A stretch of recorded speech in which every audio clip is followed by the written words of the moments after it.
Oh yeah, gotta pull up the chat.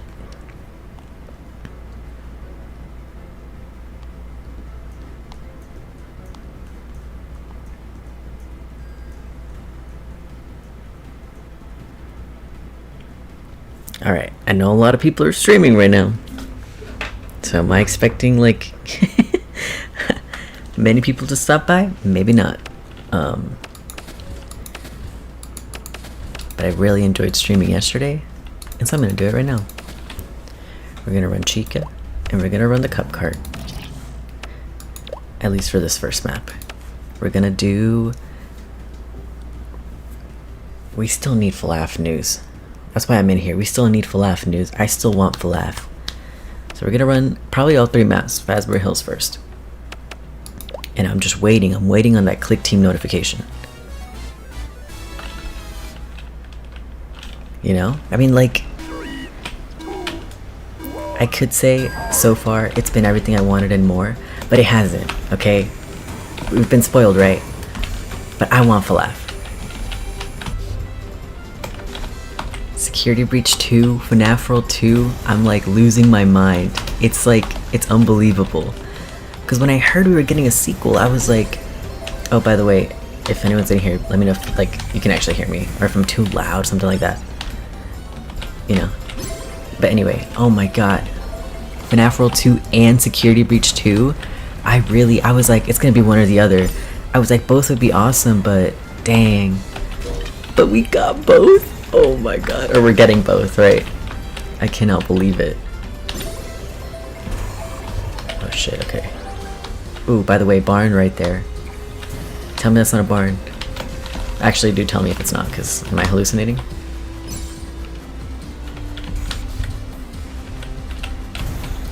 Okay, and I think I believe I did put an outline in the description of like what we're going to talk about today. So first of all, 5 labs. Look at this forest. Look at the trees, you know? I'm like, I don't know. I get OMC vibes. He's gonna eat my ass after this. After he gets them. Watch, just watch. Welcome, Carrot. If I'm racing and we get a click team tweet, you guys need to let me know. I'm waiting on FLAF news. That would be the cherry on top. That would make my day. That would make my year.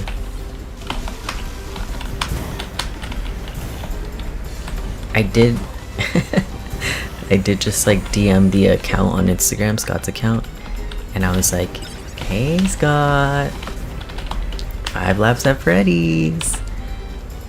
You know, even if it's canceled, just rip the band-aid off. But I want the game. So yeah, I'm a little distracted. If we get a click team tweet, I will pause this immediately. Oh my god, I'm first. This never happens, guys. Just kidding. I really gotta find my control. Oh shit. Alright. I gotta find my controller. This is really hard on mouse and keyboard. But I don't know where my controller is. Oh, I'm dead. Let me just use my boost. Because he just refills it anyway, so might as well. I can hear him. Oh my god.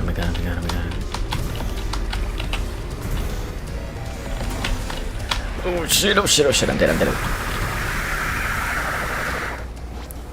Yes, so far confirmed Security Breach 2, FNAF World 2, and a Freddy's in New Jersey. That's insane. 5 nights in New Jersey. And it's cool that it's like, damn, 5th place. It's cool that like, I mean, it's supposed to be permanent, right? When it comes to the restaurant industry, permanent, that's a claim, you know. We'll see, I hope it works out. But that's really cool, you know. I wonder like who reached out to him, because he was like, you know, I'm not gonna get into the food service industry myself, but if anyone, you know, actually like plans something out and wants to make it a reality, then like I'm pretty sure he said that, like reach out to me or whatever, I don't know. Someone who actually, because you can go to school for restaurant management and stuff like that, and business, of course. So he was like, yeah, if someone's serious about it, then I'm not opposed. But he said he himself would not do it. But it's insane it's happening. And it's not like people were saying, oh, it might be a pop-up, but it's not. It's gonna be just literally a restaurant, pizzeria. So amazing. I hope people, contain themselves and can act normally. Like, not running out of there with props and shit. Most likely it will just be a limited time pop-up. Scott did just tweet on the Scott Games account on Twitter. He said it's gonna be a permanent, like, restaurant. Which, like I said, that's a claim, because restaurants, they don't always work out. But I think that's the plan, to just be a restaurant. Be a pizzeria. And it's themed around Freddy's, which is really awesome. And this mall, what is it called? It's not the Mall of America, right? It's like America's Mall. I don't even know. Let me know, because I forgot the name. But I heard it's like the second biggest mall in the United States. And yeah, I was starting to think, some people were saying that it might be like just an inspiration thing, because security breach and stuff like that. I don't know, but it's in Jersey. Hell, that is scary. It's a little scary. I'm like on the other side of the country, like not quite West Coast, but pretty far. But the fact that it's apparently not a pop-up, there is a possibility I could go there one day, if I make the journey, the pilgrimage. Which is really cool. That is really cool. I saw when I thought it was a pop-up, I was a little disappointed, because I was like, damn, I definitely won't be able to go, just because I live so far, right? And it's funny hearing people like in Europe or in other countries and stuff being like, oh, Scott just hates his international fans. But it's like, yo, even the fans in the country, like, there's fans that it's just not accessible to them at this time, or But if it's permanent, then you can just make plans in the future. You don't have to go get there right now. So yeah, that's cool. Freddy Fazbear's in real life. So crazy. Okay, we're doing the next map. I'm gonna run Foxy. I love Foxy's design here with the little bandana, the Pirates Cove curtain bandana. It's so cute. Okay, we're running Foxy. I just used a cup cart. I'm gonna switch to Trash in the Gang. Hell yeah. And then I did Midnight Motorist yesterday. So today, or right now, I'm gonna do the Sinkhole. Also, oh my god, this description. Buried deep underground, a track calls your name. What remains of this twisted and ruined raceway. And can you make it to the end? Like, are you kidding me? Are you kidding me? This is a double reference. So first of all, the Twisted Ones. The Twisted Ones is where we see for the first time the cave, the cavern with the glowing mushrooms. Because Charlie gets kidnapped by, one of the Twisted animatronics, and it takes her to, like, she kind of knocks out, because it's like a spring lock suit, and I don't know how she knocks out, honestly, just the fear or something. And when she wakes up, she's like buried alive, and she has to find her way out of the springlock suit and then crawl out of the ground. And she wakes up in this cave, the mushroom cave, the glowing blue mushroom. So of course, in most recently, we've seen this mushroom cave in Princess Quest and in Ruin, the same cave, obviously in different contexts. But she wakes up in this cave. So Twisted Ones, what remains of this twisted and ruined raceway, and then ruined, of course, in Ruin we saw the mushroom cave again. So it's like the same thing, It's crazy. I wonder if they will use the already existing animatronics from the movies. Cough, cough, cough. Oh, cough, cough, sea bears. Maybe. I mean, it is an Afton location. So, okay, first of all, your first message. Animatronics from the movies. As far as I know, those are not robots, though. Like, they have puppeteers, like performers. And that's what I was asking on Discord. Some people, we were talking about this, all the news and stuff. And I was wondering, are they going to have animatronics or, performers? I was like, I'm going to apply. We're going to have a 5'2" Foxy. Sorry, guys. But, I mean, if it's... I feel like they'll have animatronics. It would be cool. The maintenance is gonna have to be, you know, I don't know. The performance would be cool. And I was joking. I was like, what about a costume that doubles as both an animatronic and a suit? But yeah, I'm really curious to see what they're gonna do. Like, I'm guessing it's so. Yeah, it'll probably have Freddy, Bonnie, Chica on a stage. I hope they have, you know, Pirates Cove with Foxy, and I really wonder if they're gonna have anything Golden Freddy in there. Bite of 26 loading, actually Bite of 27, because it's gonna come out next year. Yeah, I heard people saying that. Like, I hope we don't get I hope the Bite of 27 doesn't happen. All right, let's run this.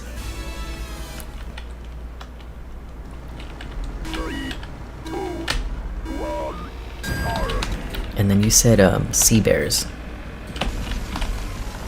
That's well, yeah, you see it's a little different in the novel, of course, because Charlie's in there, right? And she finds all these old yo, I actually feel like I'm not bad at this map, but I can't get more than like, oh, okay, right, you guys didn't see that. I can't get more than like second place. Oh, I forgot to change my controls. Anyway, so Charlie wakes up in this cave, and I've said that like 5 times now, and it's like half cave, half pizzeria, right? Like, she finds old carnival games, which is very interesting. Carnival games, like a ball toss thing and stuff. And I was thinking of Secret of the Mimic with the carnival games with the ball toss and stuff. Oh shit. And those are like Jackie themed, so like a clown with red hair. So it's not ridiculous to say that. And there was like arcade machines with animatronics on top of them. Even like a I think, yeah, she mentioned like a chimpanzee animatronic. Or like, yeah. And then there was, alright. There was like a chimpanzee in Secret of the Mimic. Like that space cadet. It was kind of random.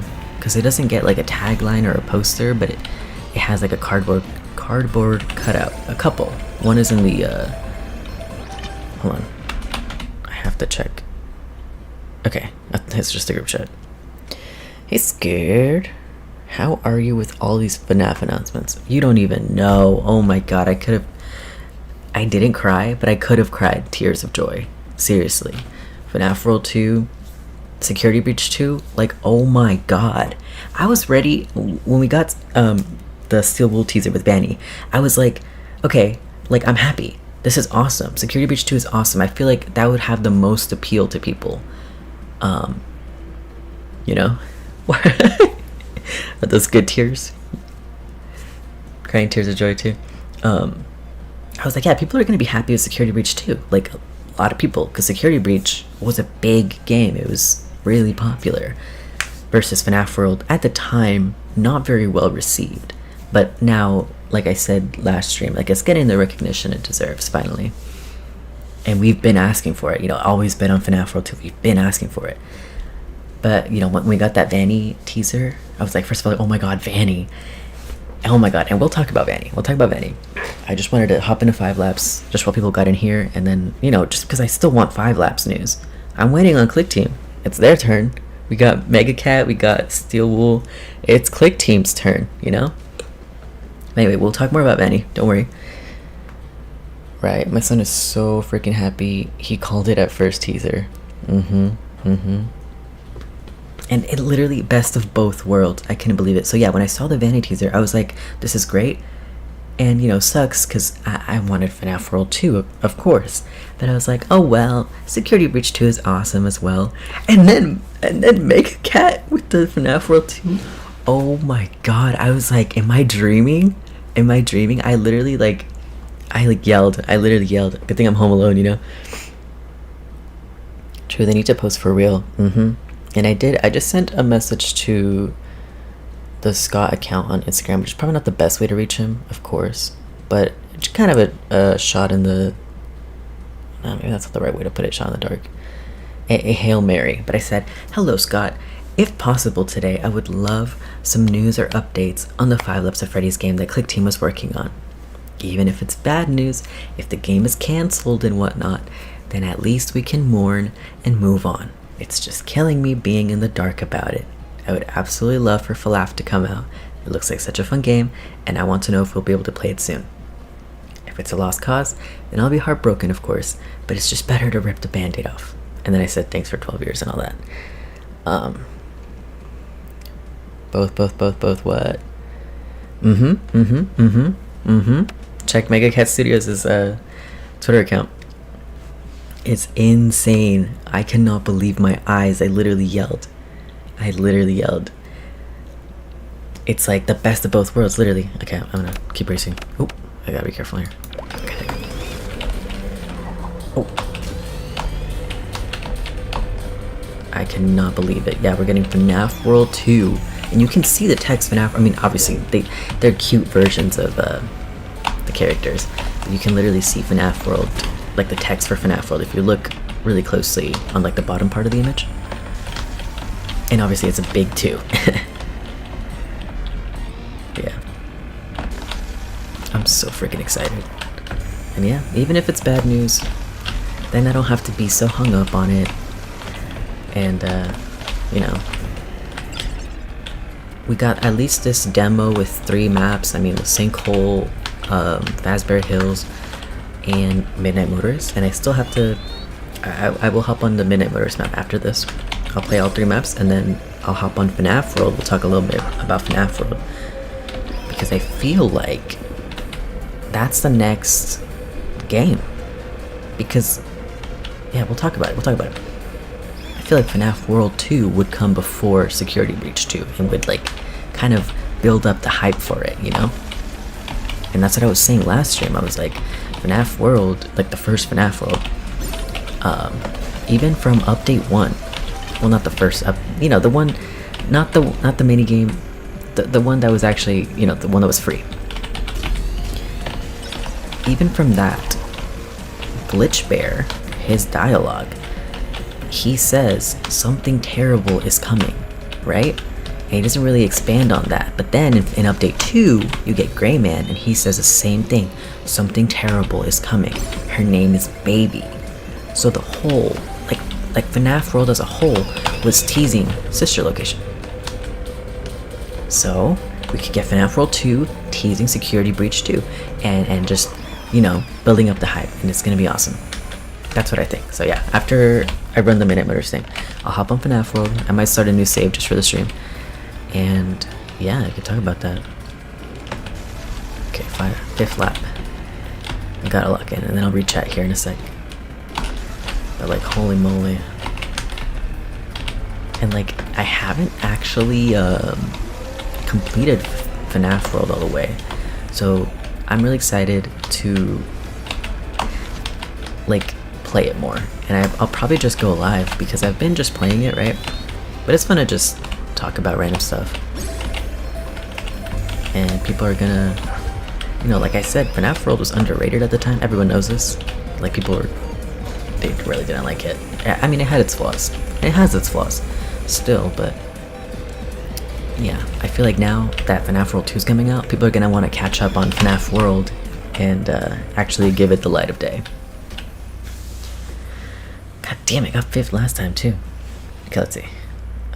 You're right though. Let us mourn for fuck's sake. All I could think last night was how funny it would be if it was Shadow of the Mimic. Stop. Bottom of the 2 has FNAF World hidden in red as well. So it's confirmed FNAF World 2. I could cry. I could cry tears of joy.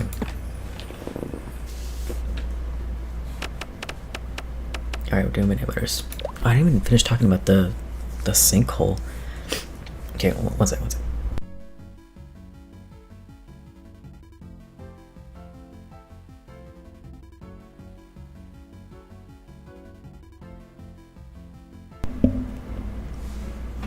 Okay, I'm back. You know I gotta run Springtrap. On Midnight Motorist. On the Midnight Motor. Okay, and first of all, let me check if there's any notifications from Click Team. Not yet. But I want FLAF news. I'm waiting for it. There's still like the day's not over, you know. I'm hopeful. Yeah, I didn't finish talking about the sinkhole. Or like, yeah, so Charlie wakes up in this like half cavern, half pizzeria. And at first, she thinks that she's back at Freddy's from the first novel, from the Silver Eyes. She thinks Freddy's because she sees like a carousel and everything, which the first Freddy's had, you know? But then she's like, no, not Freddy's, because everything's like dusty but new, so it's all unused. So she's in a pizzeria that was never opened, you know? And it's kind of like a showroom pizzeria in that way, because you know how Murray, he has all his things set up, and it's like he sets them up as if you were at a carnival and you could play them, but then you could like order the stuff for your carnivals and stuff like that. So I feel like Afton also had his attractions like that, maybe, as like a preview. Shit. That's just what it felt like to me, like it was a showroom pizzeria, because I feel like it wasn't, he didn't plan to actually open it, you know? It doesn't seem like a failed project. It's just weird. But he definitely like owns it. Like it's his pizzeria. And because his animatronics are in there. Oh shit, oh shit, oh shit, oh shit. I gotta use this boost. Now. Please, please, please, please, please.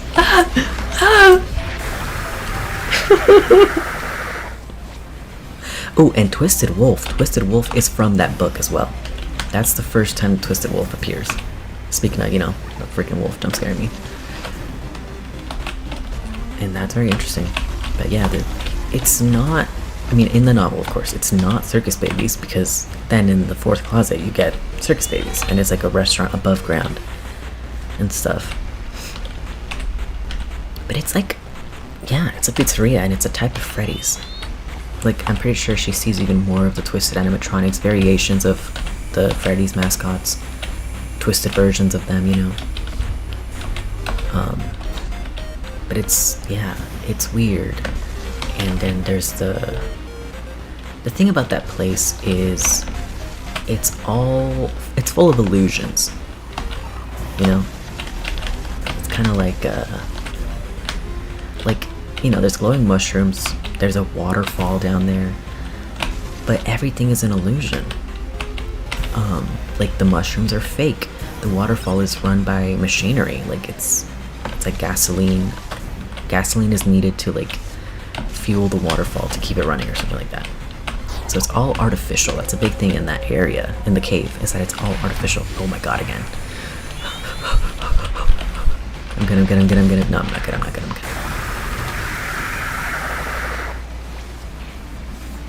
Alright. Yeah, so anyway, the cave. But it's like a real place.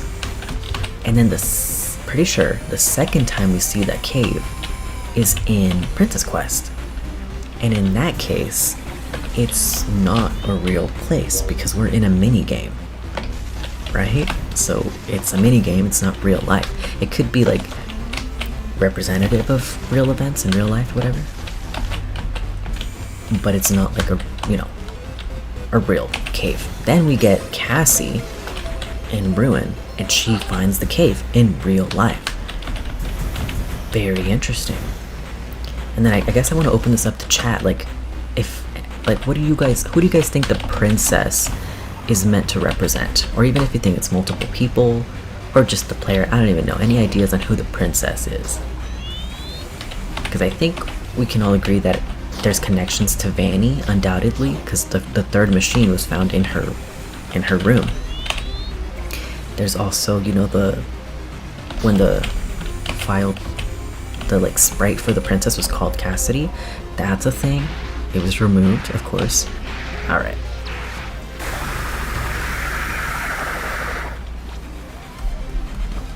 I'm good. Yeah. And we don't know really if they changed the name Cassidy because it was flat out wrong, if it was just like misinformation and just a misrepresentation of the character, or if it was like they had to remove it because it was revealing too much. You know, it could be like it was just spoiling stuff, you know, the plan for the character and something, you know. So, two possibilities there, I think. It could be, but we literally can't say for sure which. Alright. Which it is. If it was removed because it was inaccurate, or if it was removed because it was too accurate, like, because it was accurate, you know? So yeah, I don't know if you guys have any ideas on that, but then I will talk more about that cave and the pizzeria. Let me just finish out this lap, and then we'll get into FNAF World, aka Peak. Ooh. 5th. I got 5th for literally all 3 rounds. It's crazy. Let's see. In files it says Cassie, doesn't it? Oh, Cassidy. Yeah, that's right. Yeah, and it doesn't say it anymore. So now I think now it's just like Princess or something. But it did used to say that the princess was Cassidy. Very interesting. Oops. I think I want to wrap up some thoughts on this before I move to FNAF World. But I will move to FNAF World. But let me just keep Foxy on screen because he's cute. All right. What was I saying? Oh yeah. So in Princess Quest, it's not. It's a mini game version of the cave. It's not the real cave. Like, I feel like the cave that we see through Cassie's point of view in Ruin, that's like more, okay, you know, grounded in reality, but it's still very surreal, you know, very, very surreal. It's supposed to represent, like, I don't know, you just can't trust your eyes when you're in there. And so the thing about the cave, the connection with the original appearance. Oh really? I didn't know that. Oh, that it doesn't say that anymore. Yeah, it, like, pretty soon after people found out, it was promptly changed. Yeah. What was I saying? Yeah, so in the Twisted ones, the first, let me actually go to the map so you can, I mean, it doesn't show you the mushrooms, but this is what we're talking about, the sinkhole. So in the Twisted ones, when we see this cave or whatever, Charlie ends up there, and then she's trying to, like, ask the Twisted animatronics, like, why me? Why did you take me? Why did you bring me here? And then, like, Afton, or more specifically Springtrap, excuse me, hold on.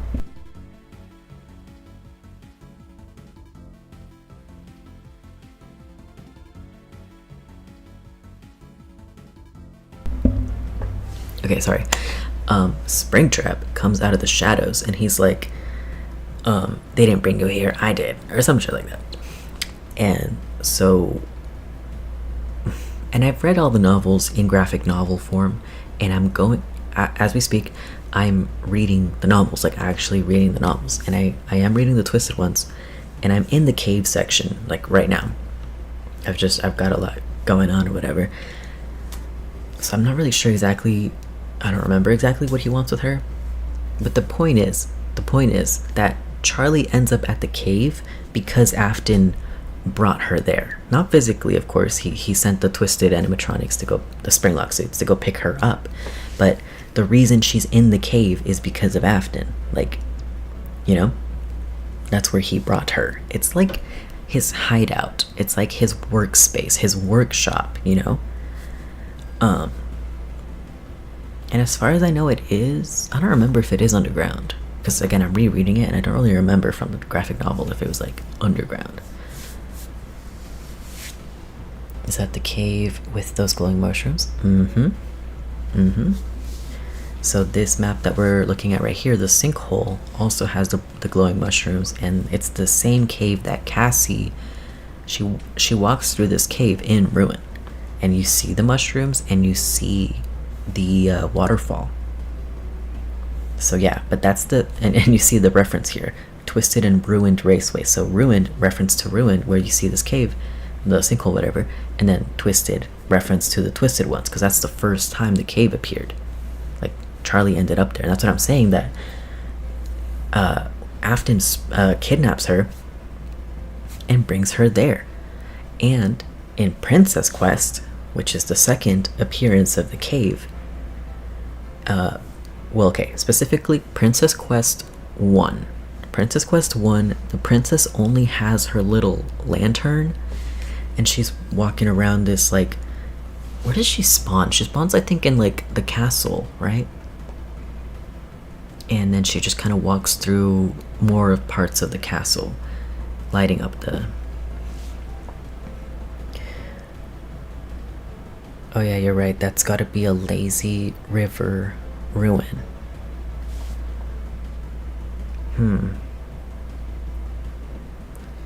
I don't know, because it doesn't look like an attraction. She's holding a lantern torch thing. She only has her lantern, and she can light, like, the other, I don't even know what they are, but she can basically light her way through the level. I think she might find a key, like, in the first one. Yeah, I believe she does find, like, it's a weird, like, cat-shaped purple key. It's not like a rabbit key. It's like cat ears. The key has cat ears. It's really weird. And wow, I'm like really blinking, because where does she find Afton? It's just like a hallway. She unlocks a door. Yeah, she unlocks a door, and then it's like she walks down this really long hallway, and then she lights the final lantern, and then the room she's in, like, illuminates, and there's this giant shadow Bonnie creature, right, with like multiple Bonnies coming, and obviously throughout the minigame, the first one, there is multiple, like, shadow Bonnie creatures, and she has to, like, avoid them. But then there's that final big shadow Bonnie at the end, and he has, like, this cryptic text, and of course if you, like, translate it or whatever, it says, "I always come back." What other games do you like other than FNAF-like games? I'm not a big gamer. I used to play a lot of Overwatch. I don't play the Overwatch anymore. I'm trying to quit. My favorite game of all time is Portal 2, which, by the way, if you guys like Secret of the Mimic, you never played the Portal games, I think you guys would love Portal. Portal 2 is my favorite game of all time. But yeah, not a huge gamer. And honestly, even though I'm a big FNAF fan, I'm not even a huge FNAF game player. Like, I'm just in general not a big gamer. And also, I'm scared, so... yeah, thanks for the question, and welcome if you guys want to, or if anyone wants to talk about their thoughts on the anniversary announcements. Like, I'm losing my mind. It's crazy. It's insane. Don't forget to like the stream. But yeah. Anyway, the creature. It literally says, "I always come back." William Afton's tagline, right? And then it gets her. It gets the princess. Whoa, I never caught that. I think that Mushrooms Cave is big because it also shows up in FNAF 2 movie, no? Does it? Wait, does it? Mushrooms Cave? You'll have to remind me. You'll have to remind me if that's the case, because then I missed it. Mushrooms Cave. Well, the boat ride area, it was kind of giving those sort of vibes, you know, because, like, there's tunnels, you know. Cassie goes through the tunnels, and so does Charlie and her. Finally, like, eventually her friends catch up to her because they follow Shadow Freddy and they find her. Which is why I'm saying, in my last video, Chica Secret Party, Solving Chica Secret Party Part 2 is out now, by the way. You guys should watch that. I come to Shadow Freddy's defense, you know. I think Shadow Freddy, he gets a bad rep. I think he's not on William's side, you know. But that's just my take. I don't want to get too into that right now. But anyway, the Shadow Bonnie creature, it gets her. It gets her, right? The one that says, "I always come back." So, you know, William Afton. And then, that's the end of Princess Quest 1. Here, I'll go into the sinkhole and just drive really slowly. I'm not going to try to, like, win or anything, but just so we're in this setting. There's a cave. Sorry, I thought that was the cave where all this freaking scary underwater BBs. It was a cave slash tunnel, and there were mushrooms along the edges. That's exactly right. Oh yeah, I forgot Balloon Boy was there. Which is interesting, right? It's William's workshop, and he has Balloon Boy there, so maybe something there. But here, I'll find somewhere with like, you see, like, yeah, you see those glowing blue mushrooms. But anyway, so Princess Quest 1, that's how Princess Quest 1 ends. The Afton Shadow Bonnie gets her, and everything, you know, the minigame ends, everything fades to black.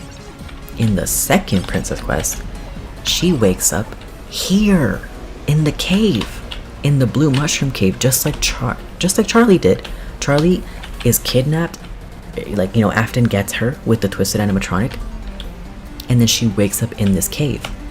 And same goes for the princess. The princess, like, you know, I don't want to say Afton got her, but it's, I might as well, right? The Shadow Bonnie creature said, I always come back. So Afton gets her, the princess, and she wakes up here. So he brings her here. So where is here, you know? I like Geometry Dash. That's fire. That's what's up. I always bet on literally everything, dude. Okay, welcome Omni. Don't forget to like the stream. But where's 5 Laps at Freddy's, huh? Where's 5 Laps at Freddy's? I'm waiting on the Click Team tweet. I tweeted at them. I said, your turn, guys. Your turn. But literally, I'm so happy. FNAF World 2, Security Breach 2. So wait. Are you saying that maybe Glitch Trap gets her, and now who would be Vanny? I mean, Vanny is the suit, not actual Vanessa? Well, I didn't mention Glitch Trap specifically, but we know that Glitch Trap is involved with, like, Vanny and her arc, right? So, I mean, Vanny is oh, whoa. Okay, and you see this? Things phasing in and out of existence? Because it's not real. It's like all, I don't know, illusions. It's weird. Okay, let me see. Have you heard about the new top 1 hardest level in Geometry Dash? It's called Society, and it looks super cool. You should definitely watch it.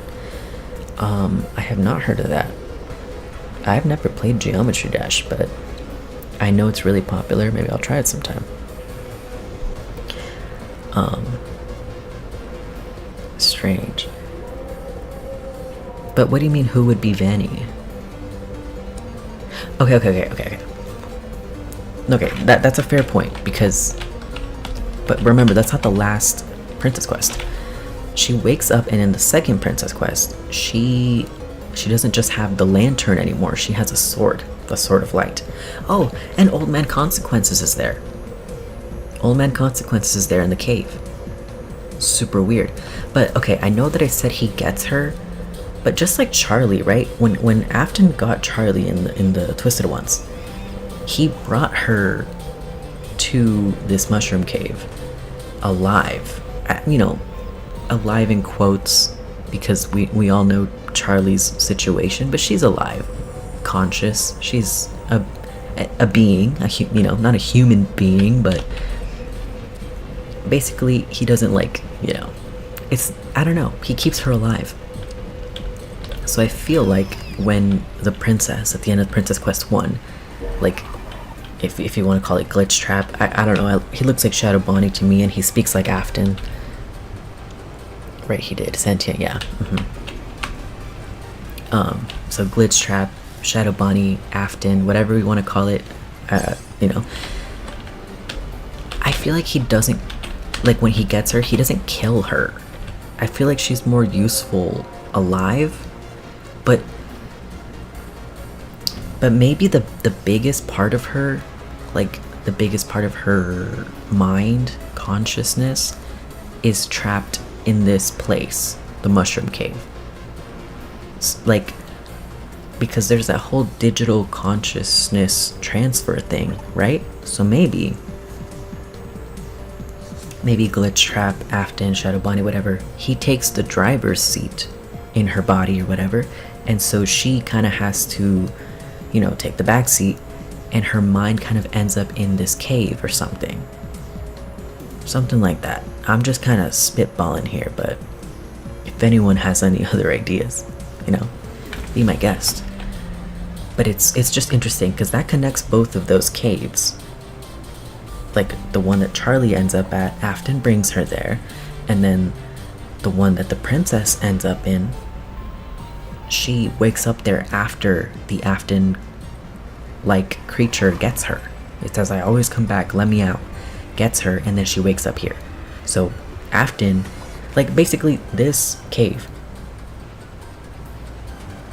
in both instances had something to do with Afton. So if he, I don't know, it just feels like his workshop, you know?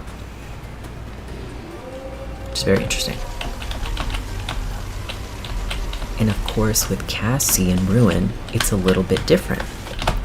Because Afton doesn't take her there, but you could say maybe that he lured her there, you know? Because we see traces of Glitch Trap in Ruin. And okay, especially now that we know Security Breach 2 is coming, and we got that teaser with VANNY.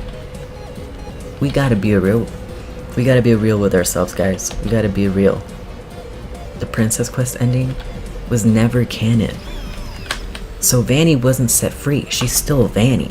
And we knew that in Ruin. I feel like we knew that, and I feel like we were just kind of ignoring it or making up other explanations. Because like VANNY was graffitiing, she was tagging her name, and not her name, oh Vanessa, VANNY. So she was still kind of owning that persona, you know? And I'm pretty sure we also see Glitch Trap graffiti, like smudge graffiti in Ruin. So VANNY's still at large, and you know, then I think it's safe to say that Glitch Trap is still at large.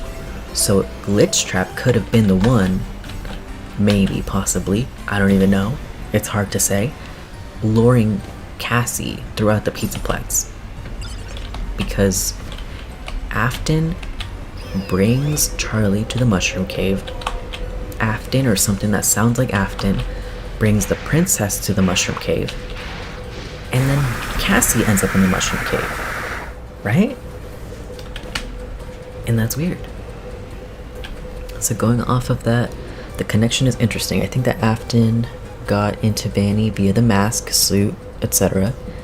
But I wonder if VANNY/VANNY acronym is that literal Vanessa, or was Vanessa taken over by Glitch Trap, I'm assuming. Oh, by VANNY. Meaning, can VANNY take over others like Cassie, Charlie, etc.? I don't know. I really don't know. I mean, yeah, I don't know. Because I feel like she hasn't really earned the status that Afton has. Because he, like, with my perception of FNAF 4, which is he suffered through all that. He was in the safe room. And he suffered through all that. And he went through Ultimate Custom Night, of course. Just lots of agony. And he obviously has, I think, Cassidy, just a spirit that is also kind of keeping him alive. And this backfires, of course. It's kind of like, it's not good to hold on to these things for too long, but you know, Cassidy wants revenge. And I don't know if Vanessa really has that behind her, the power really that Afton has to this wolf. Huh. Does he always look that dirty? I don't know. You know how in the books Jeremy was chipped by the wait, what? In the books Jeremy was chipped by the VANNY mask? You mean in Tales? I'm actually not familiar with a story like that. If you could clarify which book you're talking about. But I think in the games I did hear about Jeremy, her coworker. He was like, yeah, he was wearing either the VANNY mask or the headset. I feel like it should have been just a VR headset because they're testing a VR game, and it doesn't really make sense for the game to be in the mask. But then again, interesting. I don't think Vanessa does. I think she was taken over by the neural network. So what I was gonna say off of that was that I don't know if she can take over people, but she can probably spread the Glitch Trap virus and his influence, you know? sort of like the stuff that MatPat, sorry, the car outside. The stuff that MatPat was talking about back in the day with like the cult of Glitchtrap, you know, and how you can make copies and stuff. I mean, there's a copy of Glitchtrap in Dead by Daylight, you know.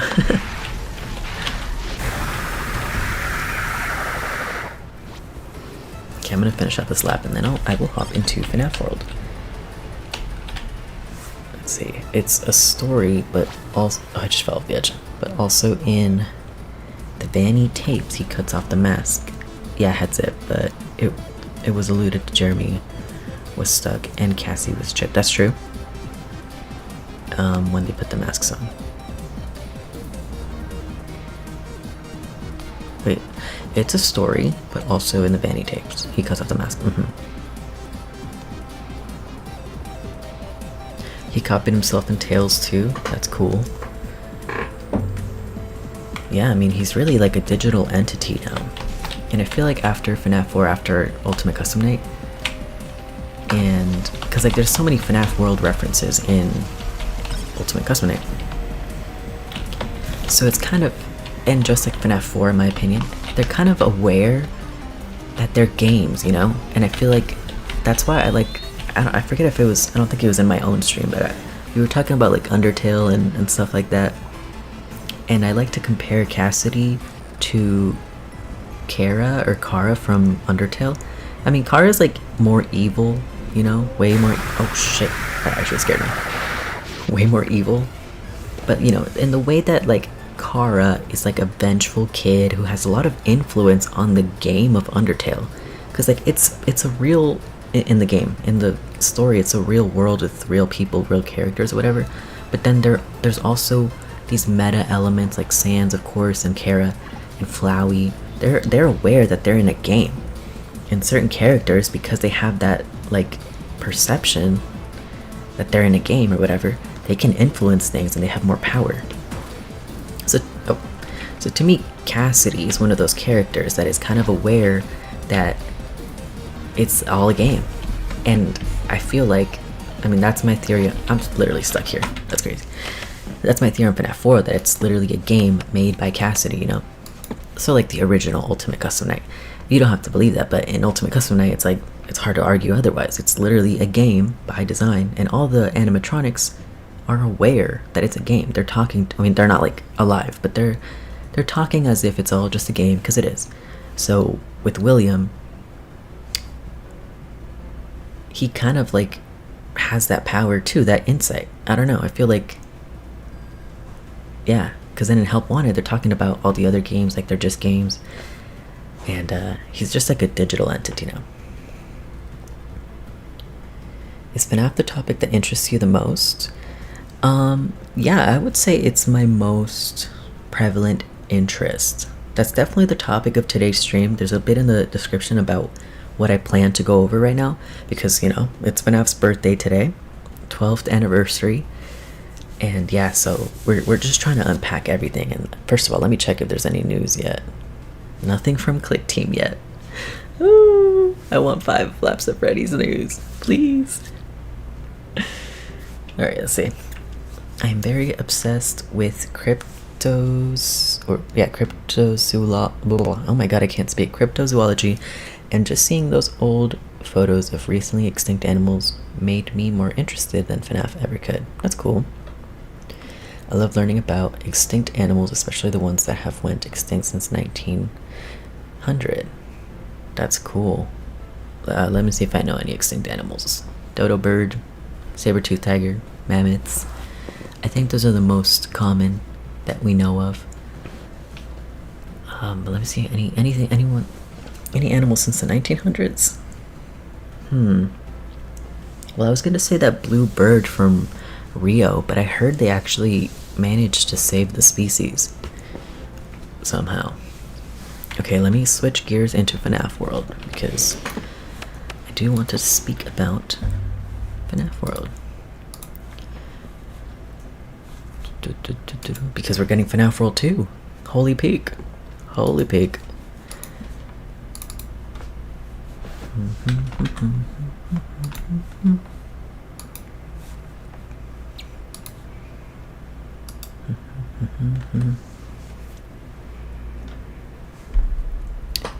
Let's see. Sorry, it took me a bit to find the story name. In the Flesh, FNAF Tales story, Glitchtrap copies himself and the new kills the previously repeated, getting more minutes. Okay. I totally, yes, that totally, like, well, like, yes and no, because I believe that is actually a Frights story. In the Flesh is from Frights, as far as I know. And it's not Glitchtrap, it is Springtrap. But I think still it's exactly the same thing. He does copy himself. He makes copies of himself until he makes like the perfect copy or something. Sorry, FNAF World is open, but I just gotta show it here. Let's see. FNAF World, and then let me know if it's like too loud or something. Also, can you see it? I think so. Oh, I gotta get rid of this one. There you go. Okay, excuse me for 1 second.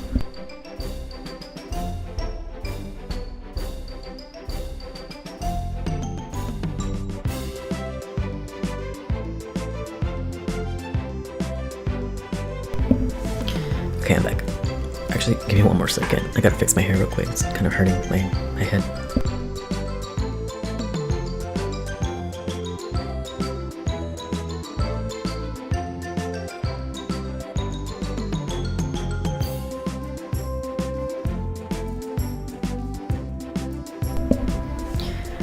Alright, I'm back, and let me know if there's anything wrong with the audio at all, you know, volume too loud, too quiet. And yeah, I don't know, what do you guys think? Should I just start a new save just for the stream? Or just hop into my 1 hour you have? I'm not like specific, like especially attached to like keeping it private, so I'm down for whatever. If you guys just want to see FNAF World from the beginning, or, you know, just hop into where I left off, because I'm not like, yeah, I'm kind of far into it, not gonna lie. I'm almost at the last bosses and stuff. I think I missed a message. I know of so many extinct species nobody knows, especially recently extinct ones. Well, that's really cool, dude. Are you thinking, have you gone to school for that, or do you want to go to school for that? It's pretty cool to like find those remains and stuff, and the different life forms that were here before us and stuff, or with us. Well, you said since the 1900s, so I guess yeah, with us. Not like dinosaurs in particular. Oh yeah, I forgot to mention dinosaurs. Let's see. Oh, it may be. Yes, you're right. I felt like that was Plushtrap birth. Haha. Plushtrap freaking scares me.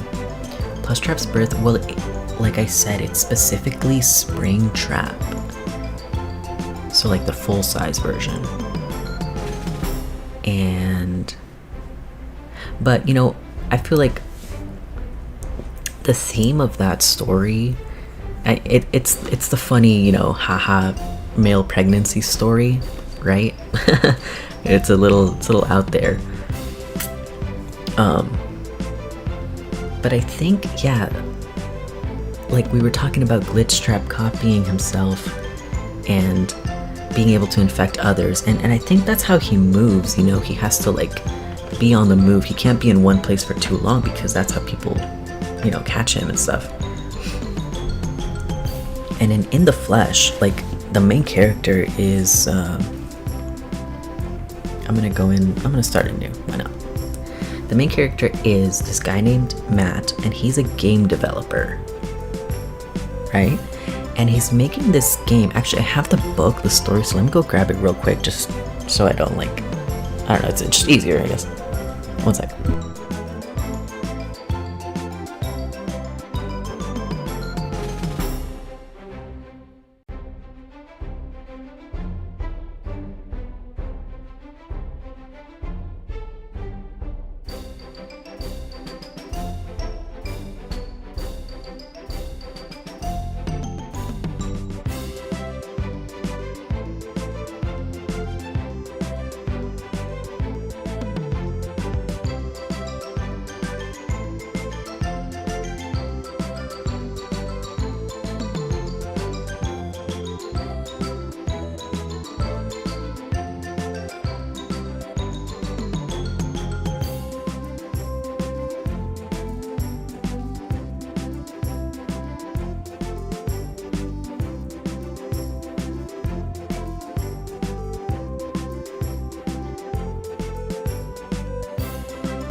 Okay, I'm back, sorry.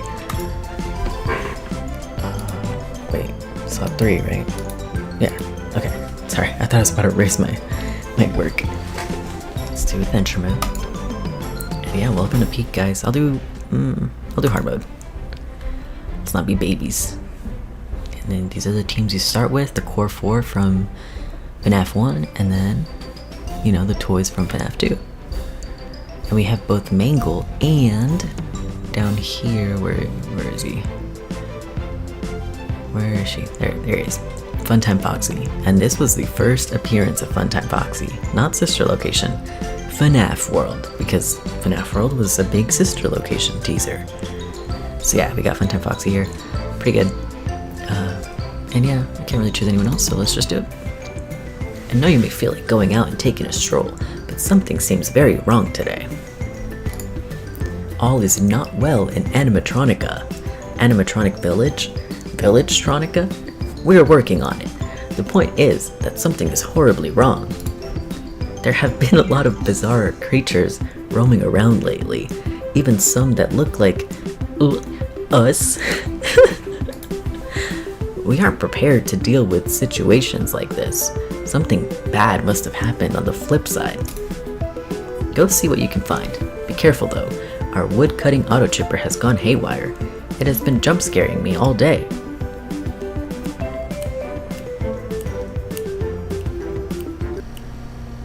But you don't really believe that, do you? There is a task for you to complete. You have to leave breadcrumbs for him, to help him find his way. This game is so peak, and I think it's great that it does have lore. I know Scott said that he regrets putting lore in this game, and that's fair. I mean, he can say what he wants about his games, but I think it's cool. Wait. A repost from Scott. Let me see. What'd he say? It's more of the mall thing, the collaboration. That's cool. Yeah, let me reply. We want Five Nights at Freddy's. Maybe not. Is that annoying?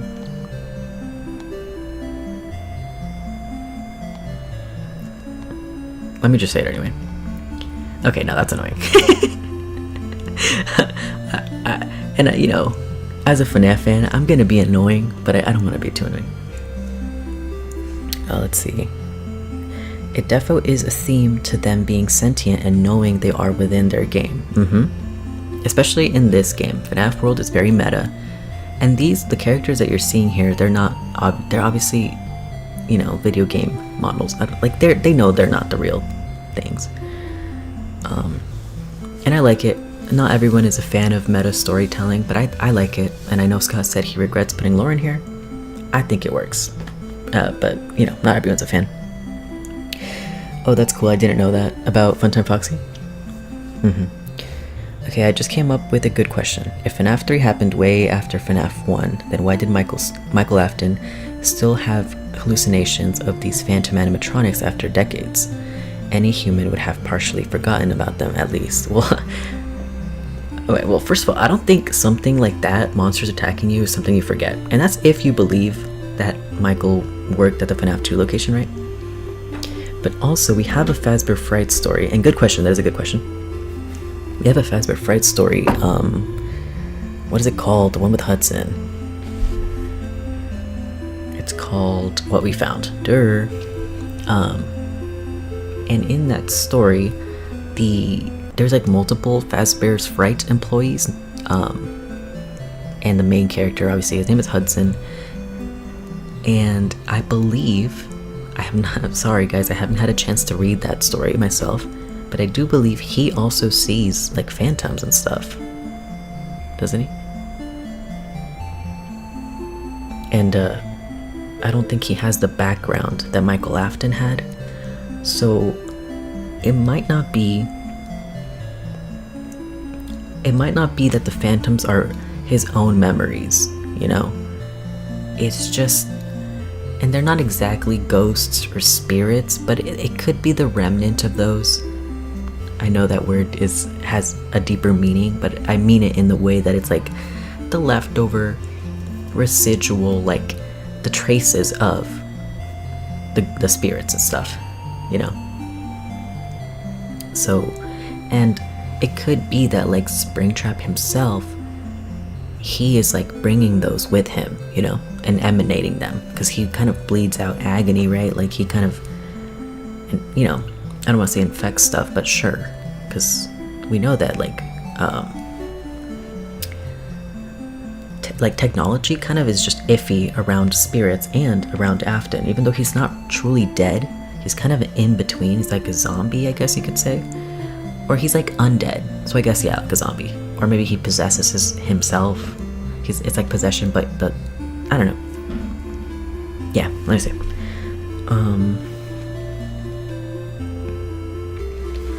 No, not annoying. I am positive Scott expects and accepts his fans replying. That's true. It's just that it wasn't like the Scott account. It was like the Mall's account, and the tweet and stuff was about that thing. But yeah, you're right. Maybe I should say something. You cannot forget being attacked. Yeah, like I said, if Michael worked at the FNAF 2 location, I don't see much compelling evidence for this, unless I'm missing something. You guys want to throw something in here that Mike worked at the FNAF 2 location, but but if he did, then yeah, I don't think he would forget about that. Even if decades went by, I think he would remember. But then, like I said, I don't think it's necessarily his memories, you know, because I think the ghosts will just manifest, you know, especially because they have the whole point of the Fazbear's Fright attraction is like having it's a horror attraction, and they have relics from the Fazbear locations. They have the children's drawings, they have the casings, so they're bringing those things that the ghosts might have like attached themselves to, because, you know, and there's also like maybe the building itself. I've heard some people say that maybe the Fazbear's Fright building, it's like the Fredbear's building or something like that. So maybe they're even like haunted grounds. That's why the spirits are so present there, you know. But that's just a theory. Let's see what we found. That's a story with Hudson. You could say phantoms. I thought of Hudson seeing beyond the veil.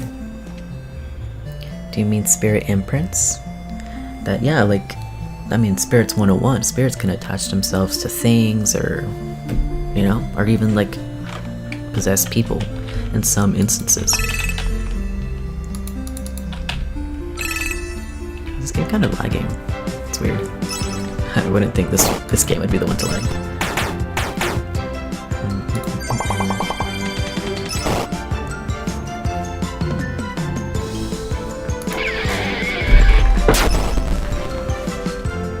Yeah, I'm so excited for FNAF 2. I gotta finish this game though for real. Why did I jump scare it? I'm a little distracted, perhaps. I'm just, let me switch, because Chica has like a speed up or something. Birthday, nice.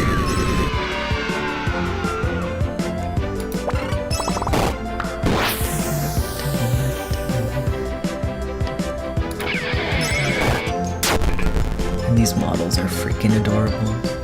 Toy Bonnie looks a little off, but it's fine. And Toy Chica looks so cute.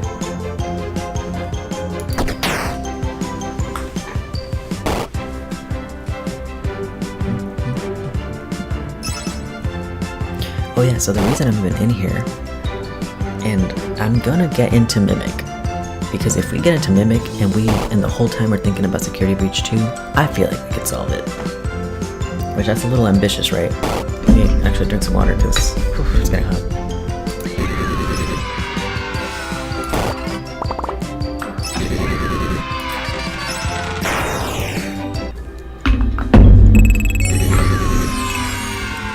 Yeah, I feel like FNAF World 2 would come before Security Breach 2, and he's Security Breach 2.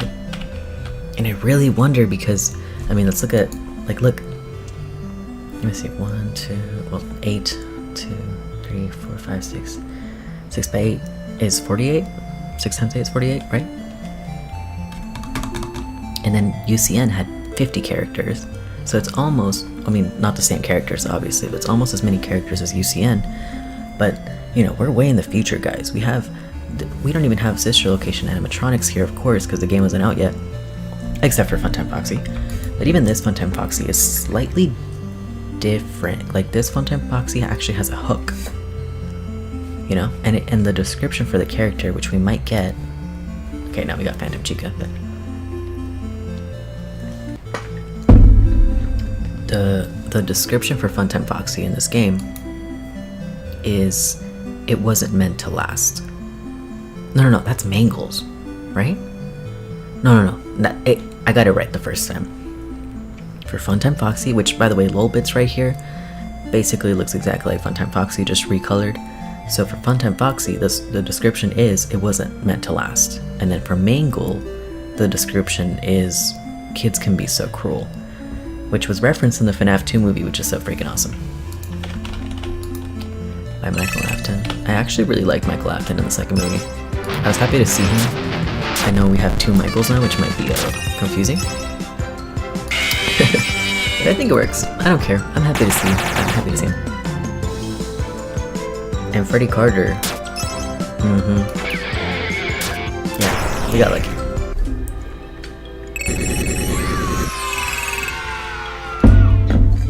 Yeah, and I'm especially happy because we already have Vanessa. So we have Vanessa and Michael. That's really cool to me. I was like, for a moment there, I thought that Vanessa would just fill the role that Michael Afton was supposed to fill, and so we wouldn't get a Michael Afton, but we did, and that's cool. Excuse me for a second.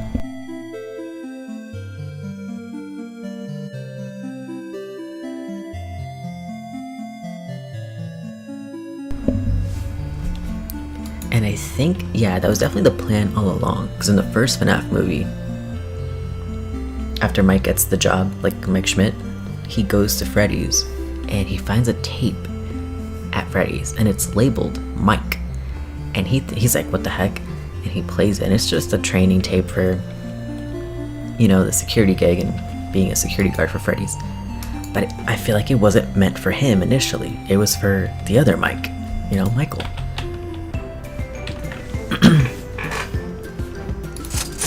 And I wonder what Michael does in the movies, like what his job is, because Vanessa's an officer, and then William was a career counselor. So I wonder what he had Michael doing, or what Michael chose to do, or something. I don't know. Maybe something that was useful to William still.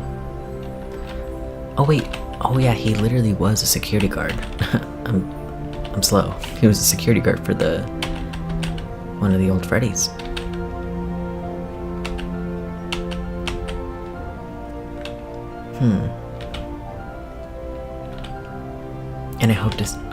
And I hope to see more from Michael in the third movie. And maybe he goes down to the sister location, because he was planning on using the toys, right? But now the toys are, you know, out of commission. They got destroyed. They got wrecked. Damn it! I'm not gonna look at this. Wait. Yeah, nah. I'm just gonna get a fish. Damn it! That's why you don't gamble, kids.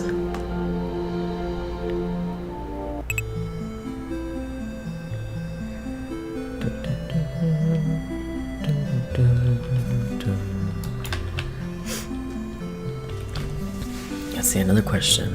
What is the reason for Fazbear Entertainment in creating those animatronics that are in the parts and service in FNAF 2, if they are just going to become withered on their own after no use?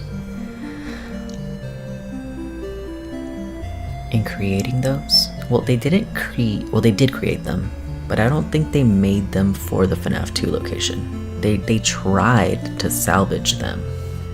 So if you like listen to Phone Guy, or if you read the transcripts for him, he says that the idea at first, the plan, was to repair them and to even like retrofit them, so like update them with the new technology for the new location. So kind of like make them like the toys with like I think like the facial recognition and the walking towards sound cues and stuff. That was the plan. But the thing is, and they did start to do that, and you can tell because they do look different. But they gave up. They gave up because they were just so ugly, and the smell. So the wizards are the leftover, like, the old animatronics from the first pizzeria. So they smell bad because they used to hold literal corpses, like, of the missing children. And, you know, the stench of death, it's not something you can really, I don't know, if it literally rots and it gets into the machinery and the fabric especially, because I believe the first ones were like, had more fur and stuff, they weren't like completely sleek like the toys. It's hard to get that stench out. So basically, they weren't trying to be wasteful, but they had to just give up because it was nasty. Not by a gnat. Gnat? Oh, it's a gnat, a bee, and a wasp. Okay. Let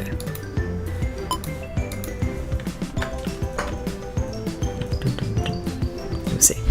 In my opinion, Vanessa is playing... Wait, did I just go walk into... Yeah, I did. Let me get out of here.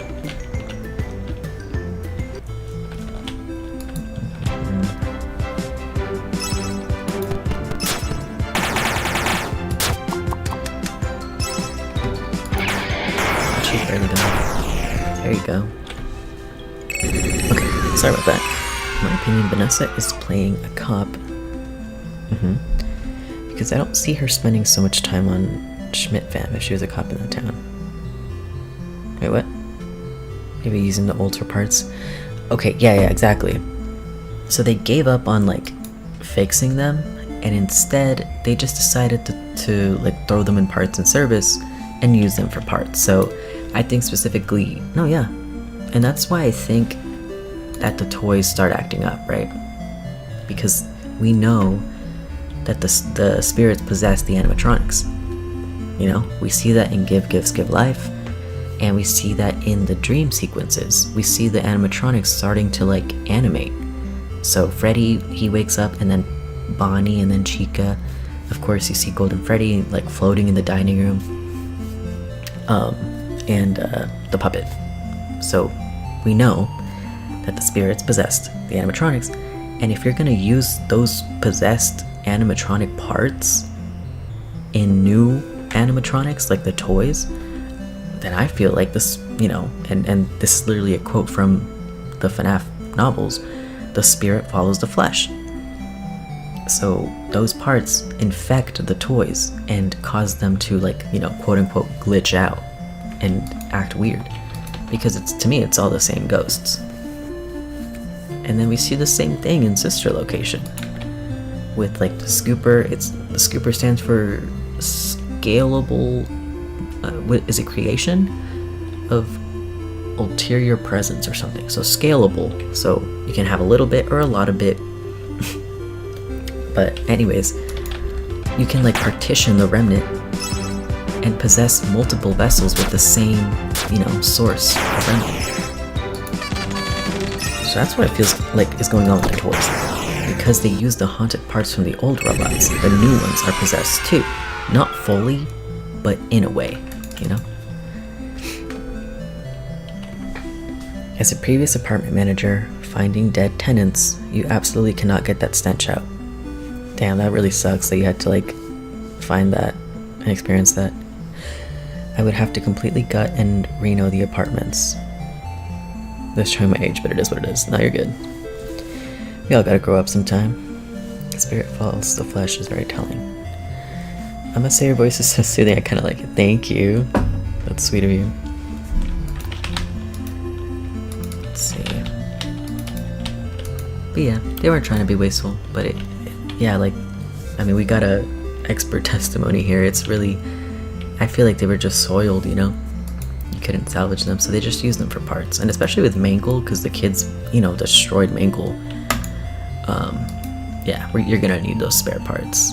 And that's interesting too, like, the Wizards, and this could just be because they updated them, but they do have, like, the different endoskeletons, the Endo O2s, and not Endo O1s.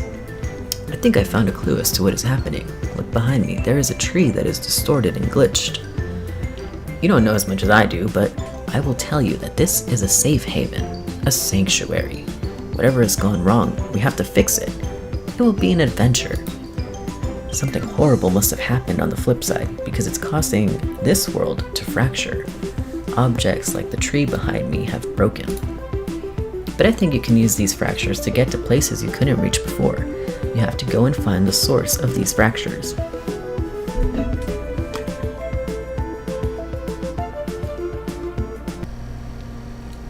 Yes, the world beneath the surface world. This is a safe place, a sanctuary. The truth is that there is no safe place. You don't understand that. You were made for one thing. There's a task for you to complete. Before you follow the passage, go back, find the clock.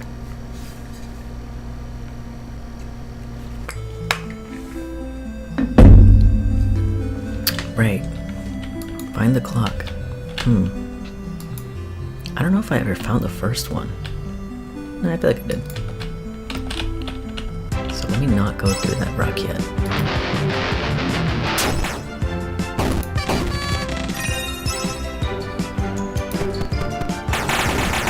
Also guys, in my opinion, that glitchy bear, it's the same like Fredbear plush from FNAF 4. Like it's the same, it's a mini game Fredbear, you know? To me it's the same. It's the same. The same person. I'll just say that. And if anyone wants to get into it, I will. But I don't want to just rant on you guys. Ah, there it is.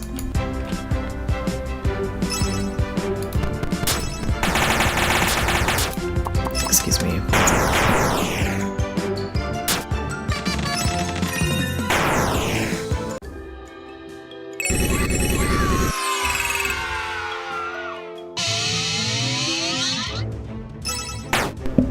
Shit.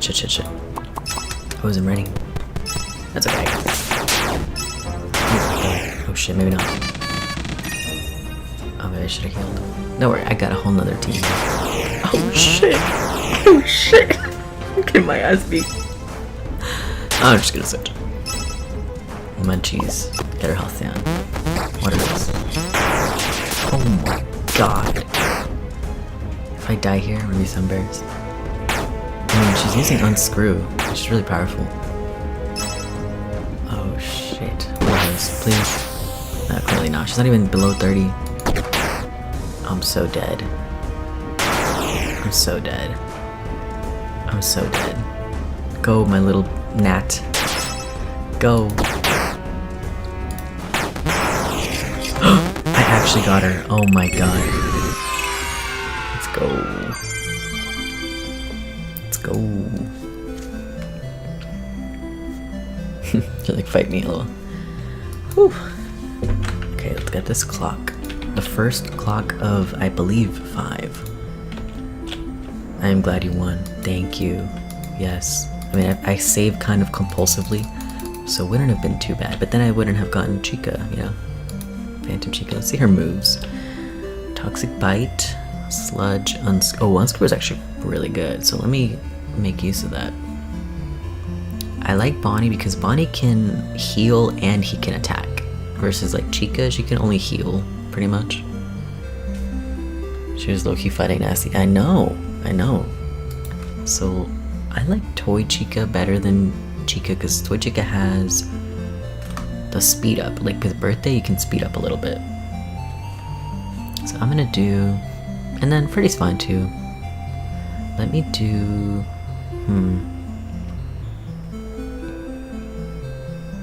I'll do Bonnie first. And then Phantom Chica, because Unscrew, that's really good. It's, I believe, a 30% chance of just insta-killing an enemy. So I'm gonna use that. And then... So Bonnie's already healer. But I'm just a beginner right now. So I'm gonna use Toy Chica and then Freddy. So I got 2 people who attack, well 3 people, and then 2 healers, technically. And then my secondary team, I don't really have much of a choice, so... Well, hold on. Oops. 1, 2, 3, 4. Let me at least, because the order, it doesn't matter too much because it can be random, but also at the same time it kind of matters.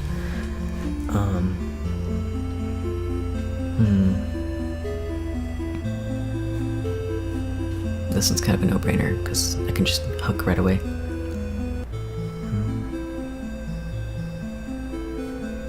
Yeah, it doesn't really make much of a difference. Oh wait, yeah. No, yeah, it doesn't. Oh wait, I can't count. 1, 2, 3.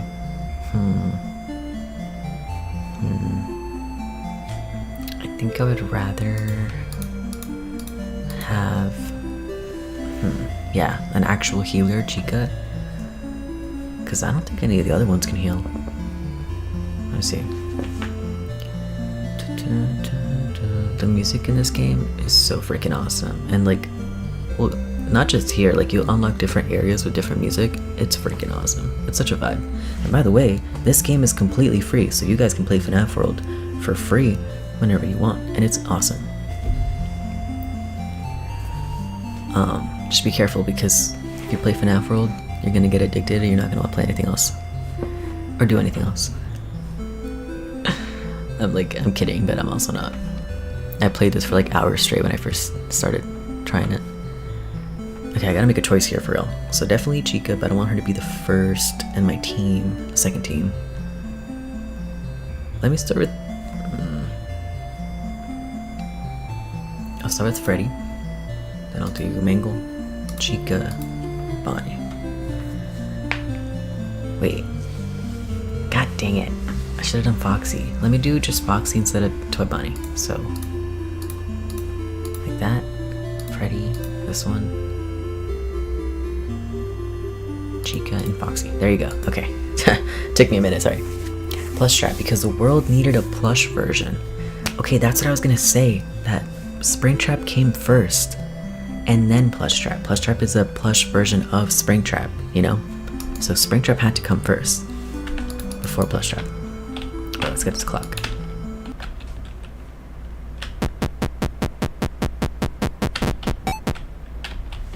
Et voila.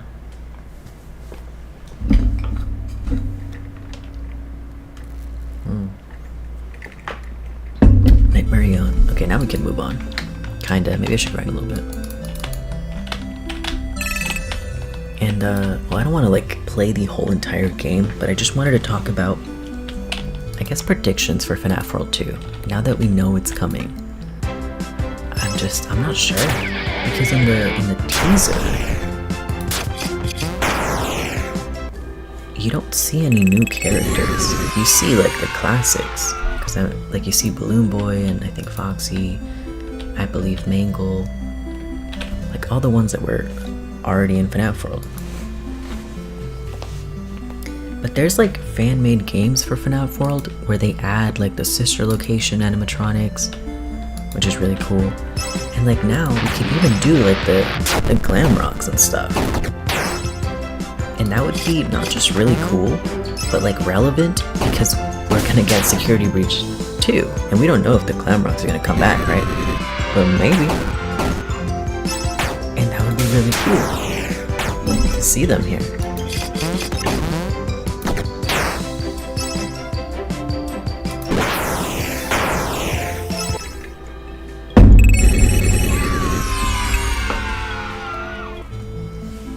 Excuse me. There's money up there. But this auto chipper's definitely gonna kill me if I go there. But yeah, let me see. If it's like the same size roster, or I don't know, what do you guys think? Are they literally gonna have like every new animatronic up to this point?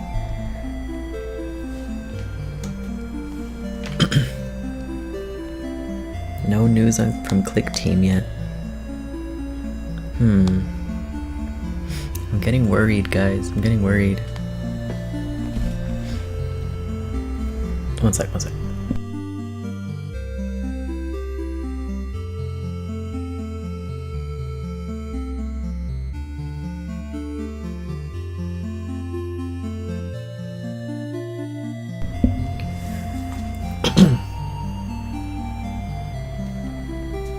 Excuse me. Scott has said before that he often clears up or explains things in the sequel games. This is especially interesting when he did not like certain things of FNAF World. Yes, he said he regrets putting lore in this game because he kind of wishes he just did something maybe completely different. And I don't think it's that the lore he put in the game is like necessarily bad lore or like inaccurate or wrong. I think it does fill in those gaps. And we needed that, right? Because this is it's, you know, no one calls FNAF World FNAF 5, but it was the 5th FNAF game technically. And so the game before this was FNAF 4, which is very notorious. You know, nobody in the fandom agrees on what's going on in FNAF 4, at least 100%. So, and you know, Scott made some comments on that, which I actually have in a doc here, so I can read that. It's like part of one of my scripts. So he talked about FNAF 1, FNAF 2, FNAF 3, and how like everyone found every secret in those games pretty quickly. And he was like, yeah, it felt like there was nothing I could hide from anyone. Like everyone just tore the game apart and found everything, you know? But he said, and this is kind of paraphrased, of course, he said, I released part 4 and somehow not a single person found the pieces. And he's referring to like the pieces of the story. The story remains completely hidden. What's in the box? It's the pieces put together. The bigger question is, would the community accept it that way? The fact that the pieces have remained elusive this time strikes me as incredible and special, a fitting conclusion in some ways. And because of that, I've decided that maybe some things are best left forgotten forever. Super disappointing, right? And he's talking about the box and how if you don't understand the story of FNAF 4, then there's no point in opening the box because we wouldn't get it, you know? We wouldn't understand why that's in the box. And so he decided not to open the box ever. I mean, who knows? Chica Secret Party, which by the way I made 2 videos on, if you guys want to check those out. Chica Secret Party has the box in it. And I will talk about the box in my next video for Chica Secret Party, if I get a chance, you know. Things could always change really quickly, but that's my plan, to talk about the box in my next Chica Secret Party video. Oh shit. I'm gonna unscrew him, that's why this ability is so good. Oh shit. Heal. Heal.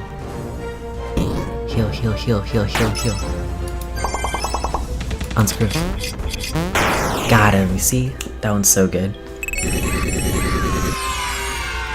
think maybe he'll fix that in 2. I'm not really sure exactly what you're talking about, but in every way, FNAF World 2 is gonna be better than FNAF World 1. Like, in every way. And he learned a lot from making this game. You can watch his interview with Daco and stuff. He learned a lot from FNAF World about like quality control. You know, he felt like he probably rushed things with this game, and he made some mistakes, right? So yeah, you know, anything that he did wrong in FNAF World, he has the opportunity to fix that in FNAF World 2. I definitely think it's gonna be better in every way, you know? Especially like, and I'm not surprised to see Mega Cat Studios are the ones like, you know, taking up the challenge, I guess I could say. Because I was saying, like, it doesn't really make sense for Steel Wool to be in charge of FNAF World 2. Some people were saying that, and I was like, I just feel like they're overqualified, because Scott literally made this game all by himself, just one man. And obviously there's more characters. Sorry, there's a dog outside. There's more characters now, so it's gonna be a bigger project. But yeah, I feel like Steel Wool is just maybe a little overqualified for that. Because I mean, their games are not perfect either. But, you know, Security Breach, the Pizzaplex, the people who made that, I just feel like, you know, their talents are better used elsewhere, like, you know, making another Pizzaplex or something, and not this silly kind of point and click world, you know. Oh shit.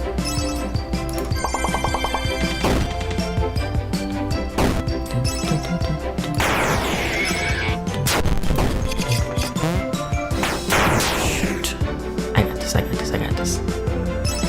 Water hose. There you go. Water hose, I'm pretty sure it just insta-kills enemies if they're under 30% health. Hi Mimic Theorist, welcome in. Don't forget to like the stream. I'm hoping FNAF World 2 has the same style as the Into the Pit game. Ooh. I'd like to see other characters in that style. That is interesting. I mean, I don't know if that's like Mega Cat's signature style. I really liked it. I loved it, honestly, for Into the Pit. I've heard, you know, some people didn't like the art. I like the art. I like the art and the animation for Into the Pit. It's, yeah, one of the best parts of that game. And that'd be interesting. From the teaser, they don't, I mean, they look like they do here. They look like 3D models and stuff. But that could be interesting. Cause like, if you guys remember, the original FNAF world, it was like an 8-bit world. You know, and then people were kind of upset about that because they were expecting a world like this, because I'm pretty sure in the trailer this is the world that you saw, this 3D world. And then when people actually, you know, launched FNAF World, I don't know how much it cost back then, but when they actually launched FNAF World, what you saw instead was like this 8-bit world. So it was kind of like the FNAF 4 minigames, you know, where you're like walking around but like you're in 8-bit. It's like a minigame, or 16-bit, I don't even know. Excuse me real quick.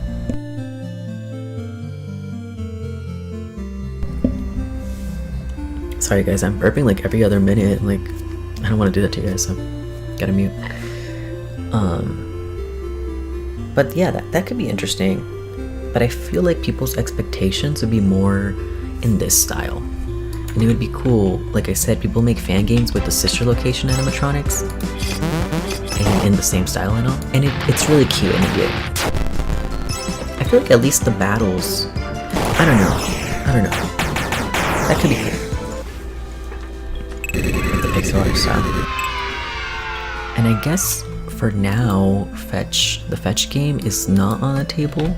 It might still be on the table, but I guess that's not what they're focused on. I'm so happy we're getting FNAF World 2. I can't believe it. Okay, let's go gambling.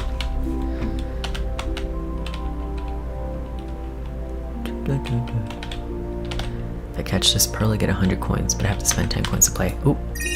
Yes! Yes!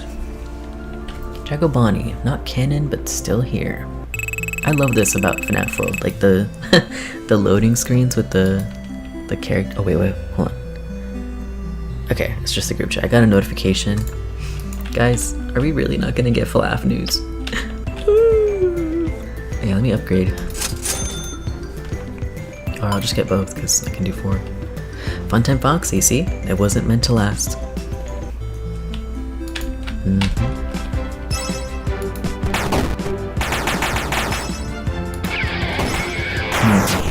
Yeah, so predictions for FNAF World 2, it's gonna have lore. It's going to. It literally has to. It literally cannot not have lore. That makes sense. Cannot not have lore. Active ready. Oh shit, he's already. Oh my gosh. Happy jam, happy jam, happy jam. Unscrew, unscrew, unscrew. Okay. I gotta heal. Good thing I got 2 healers, because they can be tough. Happy jam, happy jam, happy jam. Unscrew. Whew. Maybe we will get a Chibi Felix. It would be funny to see him, like, maybe in Dee Dee's fishing game, he'll be down there. Yeah. I kind of like this style. But, you know, Mega Cat did a good job with the pixel style. I can't say that either way I'd be upset or disappointed. Whatever they make, you know, I'm just so happy we're getting FNAF World 2. seriously, it feels unreal. Let me check what level my characters are. I still feel like Chipper is just gonna destroy me. Let me see. My main team is blue, I believe. Level 6, 4, and 6. Let's party. Well, I feel like we might as well just try, because then we can get over here, get these coins and stuff. Why did I try that? You can't unscrew a boss. Let's heal. Maybe I should have switched her out just for this battle. Let's just see how this goes. I have a whole nother team anyway, so... Oh, I should have healed. Shoot. I got this. He's already low. I lost Chica, Phantom Chica, but it's fine. Yeah, we got this. Hell yeah. 400 XP. Not bad.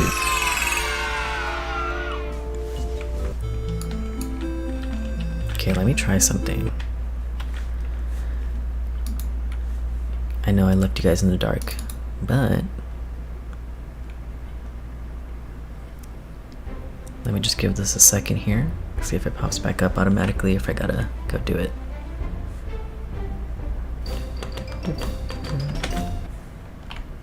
There you go. Okay, perfect.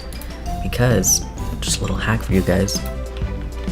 If you beat a boss in the game, and you like don't move at all, if you save and then don't move at all and then quit and then go back in, you should be thrown right back into the battle. There you go, you see, and then we can farm XP just a little bit. I won't do that too much because, like I said, I'm not trying to beat the game today, but just a little hint. And there's bosses that give like 3,000 XP, stuff like that, so it's really cool to be able to farm. Like, why did I try to unscrew him again? I'm silly. Nope, there goes Bonnie. That would work. Oh well. There you go. Love how they bobblehead and dance. I know, they're literally so cute. Like, this game is so endearing to me, and yeah, it just sucks. People at the time, they were like pissed. They were pissed about the art style, that it was 8-bit instead of 3D like this. I mean, like, the fights, as far as I know, the fights look the same. Like, they were 3D in the fights and they were bobbling around and everything was animated there. But it's just for here, for the overworld. Oh, and here's the map, by the way. For the overworld, everything was, yeah, like 8-bit. People were, like, super pissed or whatever. And Scott, he's kind of a sensitive guy. And that's definitely, like, in his interview with Daco, you can tell he was, or was it with Daco? Pretty sure. He was, like, really nervous about how the first FNAF movie was going to be received. Let's see. Oh, wait, which one's that one? Strength. Yeah, hell yeah. Shadow Freddy, I will eat your soul. Yeah, he's a little sensitive. So he decided to take the whole game down. This is the history of FNAF World. He took the whole game down, and he just kind of like, he made this whole overworld in 3D in like a really short amount of time, and then put the game back up. And this time, well, he refunded everybody. He gave everyone's money back, and or, you know, offered refunds. You could go in there and get a refund. And then when he released it again with like the 3D overworld, he just made it free. So that's why FNAF World is free. Initially, I don't know how much it cost before, but yeah, he really took that criticism to heart, and he was like, you know, just as an apology, he refunded everyone, and then he re-released the game, but for free and stuff. So that was, I mean, I did not get into the FNAF scene until like 2020. In 2020, I started watching like Markiplier play other games, and then Matt Pat's theories and all that. So, you know, obviously, I wasn't around for when FNAF World was coming out and stuff. So I missed all of that, all the drama and stuff. Probably a good thing. So in hindsight, you know, I just feel like, oh, it sucks that it was such a difficult time, I guess. I don't know. first got. He felt like he really disappointed people with it. And I guess, you know, people can be honest about how they felt about it. Maybe he did a little bit, but I don't know. For me, the FNAF world is a treasure. This is like, you know, it's so special to me. Because, yeah, like, the reason he made it, he said he was feeling like a little burnt out with all the other, or like, yeah, it was just kind of taking a toll on him to be focusing so much on like the dark themes of FNAF, like the murders and stuff like that, and the horror and the tragedies. So he wanted to make something lighthearted and fun, you know? And it still has to do with FNAF, and I think, yeah, I think he did put things in here that we could relate to the other games, but it was different, you know? And I think that's great. I think, yeah, it's not good to be constantly mulling over, you know, dark themes like that. I don't know, we need something in contrast, and that's why Security Breach is pretty cool. I know some people's criticisms of Security Breach is that, like, it wasn't scary because it's really bright and cheery, but I think Security Breach has its moments, you know, and especially with Ruin, that was the big contrast of Ruin, is that you see this bright and cheery place in Ruin, like all messed up and darker and abandoned and cool. So that's cool. He did say there's only so much darkness of humanity one can take. So yeah, I'm just in general, I'm really happy that FNAF World exists, because we need that. We need that more cheery side. And you know, our brains have two modes of thinking, right? And I've read a little bit about this, that's why I want to bring it up. So our brains can enter like a focused thinking mode. So when you're, like, for example, trying to solve a math problem, you're gonna focus on trying to solve it and really, you know, have that intention. And if it's like, you know, a particularly complicated, complex equation, you might not like succeed in one try. You might just give up, and that's fine, because you can go and do something else. You can go, you know, play video games, play a sport, go to sleep, going to sleep especially, and the whole time your brain, it keeps working on the problem. So you enter a different mode of thinking. It's called diffused thinking, you know, focused thinking versus diffused. So your brain doesn't like shut off like when you go to sleep or when you're like doing something fun. Just because you're not intently focused, it doesn't mean your brain isn't still working on it. Your brain continues to like process, you know, whatever problems you're trying to like accomplish or whatever, or solve. Your brain's gonna keep working on that in the background, in your subconscious. It's just very important that you come back to the problem. Like, if you ever encounter a problem that you really can't solve, a question that you really can't answer, I'm not saying give up, but just do something else for a bit. Just do something else, playing a game, playing a sport, going for a walk, or even taking a nap, and then come back. Because like your brain, when you're in focused thinking, your mind can get stuck. Your mind can get stuck trying the same things over and over again. And when you're in diffused thinking, like I said, this like subconscious processing power that your brain has, your brain tries more different and like abstract solutions and stuff like that. I guess that's the way I would put it. So you might definitely come back to the problem. If you come back after taking a break, you might just find that you have the answer. You're like, oh, it's so simple now. Just the simple fact of taking a break, it helps a lot. If you get stuck, take a break and come back. Just don't forget to come back to it, of course. But if you really, really get stuck, then it's sometimes it's not good to just keep trying the same stuff. Sometimes just do something else and then come back, because your brain continues to try and solve the problems, even when you're not focused intently on doing so. So anyway, if you're trying to solve the FNAF lore, it's good to play those games that are really heavy in lore, but I think it's also good to take a break and play something silly like FNAF World or 5 Laughs at Freddy's. It still has to do, obviously, with like this stuff, but you're not like, you know, you're not gonna get stuck in those same ways of thinking, because you gotta change your mindset sometimes, you know? Yeah, just a little brain science for you guys. I'm not an expert, but I did read a little bit about that. Med pods. Yeah, I'll take one. Let's eat.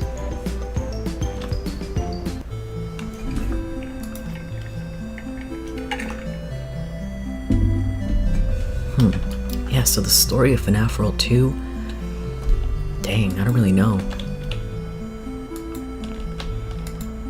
And I wonder if we would still be playing as Freddy. Or like someone else, Glamrock Freddy maybe? That would be cool.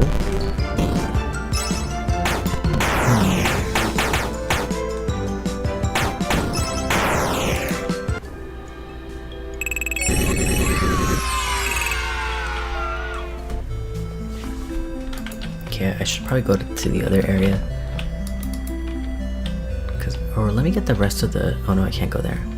Yeah, but let me get the rest of these coins. Oh, that was the wrong thing. It's fine. Pizza wheel.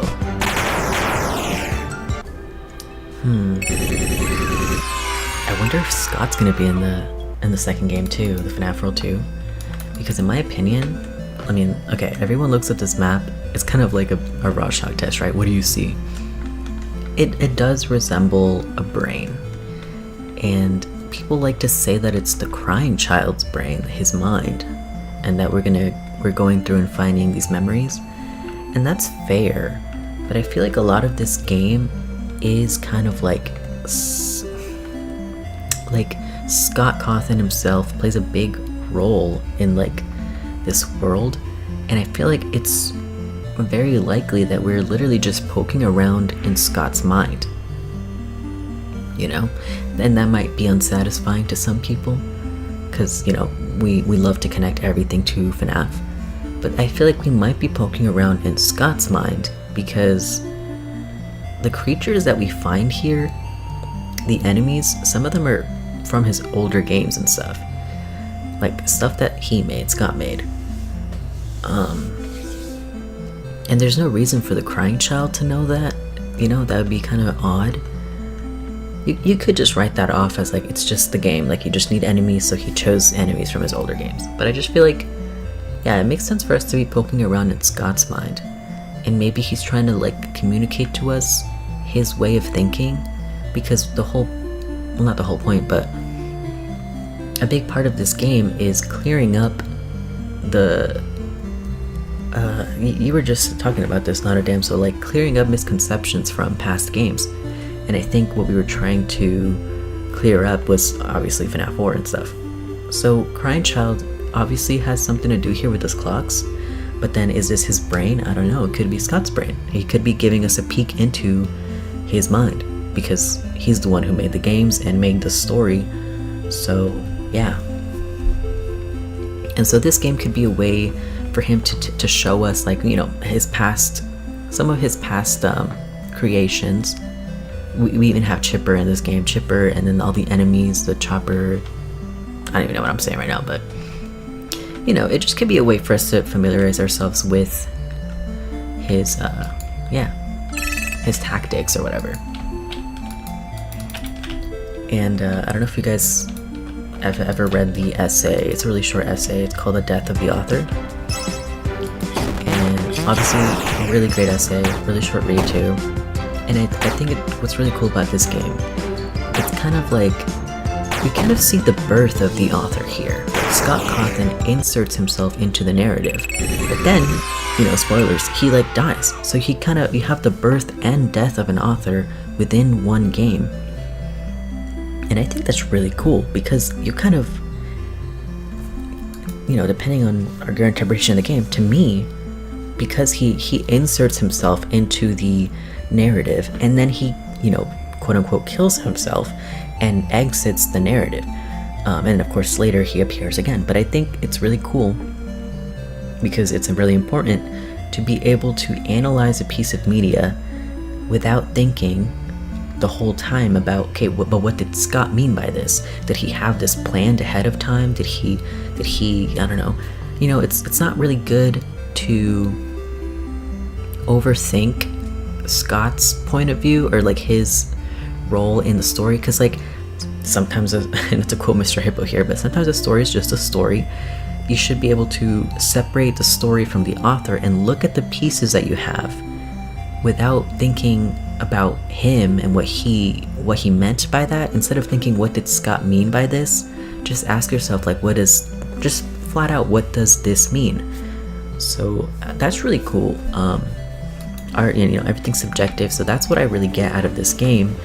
Is it's pretty meta, and you get to peer into Scott's point of view in his mind, but he tries to exit the narrative, and I think it's trying to tell us, like, don't think so much about me, because people I feel like after he gave those hints to MatPat during the stream, I feel like he was like, okay, that was a big mistake, because he led MatPat on the wrong track, right? So sometimes it's better to just, you know, look at the story by itself and not just think like, or run to Scott and be like, well, Scott, wait, explain yourself, you know, what does this mean? So yeah, and obviously since then he's a lot more distant, and he tries to just let the story speak for itself and not him having to explain himself. You know, he lets the pieces of the story tell the story, and you know, that can be frustrating, of course, but I think that's what makes it fun. Let's see. We really do. You're so right. Our brain's neurotransmitters can fire trapped in cycles if we don't refresh on positive things. What did you call it? Diffused thinking. And sleeping is the most powerful form of diffused thinking. So you might wake up and be like, oh, okay, I know what I need to do. That's why, yeah, you know, if you get stuck, just take a nap. Or do something else. Picking Scott's brain is truly valid. Death of the author is good. Yeah, and I think it's good because there are certain works, of course, older books, that the author is just straight up dead. So you can never ask the author what he meant when he said whatever. And, you know, we're lucky, obviously, that Scott is here and stuff like that. But, you know, it's just not good to overthink, really, him and what he meant, because sometimes the story really has all the pieces there for you. Alright, let's travel. Music here is awesome too, and different levels and stuff. And let me see if I can, sorry, because there's specifically a book where I learned about this. Let me see if it's on my shelf real quick.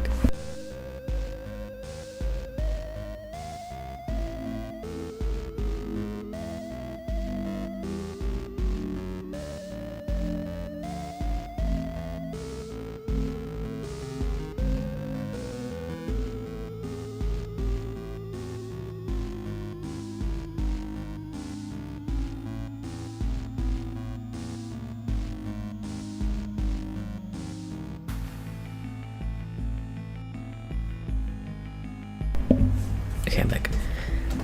I love the Ace colors background and the purple, white, black, one of these. Purple, white, black. Which one is that? Is that... I don't think this one's it. Because that would just take me somewhere else. This one. It's gotta be this one. Right? Anyway, I found the book. It's called A Mind for Numbers. How to Excel at Math and Science. So it's like about mathematics, but just the science of how your brain works and stuff. It can be applied to many things, science or anything else in your life. But yeah, it is like a math kind of thing. It doesn't teach you math, but it just teaches you how to, I don't know, approach the subject. Because a lot of people, they shy away from mathematics because, you know, you can just get stuck sometimes. but that really changed my point of view. Great, be sure to press that button behind you to clear the path for later. That way you won't have to take the long way again. I think that a lot of these monsters are misguided side effects of whatever has happened on the flip side. It looks like you can knock some sense into them, and then they'll join you. How wonderfully convenient. You need to find another subtunnel under the game, and it's probably hidden inside another glitched object. Ahead are the dusting fields. You will probably find the next glitched object there. Be careful, things only get more dangerous from here.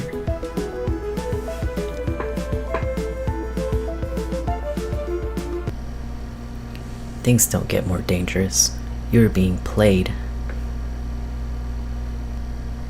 You are being led through hoops.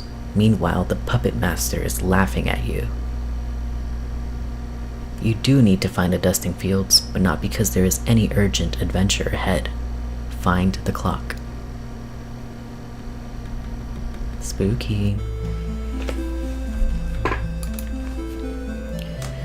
Crocheting a sweater in that pattern, although taking forever because my... Oh really? That's really cool. Taking forever because my neurodivergent brain keeps going to other works in progress. True, that's the struggle for sure. Like, for me, I've been unmedicated for my ADHD for a minute now, so having to try different strategies and stuff. Ooh, one thing that really helped me with, I mean, you're not really asking for advice, right, you know, outright, but I just want to share because my last video, Solving Chica Secret Party Part 2, it's my longest video yet. It's like 25 minutes, well 24 I think really, and like a minute of credits. And I was really shooting for 20, and even that was long because after I made my first ever video, Nightmare Theory, that one was great, and it kind of like it wrote itself pretty much. It's my video on FNAF 4, and I had to just get it out, and I wrote it really fast and made it really fast, and you can tell it's kind of sloppy.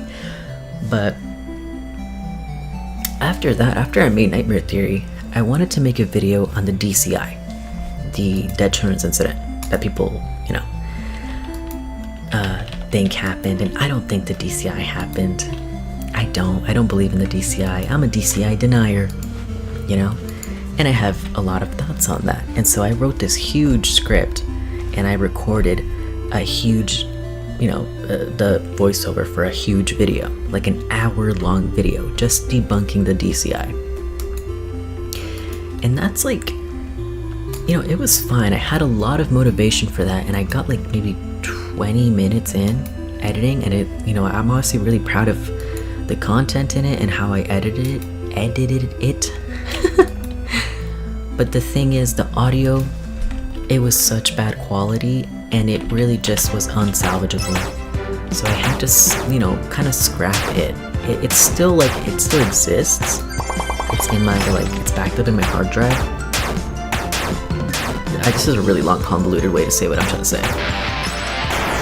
But anyway, I had to give up on it, and it's sad because I spent a lot of time on it, like I want to say months, probably months, and it was the next big thing that I wanted to put out after my first video, Nightmare Theory. But instead I switched gears, and I think a part of the reason why I really didn't see it through, maybe, was it was kind of overwhelming. Like I said, it was like an hour-long project, like video, which takes, you know, hours and hours and hours and hours to make.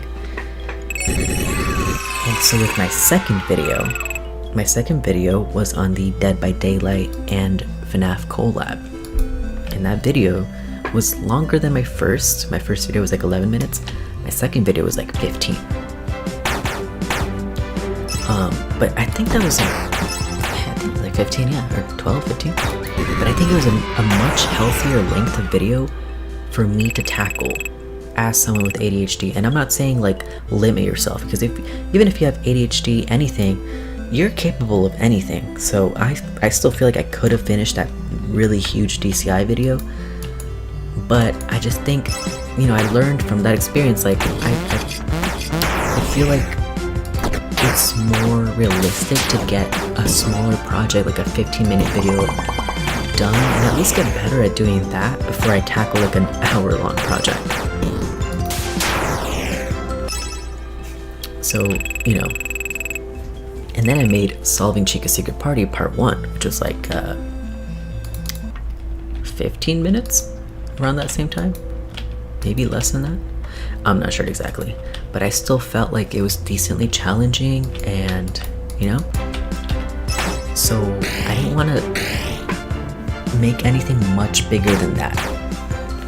So for my... And I've timed myself, right? So for like a paragraph that I write, it takes me about a minute to read, like a minute per paragraph. So I was really trying not to write more, and this is hard for me, I was trying not to write more than 20 paragraphs on Chica's Secret Party Part 2. And I did my best, but it's just when it comes to the shadows, there's a lot to talk about with the shadows. So it did go a little bit over. The final video was like 25 minutes. But you know what? I did it, and this is my whole point here, my little hack, how to lock in or whatever. I made time lapses, and I just did it with my phone, like my iPhone.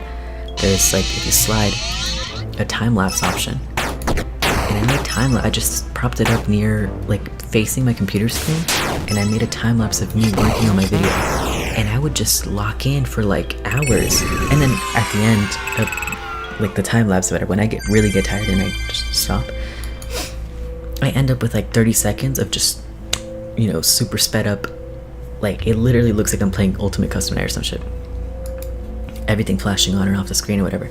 But it's so cool being able to see my progress over hours in just like a few seconds. And the whole time I'm working on my video and not like playing on my phone or scrolling on reels, because my phone is recording the time lapse, so I can't touch it. I have to leave it in place and it make a really cool time lapse, and it's so cool. So a time lapse, I made multiple, and I would just work for hours recording a time lapse while my phone was just sitting right there recording, and it was really cool. That was really effective for me. And you know, with ADHD, you can find hacks and stuff that will help you, and then eventually they'll just stop working, so you have to find something else. Probably eventually it might not work as well anymore, but I think it worked so well for me. Hey, another clock. Ooh, I think I did that out of order. I hope that works. Cause isn't it? No, I think it is. I thought it was this one, this one, this one, this one. Alright. Let me see. I think the Ace background was the glitch, follow me, minigame background maybe. Oh, no, I know exactly what you mean. It's one of the Stage 01 minigames from FNAF 3. So you got the right game. But follow me, I think that's just black and white. But like the Shadow Bonnie Stage 01, yes. It's got the nice like white and black and purple colors. It's really cool.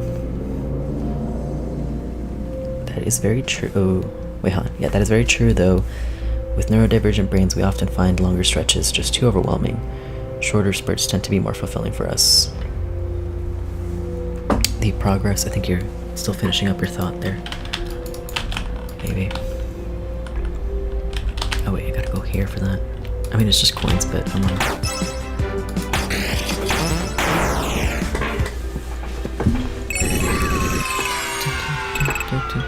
I really thought I'd have more theories on FNAF World 2, but maybe I don't. Maybe I should hop into Mimic. And because then we gotta talk about VANNY. We gotta talk about VANNY.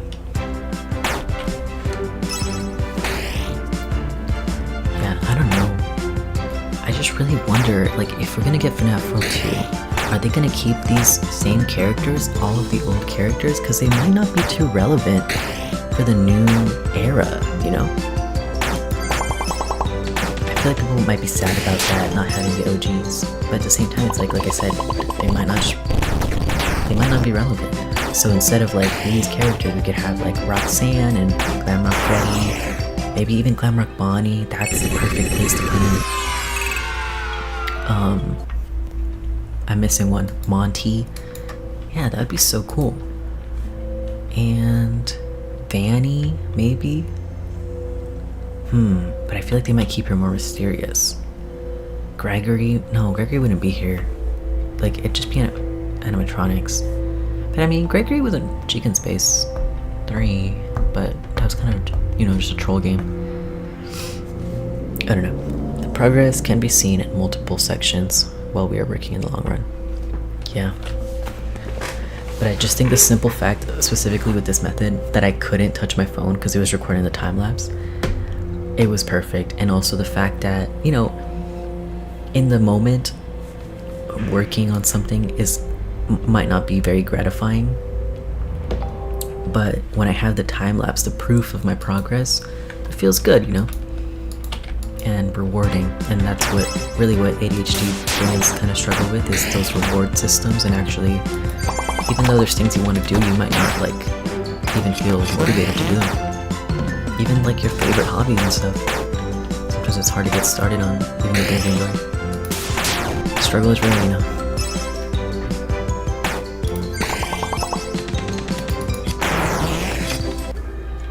Yeah, no. Wait, yeah, no, actually, that's so crazy to think about, because in this game, you have the Glitch Bear plush, which I think is the... Oh, nice, got her. The Fredbear plush. And he's leading us, but then again, that's not really relevant to the new era. Oh, you know who it might be? You know who it might be? Helpy. Helpy might be, like, guiding us through the world. He might be the new Fredbear plush, Glitch Bear plush. That makes a lot of sense to me. Helpy guiding us through the world, and maybe like the corrupted Helpy, because in Ruin there was, you know, normal Helpy, and then the weird Helpy with the veins on his face and the different colored eyes, and he could be the Glitch Bear. So it could be Helpy, and then he turns into Glitch Bear, and he's like, I will tell you a secret, or something like that. That would be cool. Okay. Now I'm finally theorizing about FNAF World 2. I try to utilize self-imposed part 1, part 2, etc. It helps my ASD. I feel like I know what that means, but I forget. It sounds like your phone time-lapse really helped. Time-lapse helped you to visualize you were making progress, and seeing it was the reward.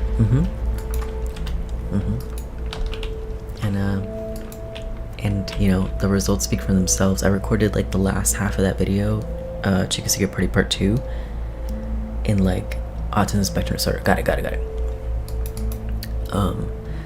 Yeah, I edited like 15 minutes of content, and not even like anything rushed. I was really proud of what I made. You know, I think it's quality. 15 minutes of content in like 9 days, which, you know, I'm not the fastest editor in the world. I kind of overdo it, and I'd like to go hard on the editing. But still, like, I feel like if I didn't try that method, I don't even know, because I was kind of stalling for a bit there. I was kind of worried about not getting that video out in time, but I did it. I logged in. Yeah, okay, so you log into the world, and it's Helpy, or you find Helpy, and he's like, I don't know, something about the world. And I really wonder, back to this map, like if we're still gonna be here in the same place or somewhere else. I really wonder. That'd be crazy. Sorry, I didn't mean to give anyone a seizure. But Helpy could fill the role of Glitch Bear plush, and I wonder if Vanny would be someone that could join your team, if Scott Cawthon would still be, like, you know, I don't know. That's so crazy. That's so crazy. But okay, I think that might be as much FNAF World theorizing as I got it. Because I don't really know. I'm at a loss. I'm really excited now that I think about it. Because we kept asking for FNAF World 2, but it's like, how does that really look like? I don't know. But I think that's a good idea. Helpy will be the plush, the Glitch Bear plush, and just the guide in this world. And maybe even we might have like Steel Wool play a role here. Like maybe we'll have like a Ram character that represents Steel Wool, because we have like, because now it's not just Scott making the story, you know, there's Steel Wool, there's Mega Cat, so that could be cool. Okay, yeah, I'm gonna switch to the mic after this, because then there's a lot there, a lot that I did talk about in the last stream, but I didn't actually play the game, so I'll probably just throw a new save, and I don't know how hard I'll go. yeah, it could be fun. I'm already having fun, of course, but I do want to switch gears because this game can be long. Let me see what he has to say. The subtunnel must be up ahead. However, it looks like something is blocking the path. I'm sure it's nothing you can't handle. I do need to warn you of something though. When you enter a glitched object into a subtunnel, it's possible to find yet another glitched object inside. That will take you into a subtunnel beneath the subtunnel. There may be even more glitched objects there. Just be sure to never go more than 3 glitches down. I'm not sure if you would find your way back up. Be sure to always search for new chips and bytes. They will be a huge help against monsters like the one up ahead. And I already found the clock.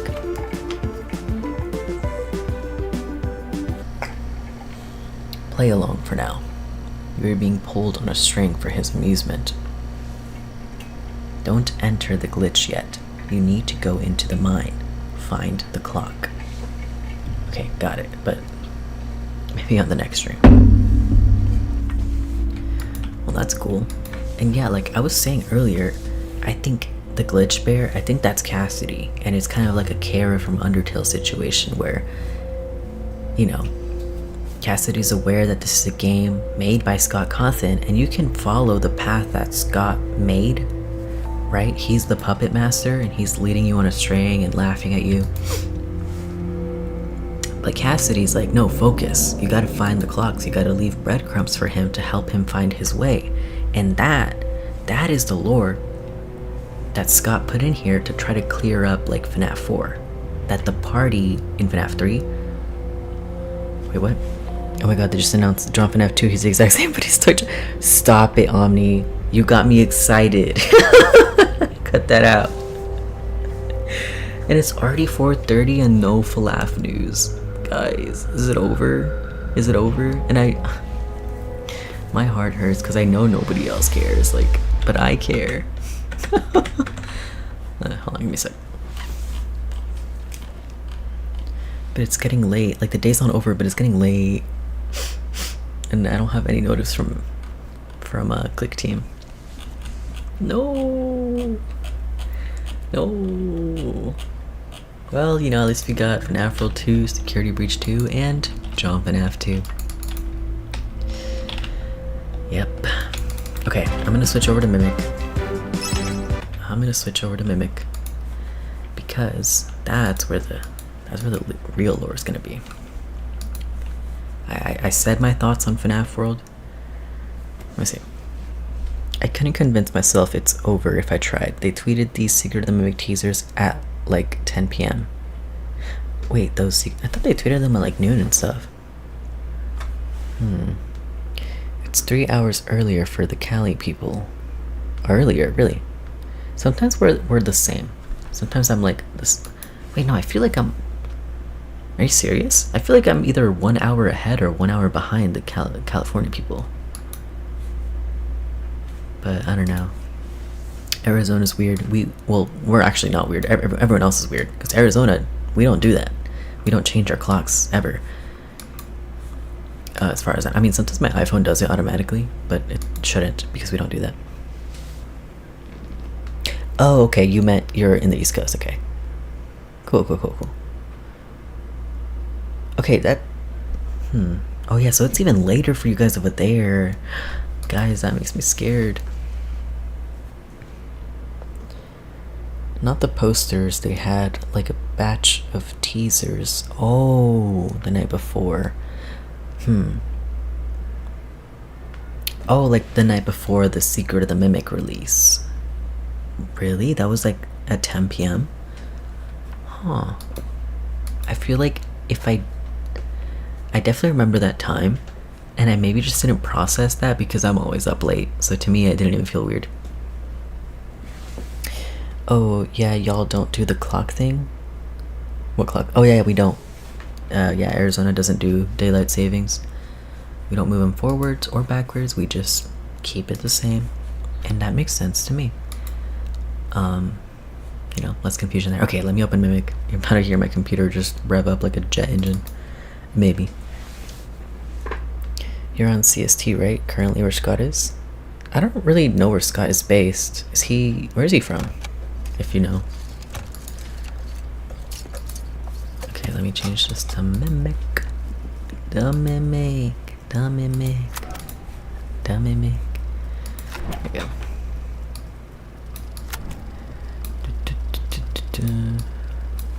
There you go. I think that looks good. Coolsies. And now I'll see where I am here. Oh, right. Yeah, I think he is Texan or based in Texas. I don't know if he's actually from Texas, but no, yeah, I think he even went to college there. Okay, let's just start on a clean slate. Scott is from Austin, Texas, currently in Longview, Texas. I'm from Austin and Scott's Jen as well. Hold on, I can't hear anything. Ah, there you go. Sweet. Struggling to stay awake. Frankly, I tried to tell my manager that I can't work like this anymore. Maybe I should have changed the stream name for FNAF World and stuff. And maybe I should make it Mimic? I don't even know. Wait, I'll think about it once we land. I can barely keep my eyes open. I know, the grind is exhilarating. Look out for the mound. So happy to have you on the Fazbear team. You can't fool me though. You're just trying to snag one of those $25 gift certificates at the end of the year for outstanding performance. What? No. I'm looking for any amount of dirt, which I know I'm literally insane. I love that enthusiasm. So anyway, this will be a piece of cake. We had this contractor named Edwin Murray. He was developing some tech for us, but he's gone quiet. As per his contract, I love this game. He's been working on for us is now legally ours, so we're sending you in to get it. My controls seem delayed. Like, Someone's there you go. inside the building, moving around. Although the signal's a bit erratic, but we don't expect any kind of confrontation. We'll follow up with more instructions soon. For now, just follow these directions and find your way into that building. I hate you. Amazing. Thanks for being a part of the Fazbear team. Dispatch out.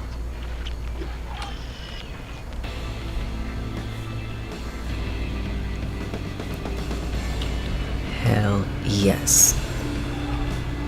Okay, I might full screen it, but again, let me wait till we land. I'll make it ultra wide. This probably looks better for you guys, but I don't know, I like to... that's kind of the perk, is I get to see more on my ultra wide. Hey, scared as fuck. This is the first time I got to hear your voice on the stream. Welcome, Digidog. Don't forget to like the stream. Hello, how are you? How are you processing everything? All these announcements? Because, oh my god. We were just playing FNAF World and talking about what a FNAF World 2 might look like. Okay, yeah, let me change some settings here real quick. Because I do want to go full screen. And I don't want you guys to miss anything, so it might be gonna have a little bit of blank space, sorry. But I'm gonna be a little selfish here and choose me, because I can see more this way. And then let me see about changing the stream name, because this might take a minute. And I'll name it like, I don't know, playing Mimic to solve Security Breach 2. Let me see. Manage, there you go. Oh. This stream can be accessed again from the managed list. Exiting will not end the stream. Okay. It's fine. We're still live, right? Right, guys?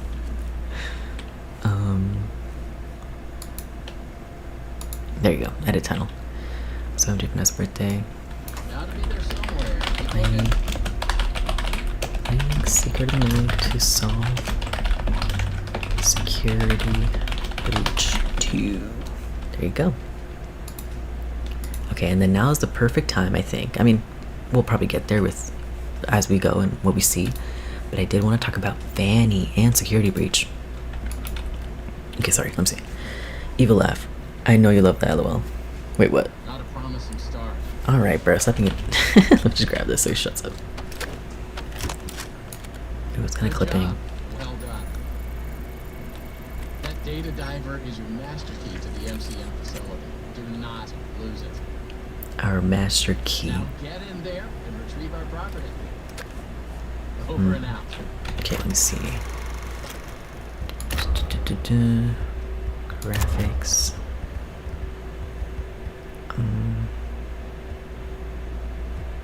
What did I do last time? Window, full screen. There you go. Which is, it looks exactly the same, but oh. But I think it gets rid of like the clipping. I'll see. Okay, I am somewhat mixed, but kind of satisfied. I wasn't expecting FNAF to become in real life. Yeah, that's crazy. And hey, it's like gonna be a permanent location apparently. So even, I think that's better than just being a pop-up because, you know, we might get to go one day. It's really far from me. I'm on the other side of the country, but maybe, let's just say maybe. That VANNY redesign looks creepy as hell. You're so right. And you know what? At first glance, I thought I saw the moon. You know that moon, like his creepy smile? I thought it was the moon. But it's VANNY. She got like a slight redesign and she looks like the moon. I don't know. And the VANNY and the moon are definitely connected. And I did say this in one Discord, like in Security Breach, like the moon kidnaps Freddy, right? And brings him to Parts and Service for VANNY to, like, you know, give a talking to. So the moon and VANNY were working hand in hand. And then in the daycare attendance room, which we talked about yesterday, not too much, but if you take a picture of all the Captain Foxy cutouts, you get to go into the daycare attendance room, right? And I'm pretty sure in that room there's like a little workshop area. And who would be like, I don't know, working on stuff except for VANNY. And I don't know, I could be wrong though. Like I said last time, I'm kind of like catching up with the modern FNAF lore, so if I get anything wrong, let me know.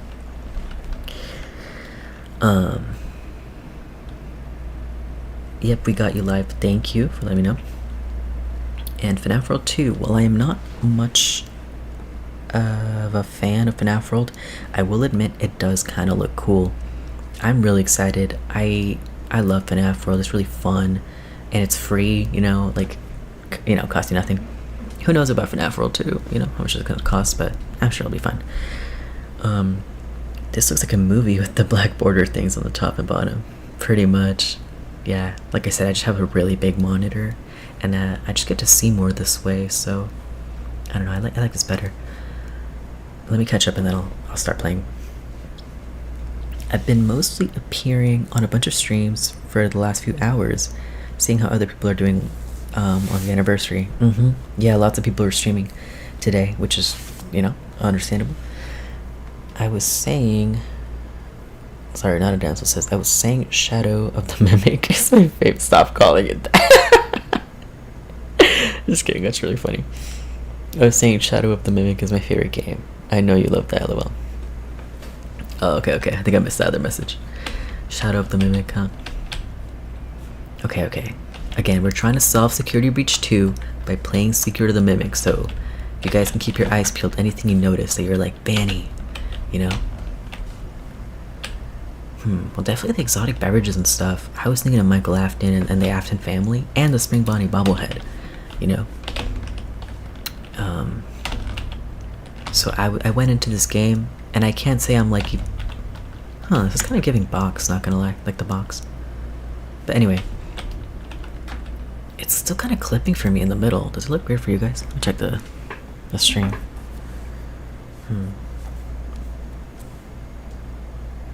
No, it looks normal on stream, so I guess I'll just deal with it. Let me see. Wouldn't it make more sense by solving Security Breach 2 with, well, Security Breach? Well, you see, the thing is, Digidog, I don't have Security Breach. And also, this is the most recent game, and you weren't here last stream, but there's, I think, a lot of pieces in Secret of the Mimic that inform us about that will inform us about the next game. Little hints and little things there. And you know what I didn't talk about last time, guys, was Fall Fest. But I actually, now that I was thinking about it more since yesterday, Fall Fest might come into play, and we will talk about that. So I can't believe Markiplier called it that. LOL. Yeah, like I said, my heart shattered into a million pieces when I heard that, because I actually love this game. Alright, well, this is something that can be tied to the future. The Mystic Hippo cards. So in Help Wanted 2, you have that Mystic Hippo machine, right? And these are literally her cards. And I forget if there's like a Vanny card or something, but I think I don't know if the classics are on there or the glam rocks. I really don't know. Who's to say? But playing cards, right? Mystic Hippo cards. The future is like, it feels like kind of like FNAF 4, where the future bleeds into the past as much as the past informs you about the future. So you know, it's cool to look at all of this in retrospect, I guess. That might not be the way to put it, but whatever. With hindsight, I guess. Future sight. Post sight. I don't even know. Yeah. Alright. There's kind of no point in me pressing. I already know what he says, but... The MCM facility is temporarily closed. For all deliveries and work inquiries, the client and deliveries entrance is located around the side of the building.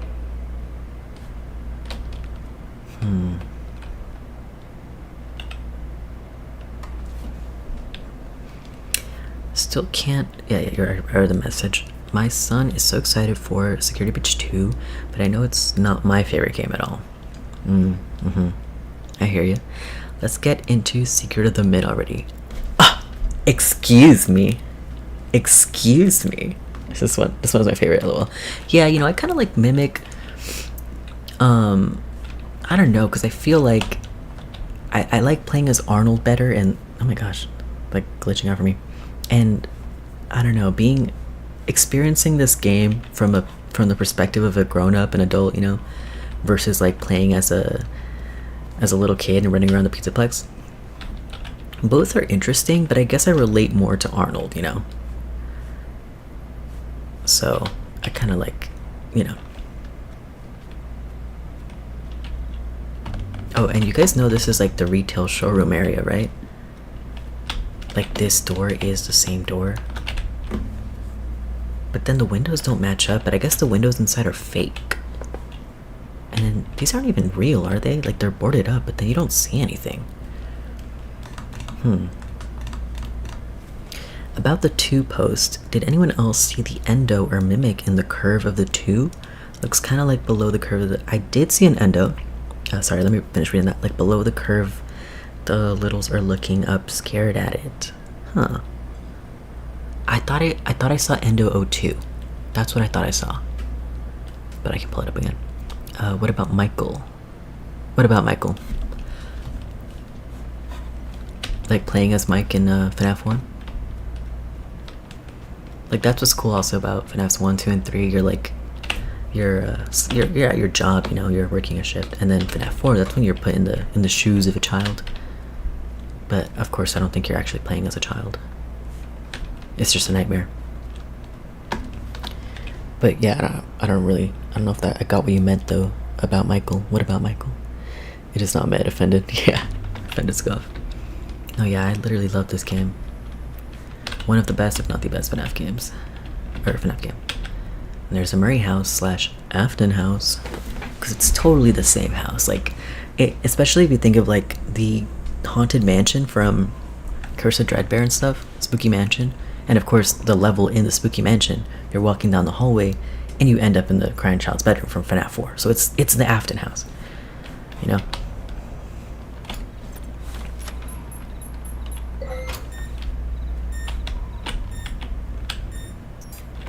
Place is huge, and I think these pipes, I would love to get a side by side. Let me just get a quick like view of it, because maybe I can come back later and just take a screenshot.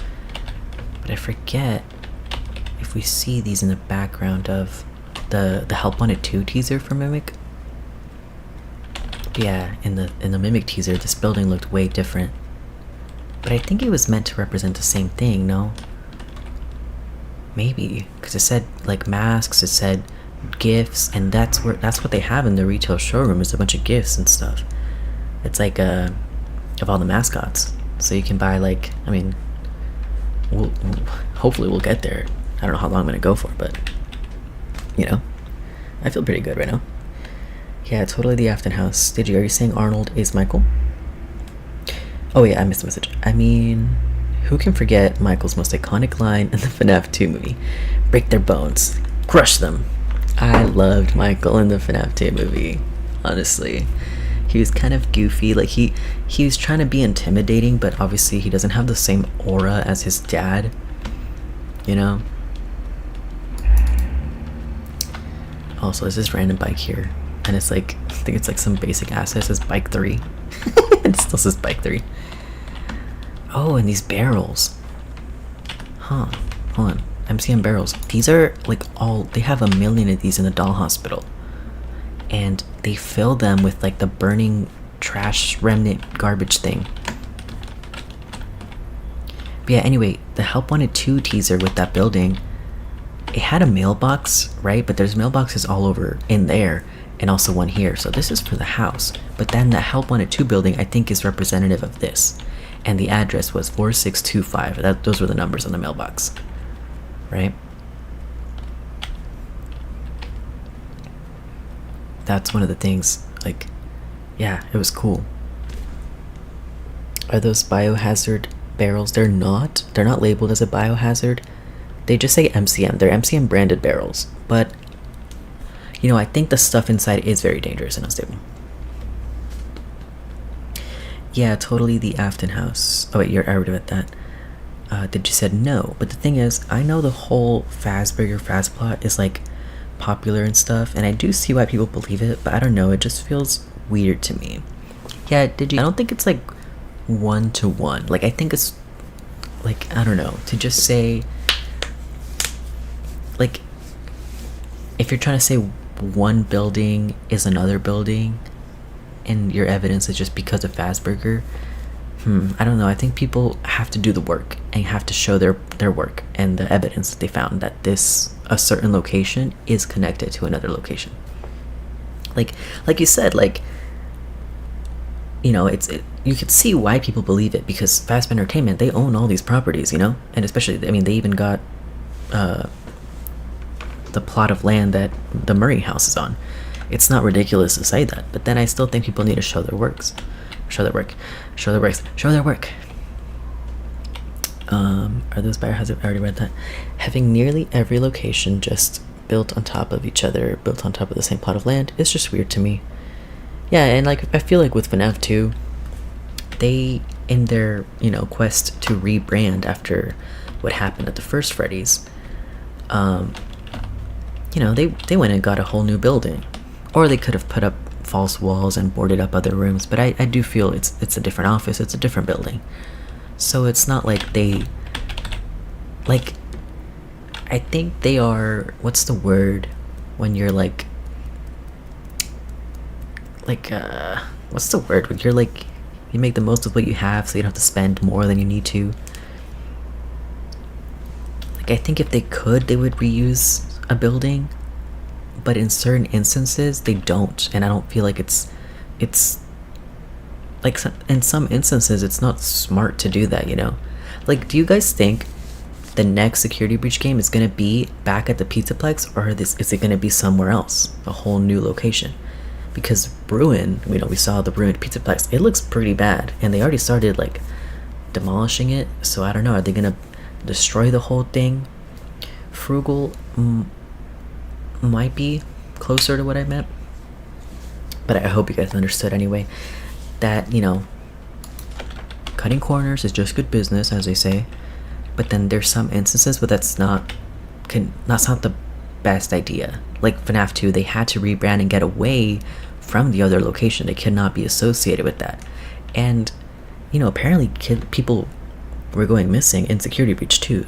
It wasn't a big part of the story. It could have been a bigger part of the story, and it wasn't, unfortunately. But yeah, I don't know. So do you guys think it'll be in the same place or somewhere else? It is odd for sure. Then again, Faz Entertainment they are cheapskates, so it makes physical sense. Yeah. And you said also, I remember someone saying that the exterior of MCM looks like the Mexis and F10 machines. You know what? That's a good observation.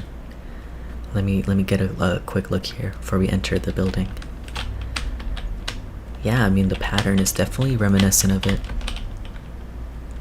And you know, it's funny, in that Help Wanted 2 teaser, one of them, like the puzzle, the two-sided puzzle, one of them is the building, but then it switches and it's the van with the Mex's machine in it. And then of course the building, the address is 4625. You punch 4625 into the machine, right? So yeah, that's a really good point. Do I know what to make? Not really. So let's just go in. That's a really good observation though. Thanks for sharing. And yeah, that burnt van. What do you guys think of Secret of the Mimic Loop theory? I actually like it. Secret of the Mimic Loop by Withered Circle.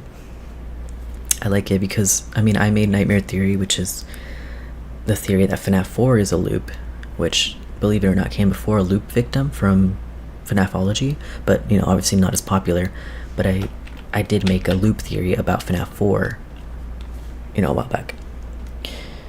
So I like Secret of the Mimic Loop, especially for playing as, to me, I went into this with the idea of like Arnold might be sort of a stand-in or something for William. But, you know, we don't have to talk about that too much, but yeah, I mean, there's a burnt van here, so this could be from a past playthrough or something, like things could be repeating, and then there's that letter in there that says events are repeating, you know? Alright, there's really nothing over there. I guess it implies that F10 is like in control of the place. That it literally looks like the machine it is trapped in. Okay, y'all. I've been stewing on a part of the fast plot. What does that mean? Happy Security Breach 2 Day! Hey, Jack. Welcome. Don't forget to like the stream. Oh, hey, Seeker. Welcome. I like it on principle because I appreciate theories that go into weird territory. LOL. Same. I love crack theories. I love hearing crack theories, you know. Because, you know, it feels like, you know, we sometimes just hear the same stuff over and over again. And we just keep looking for things to confirm our biases and our preconceived ideas. So I love when people shake things up, you know. I love it.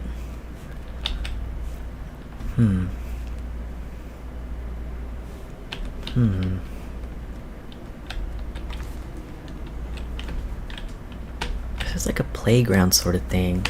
And then there's these like stone elephants.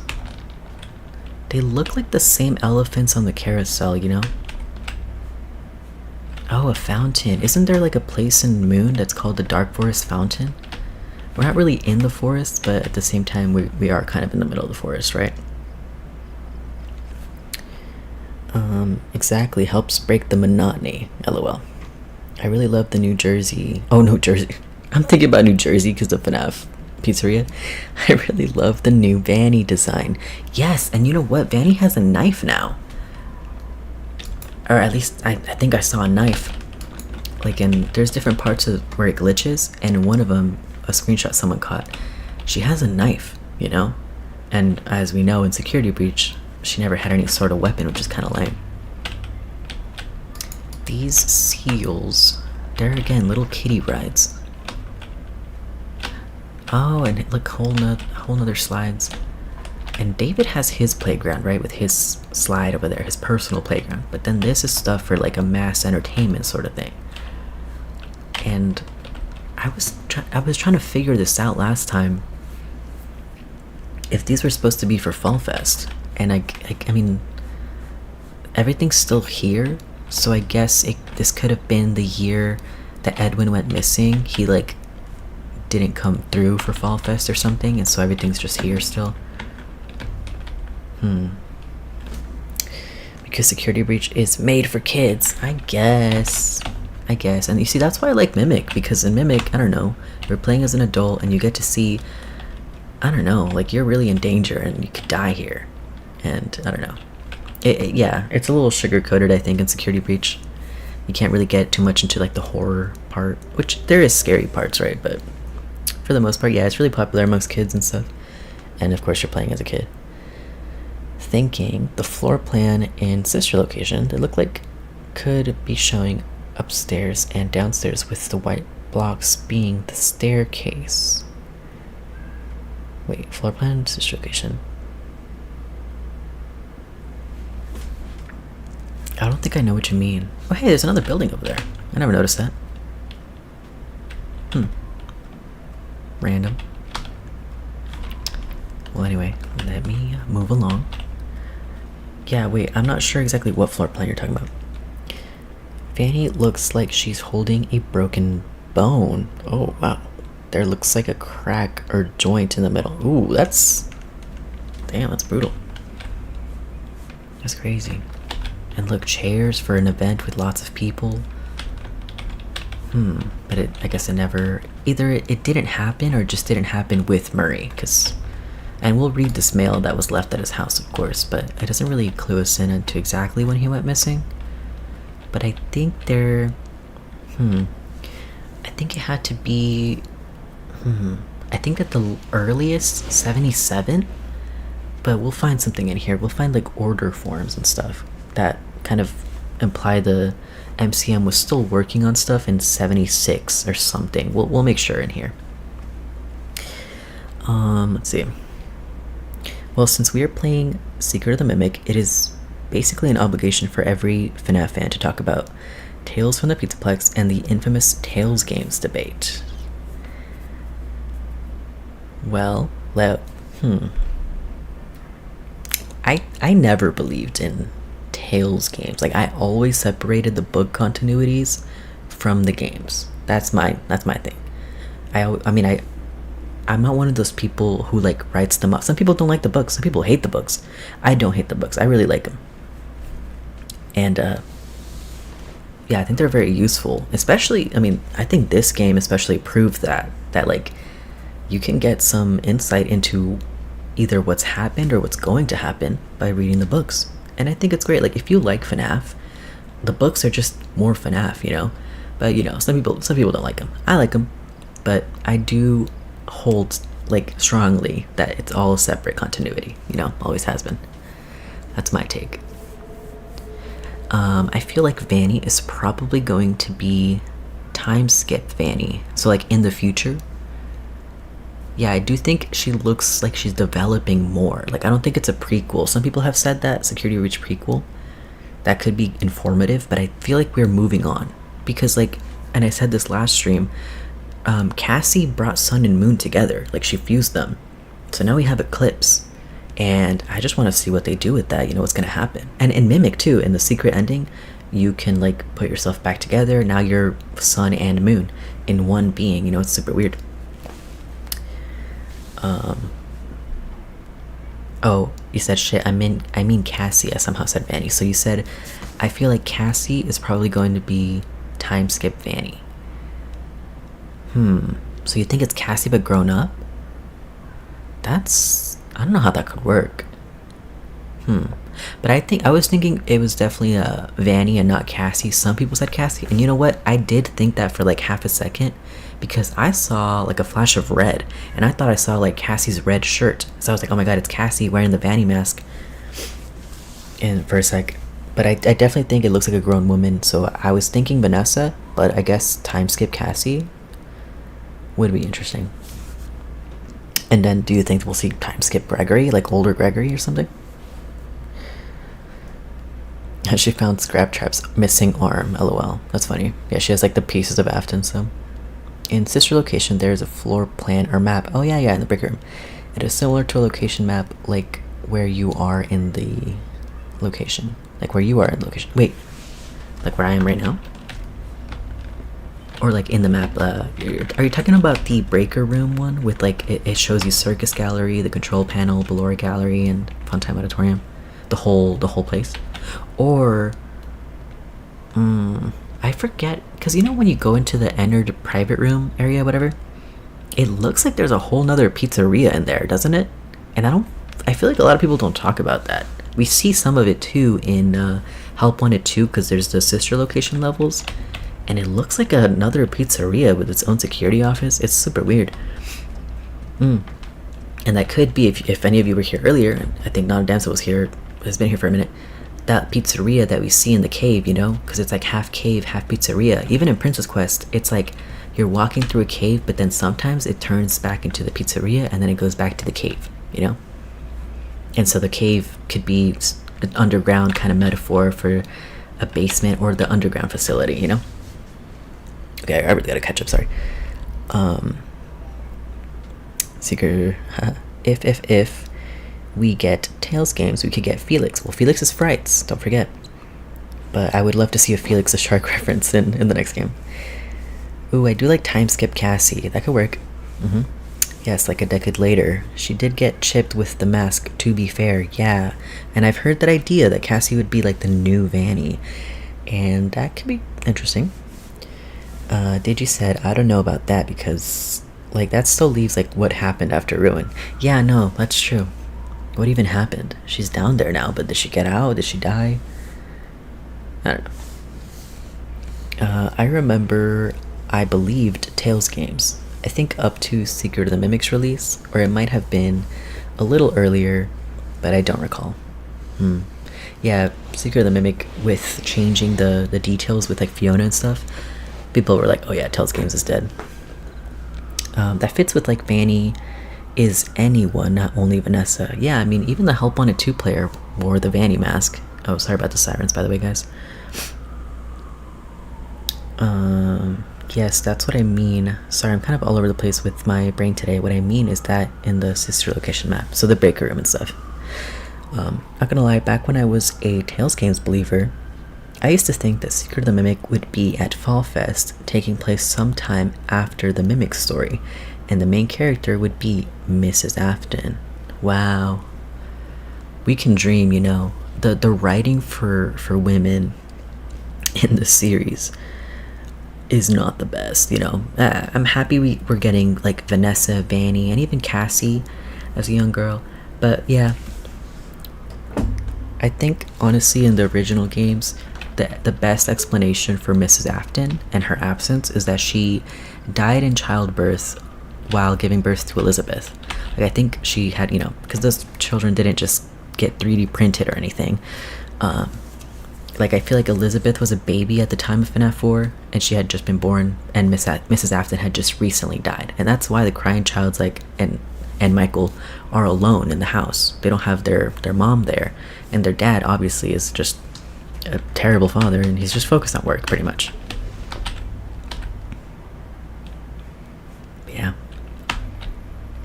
This is crazy to me. Like, Edwin said there's a fence. No, there's not, bro. No, there's not. Like, look. Oh my god, it's not even... Okay, this one side is covered. This side is not even covered completely. And look at that. This literally had to be dropped off. Look, imagine how heavy this box is, and they just boom, plopped it right. Like, David could literally be under there right now. I mean, probably not, but... What a piece of shit. Like, I don't know. I hate Edwin Murray. Like, even if Edwin didn't kill David, like, he killed David through his neglect, you know? Let's see. It is possible they aren't vents leading to other parts, but rather showing another floor, like 2-story floor plans. That could... Yeah, you're right. Wow, sister location having 2 levels. Well, when you take the elevator down, I'm pretty sure you pass by like multiple windows on the way down. So there could be definitely multiple floors. For real, Digi, Mrs. Afton would be perfect. Yes, we all agree that we want some juicy Mrs. Afton lore, but that would be too peak for Scott standards. Well, we can always improve. I like to think Vanny is some ghost that can possess anyone. So you think she's like a spirit? I guess I literally said exactly what you said. I'm dead. Like, it's not that anyone Glitchtrap or F10 becomes a Vanny. It's that there's an entity called Vanny that used to work for Glitchtrap. Okay. And we were talking about this earlier, Seeker, because at the end of Princess Quest 1, the like Glitchtrap Shadow Bonnie Afton creature, it like gets the princess, right? And then the minigame ends, and then Princess Quest 2 begins, and you're inside this mushroom cave, and Old Man Consequences is there. And that doesn't really give me a great feeling. Like, you know, I feel like it doesn't seem like Vanessa's dead, but if Vanessa is the princess and, you know, Glitchtrap gets her and she ends up in this place that's very surreal and sees Old Man Consequences, like, that doesn't give me a good feeling for her, because how do you come back from that? Because in FNAF world, if you go too far down and you end up at Old Man Consequences Lake, and there's no coming back from that, you know? So it's not a good place to be. And I don't know if it means death, that she's dead, but, you know, certainly stuck in some way, right? And I don't know if she could be able to find her way back out. And at the end of that, the Princess Quest 2, she does something, like opens doors and something, I don't even know. And then she just rests. She rests for a moment in the security office, right? Really weird. So, yeah, I'd love to hear your thoughts on that. If you think, like if she's a ghost, do you think she's dead? Like, that Glitchtrap killed her or something? Okay, my son and I argue about the fence. Why? What do you guys say? Hi, David. Where is my ball? It's not fenced in. It's just plopped outside the one fence side. My son says, no way it's fenced in. Mr. Me, dead Family Guy style. It's literally, yeah, I don't know what crack Edwin was smoking. How do we feel about Edwin Murray's characterization in the game compared to his characterization in the Tales books? Well, the Tales books definitely make him... Oh, wow, that's so beautiful. The first time I played this, I had the brightness max because I wanted to find all the secrets, but it looks so much better when you let the lighting, like, actually do its thing. Yeah, in Tales, they make him seem like a lot more like he's a good guy, but I think in the games, you can tell he's just like a piece of shit. Like that, and that's my point of view. Some people, they still like him, and they, you know... Oh, what is the lore in this trash here on the ground? Welcome, potential buyers, to Edwin Murray's Costume Manor, the leading powerhouse in costume entertainment. Shit, it might be lagging. It's lagging for me, guys. Sorry. Come in and see what Murray's can do for your carnival, amusement park, midway, or fun fair. This client tour will show you just what I'm capable of. Get ready to be amazed. Don't forget, every one of my creations are available for purchase or lease. So we did just see this very door on Steel Wool's Twitter. And I don't know, do you guys think that's relevant? Because then I was starting to think 2 teasers in the MCM. And then Chica from the MCM. But then now it seems like we're going in the future. Give me a second, guys.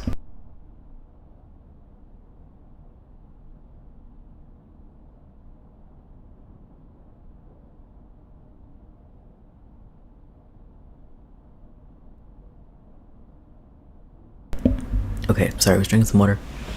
He's a terrible human, agreed. And Seeker said, well, that's the thing. I mean, Vanny is her own entity, like not even related to Vanessa. I understand you now.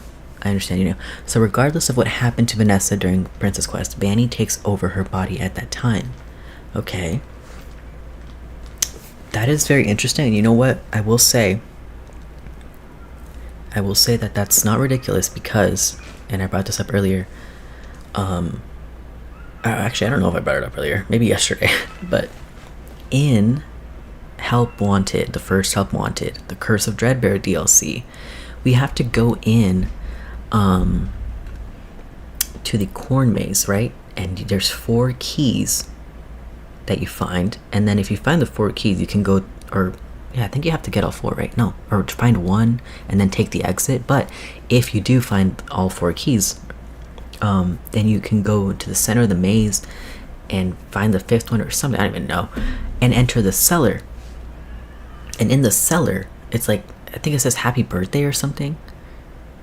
I honestly, my memory is a little shoddy here, but you find a gift box, but the gift box is already open.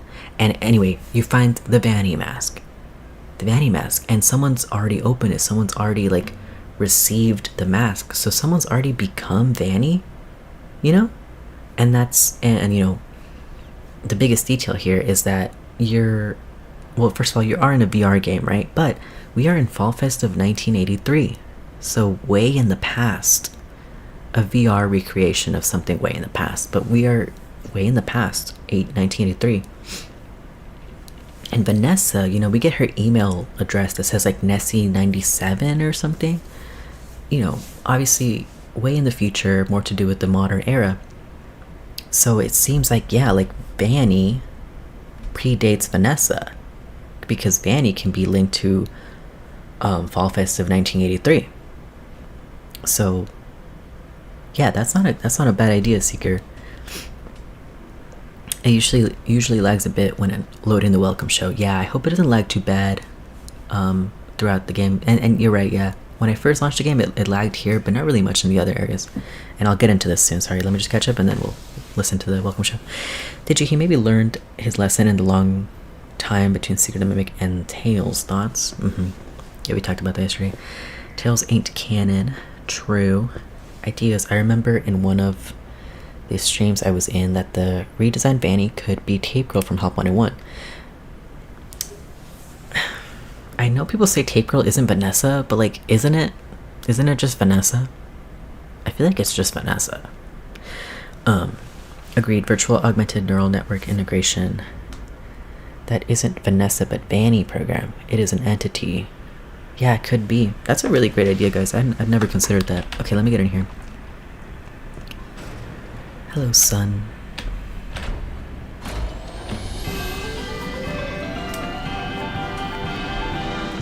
Wow. Welcome! The show's just begun. There's so much to be done. You want to be here to stay. It's a one-of-a-kind fantasy workshop where you'll quite simply be amazed.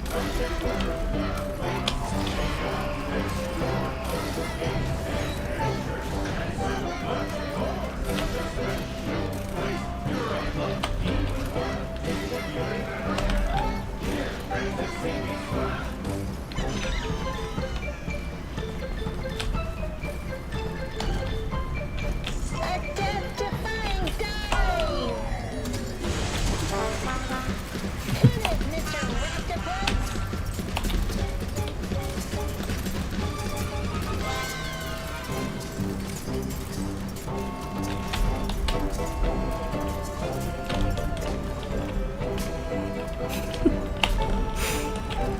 I love this game. On a world awaits, now it's time to explore. Step right up, don't be scared.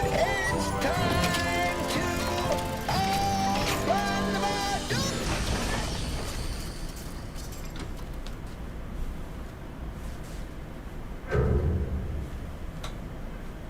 door. A death-defying dive. Yep. I think I missed a message here. I kind of wouldn't like Tape Girl as the next VANNY. But then, like, isn't it just Vanessa, though?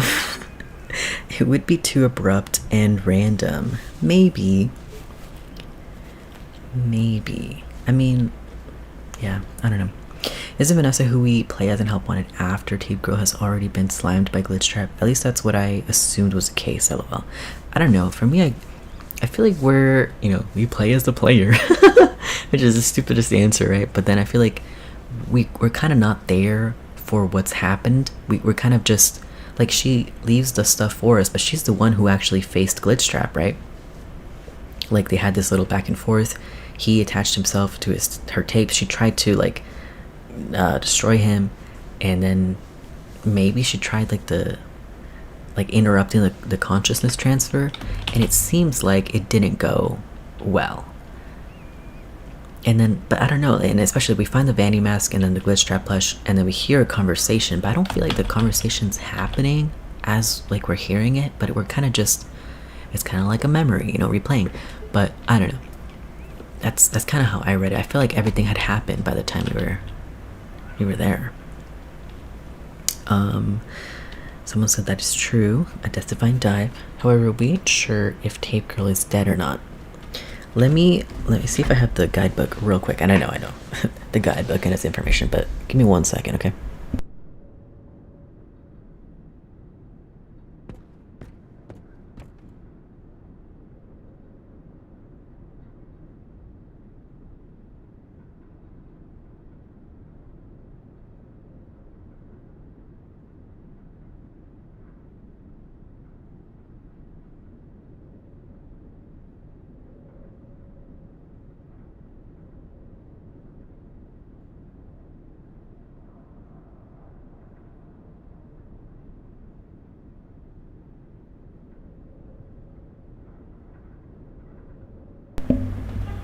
Okay, I'm back, sorry.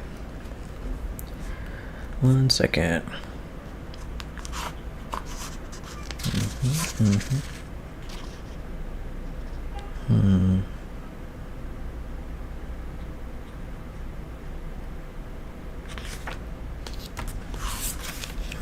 Okay, let me go to the help wanted section because, okay, I understand the guidebook has inconsistencies, right? But in some cases, it's just so straightforward. Like when it says like, oh, this is like a fact or whatever, I know that Scott Cawthon wouldn't let, or the people who proofread these stuff, they wouldn't let something be published that says this. Okay, well, that's not true.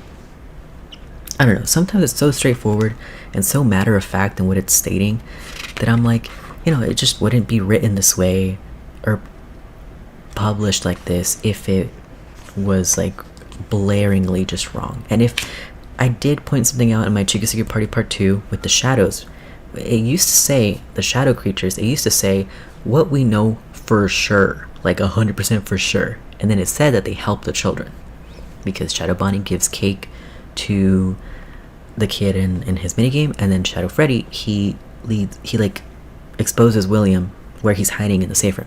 So it said that they help the children, both of them. And then in the next one, it was amended. And instead of what we know for sure, it says what we wonder about.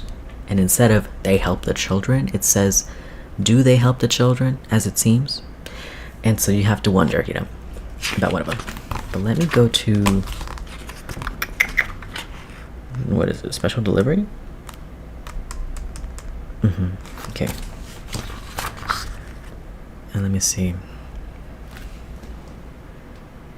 Yeah, and about Tape Girl, if she's dead or not. That's what we were kind of wondering about the princess, too. I guess, yeah, we were literally just talking about that. Well, I was playing 5 laps earlier, and we were in the mushroom cave or whatever, because the princess wakes up in the mushroom cave after the, glitch trap Shadow Bonnie creature gets her, or after, whatever. And I'm like, is she dead? Or is she kind of just trapped in her own mind? Because that's kind of what happens in Help Wanted, right? You get trapped somewhere. But are you dead? Or is someone piloting your body now? Like, are you kind of just in the back seat of your own body? Trapped in your mind. I don't know. I feel like a body can't sustain that forever. So you might die as a result of it. But does it mean it's, like, for sure 100% death? Or can someone save you, like in the Princess Quest endings, like Gregory saved Vanessa? Which, by the way, and that's what I wanted to say, because we have to talk about Vanny. There's no way the Princess Quest ending was canon, or was ever canon. There's no way, because Gregory wouldn't do all that work, because he's already like in danger from the animatronics trying to kill him, right? And at first, he just wants to leave. And then, of course, I think he learns about the disappearances and stuff, and Freddy's like, you can stay and keep exploring the mysteries. And Gregory's like, if I leave, nothing will change. So Gregory chooses to stay. And, we as the player can choose to redeem Vanny. But do I think Gregory would do that when he's already fighting for his life? Go out of his way to go find his arcade machines and play them? He doesn't even comment on them. He doesn't really acknowledge them. He just does it. And, I mean, we do get an ending for it, but it's, it's not like a full animated ending like the Burn Trap one. So is it really in character? I don't know. And apparently not, because in Ruin, we see Vanny's graffiti. Like, she's still around. And if she's still around, the Glitch Trap's still around. And, like, I don't know. And there's that Help Wanted ending where she destroys Glitch Trap, but then that's not what happened, right? Because instead, like the other ending where you give the mask to Cassie, that's what actually happened. So that, I'm just saying, we gotta talk about Vanny. Vanny's still around, that means Princess Quest was not canon. At least that's the way I see it, so, feel free to, argue your case here, but I think it was never canon. More and more people, I think Bronze Films just made a video, and then this other YouTuber, Bon Jonesy, they just made a video saying that the Burn Trap ending, like, it had to have been, only one ending leads to Ruin. In Ruin, all the animatronics are destroyed, like Roxy and Freddy and, Freddy, probably not the same Freddy, whatever, but Monty and Chica. And it's the damage that Gregory caused, right? And why would Gregory, I feel like you need those upgrades to do everything you need for the Burn Trap ending, don't you? Please correct me if I'm wrong, because again, I haven't had a chance to play Security Breach. But if Gregory's gonna do all that work to like upgrade Freddy and stuff, he needs that to do the burn trap ending. So that would lead into ruin, because they're all the animatronics were destroyed by Gregory. Roxy's even like, give me back my eyes, you know, that happened. I don't know. Seeker said, I just assumed that since he was also possessed by Glitchtrap, he just decided to help her once he realized she was too. Wait, who's he? Jeremy?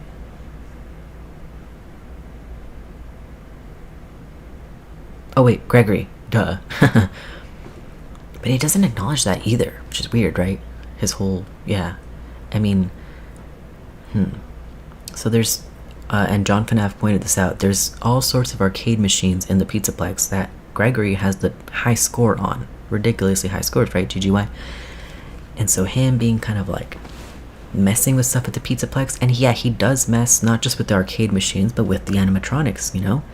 And Vanessa is like, he walks through every security door like he owns a place, so he feels at home in there somehow. Like he is kind of a phenom, you could say. Getting Roxy's eyes is story mandatory. But then I think even in the burn trap ending, you need the voice thing to get Roxy to leave, right? And to even survive down there. And you need Monty's claws to break the gates to get down there, don't you? Okay, focus on the game. Yeah, true. We need to solve security breach, too. Oh shit. Thank you, Digidog, keeping us on track. Look, it's Felix. Oh, and I freaking love these Paper Pals. They're so freaking funny. Paper Pals are one of my favorite characters in the whole franchise.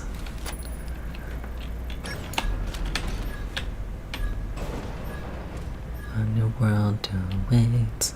Now it's time to explore. Step right up, don't be scared. I love the party hats, yeah. Oh, and then this storage area. I'm sure you guys might have tuned into T-Dreads' like ruin stream. It might be a little too dark to see. Maybe I'll fix that a little bit. Where's the brightness? It's not too bad. Let me see. I don't want it to be too bright, but let's see how that looks. Back. Continue. Alright.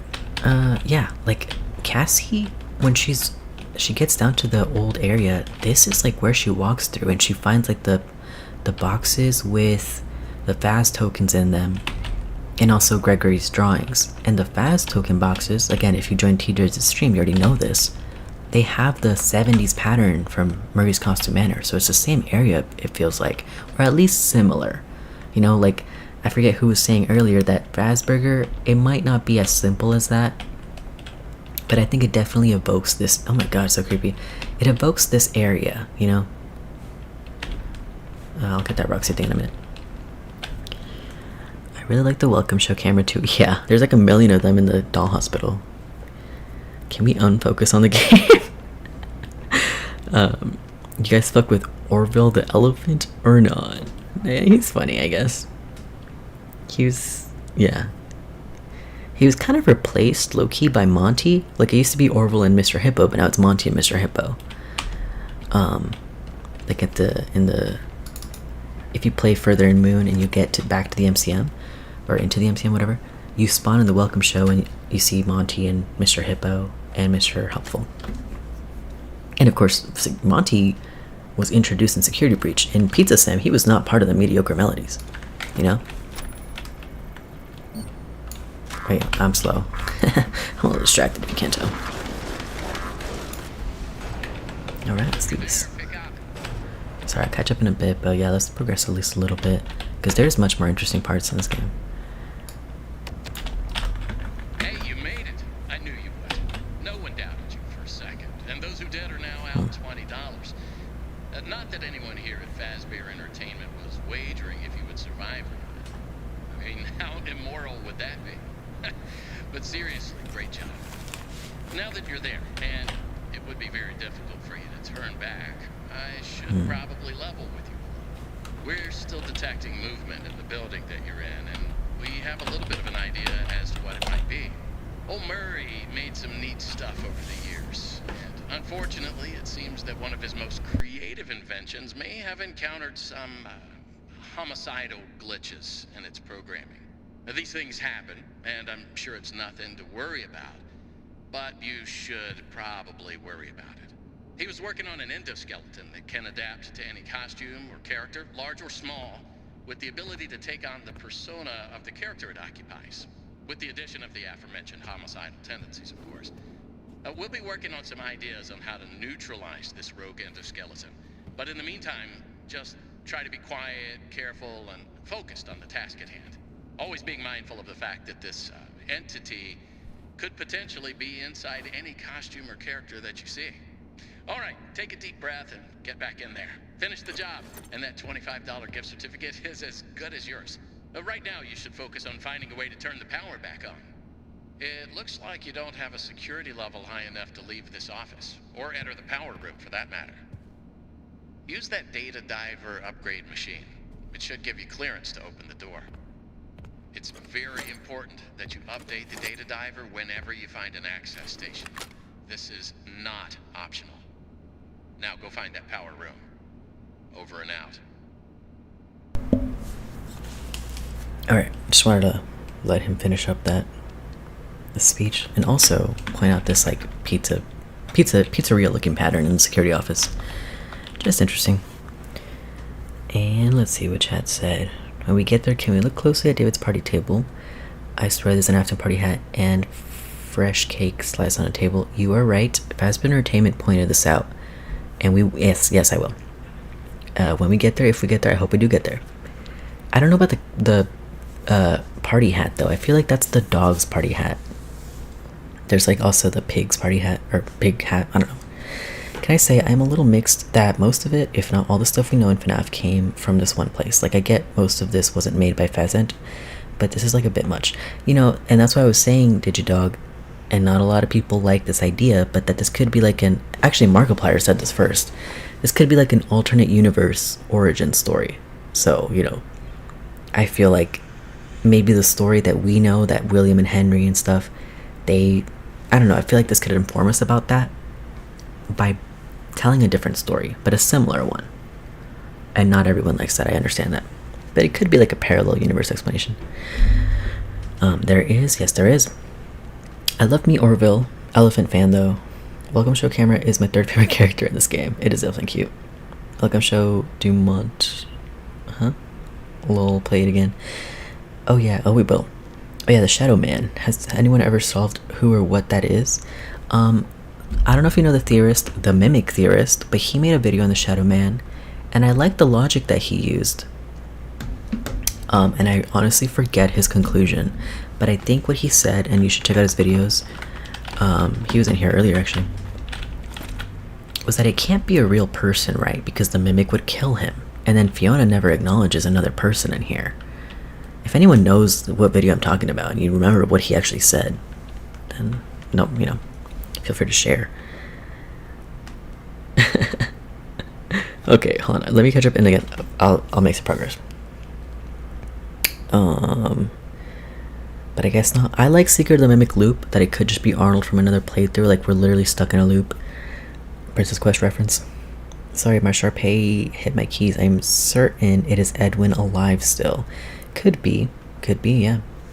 Because Fiona talks as if Edwin is still around, like that he could still, that he's like hiding out in the main house, and that he can still fix things, like as if he's alive, right? And it's weird. So that could indicate maybe he is. Tiled walls because it's FNAF, right? Get it? I know, but it's just pizzeria vibes, which is weird because it's a security office, and this is not a pizzeria, it's a costume manor. Like it's supposed to, that's a factory. I don't know. The parallels. An alternate universe backstory. Like, are you saying that the Steelwood games take place in some alternate universe along with the old games? Well, because, you know, where did Monty come from? Monty didn't exist in like the Scott games. Monty, you know, was born in Security Breach, a Steelwood game. And then we have Monty here in the Origin. So it could be, I don't even know. Secret of the Mimic Parallels, panic. I know not everyone likes that, but to me, like, and this literally, I know this makes no sense, but to me, Arnold is like the William, but then also Edwin is like the William, but then both are true, but then also that doesn't make sense to anybody. So but to me it makes sense. It makes perfect sense. He said it was one of the dead technicians FASB Entertainment sent, I think. Oh yeah, huh? Like his spirit and stuff. And you know, there are people who died in here. I personally like the idea that it's Fiona's ghost for the irony, lol. I guess that could be the case. It looks more like a man though. Now I love that they stole MCM stuff. It makes Afton so much more purposefully evil. And you know, that's the thing about so-called geniuses, like Elon Musk, for example. Elon Musk, he's not the founder of Tesla. That will say that will be shown on the record. But no, he bought his way, and he bought the company, and he bought he basically, like, part of the contract is he gets to call himself the founder, but he's not a genius. He just has, you know, the cash. And you know, and Edwin, you can tell, same sort of thing, right? It's not like he worked his way up to the top. It's his dad's company, so he kind of just inherited everything. He's not the genius behind everything. Like, he didn't build everything from the ground up. And I don't know. So I agree. It's still in character, you know. Oh, PayPal, same. I think actually that's what I meant. That might be where he's listed as the founder, but he didn't make PayPal. Who is the Mimic Theorist? I've never heard of this individual. Well, he's called the Mimic Theorist. He theorizes about the Mimic. And yeah, he was in here earlier, actually. I like his videos because, I mean, not a lot of people are, like, focused too much on this game. And I really like this game, so I like his videos and stuff on it. And he has this White Tiger video coming up, I heard, pretty soon. So stay tuned for that, too. Shout out to the Mimic Theorist. He plays this game sometimes on stream, like, pretty regularly, so that's cool. Sorry, let me catch up for real, and then you guys just have such great ideas. I can't even. Let me see. What about Henry? Same with PayPal. Yep. Oh, Henry is awful as well. I do think that Hen was the leak, or Hen had Fiona. I do like that theory. I think Raito said that Henry was like an admin, and he's the one who, like, he kind of chose William over Edwin. The drama, it's so crazy. I love a good Mimic theory. Yeah, same. That's why you should check out the Mimic Theorist. Okay, let me go, let me upgrade this.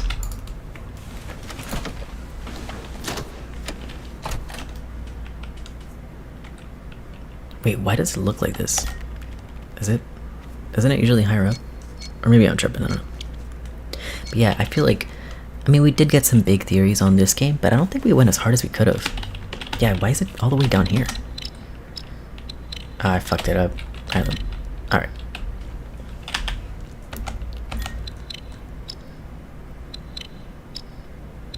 Because I'm missing, like, most of it. Can you guys see? Let me see.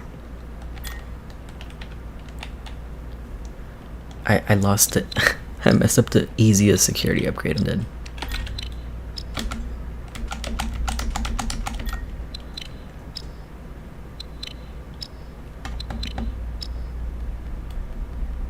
I think they changed the camera position here in the VR update. It's now higher up for some reason.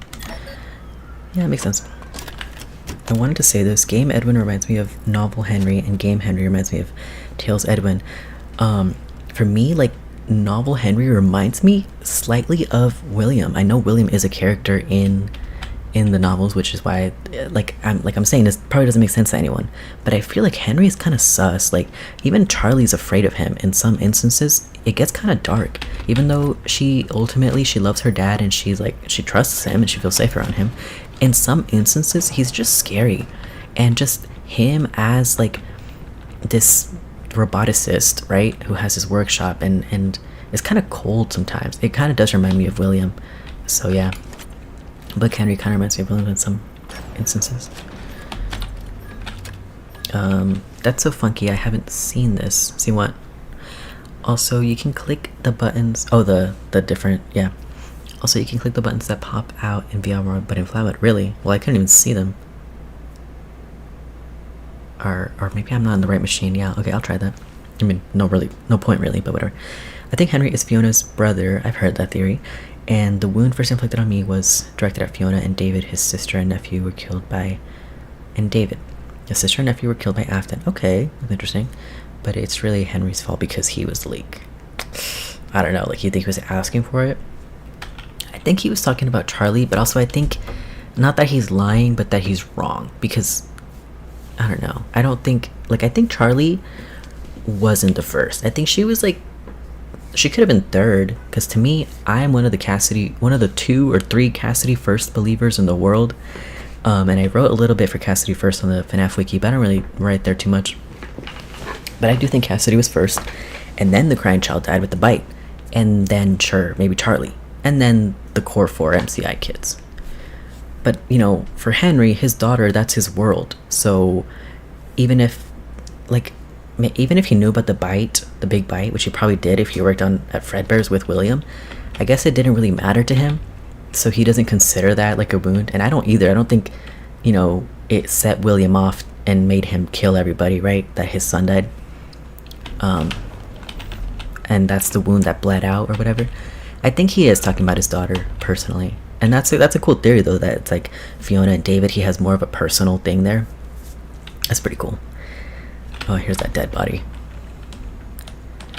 Team 12. And it's crazy because we have the same gloves, same uniform. Obviously we're work for the same company, but we don't have like a little tag that says like Team 13 or anything.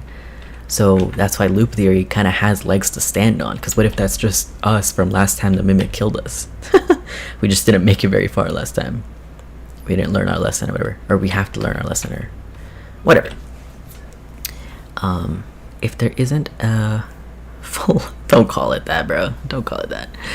FLAF'S update in 20-ish minutes. I truly think the game is cancelled. I'm so sad. Literally, yeah, we haven't heard anything yet. And it's getting late. If it's cancelled, bro, like, I just need them to say it. Just tell us. Like I said, just let us move on.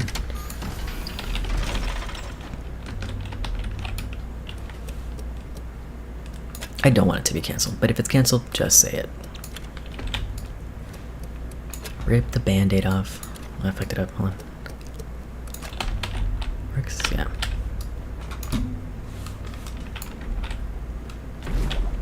Sweet.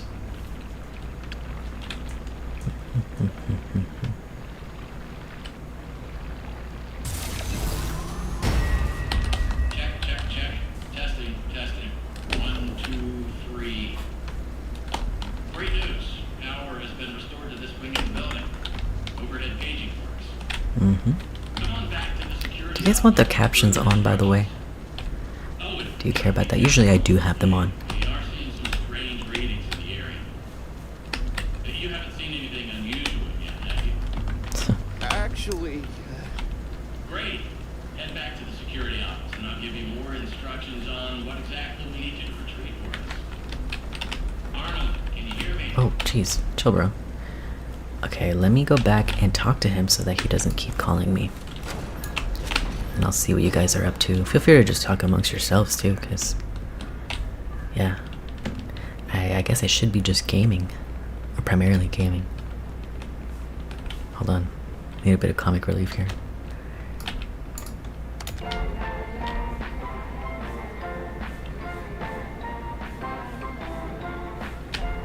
Please respond. Over.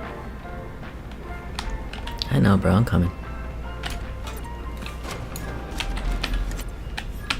Alright. What's up? That was quick. I'll read chat while he talks. So, let's talk about what you're there to find. Obviously, this possibly murderous endoskeleton has encountered some unfortunate glitches, but that doesn't mean the idea isn't sound, right? We think that endoskeleton has a lot of potential, and that's why we want you to retrieve Murray's original schematic for it. And after you find that schematic for us, we can certainly try to maybe find a way to probably save your life from it. If that's not incentive enough to find the schematic, then I don't know what is. Get that schematic, and with some luck, you can deactivate that endoskeleton and collect it for us as well. I can just smell that $25 gift certificate, can't you? You need to reach Murray's executive suite. That's where the schematic most likely is. Your data diver doesn't have executive permission yet, so you can't get anywhere near it. Not a problem. You just need to find stations to upgrade your data diver until you can gain access. They're all over the facility. In fact, there's a station up in the warehouse manager's office. You should head there next. But before you go, take a hand crank for the security fence. Looks like you can get one from the inventory tube system. That's the big machine in the security office. Should be active now. Okay, let me turn on captions real quick. It's sometimes, yeah, it's hard to hear what they're saying. Graphics. No. Gameplay. No. Sorry guys, I'm a bit slow. Audio. Gotta be here, right? There you go.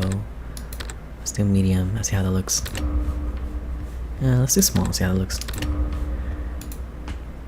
So it's not very obtrusive. I mean, if I need it to be bigger, then yeah, just let me know. And then, bruh, Seeker, you were like, wait, I'm lost. Where was I? FLAF'S never existed. It was nothing more than a mass hallucination. You need to wake up. No. Send me to FLAF'S at Freddy's. I want to be with FLAF'S at Freddy's.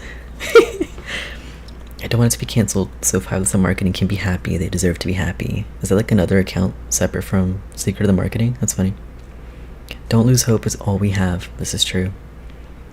Yes, please. FLAF'S at Freddy's was mass hysteria. Cognito hazard. I'm addicted to captions. Yeah, I read this message and I turned them on for you. Also prevents me from constantly asking my son what they said. LMAO.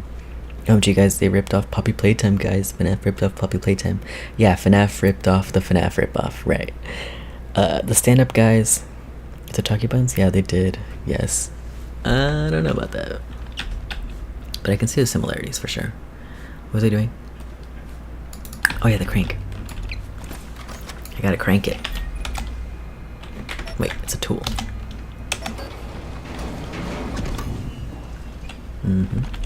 I'm cranking it. What are you waiting for?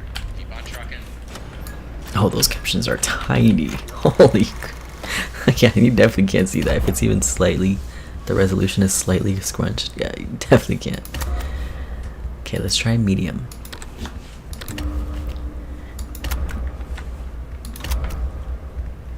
I almost quit the game. That's fine. Okay. Let me grab like 3 of these and keep them. I just feel like they might come in clutch. For certain areas, you're near the inventory thing, but there's no rats, so just a bit of planning ahead here.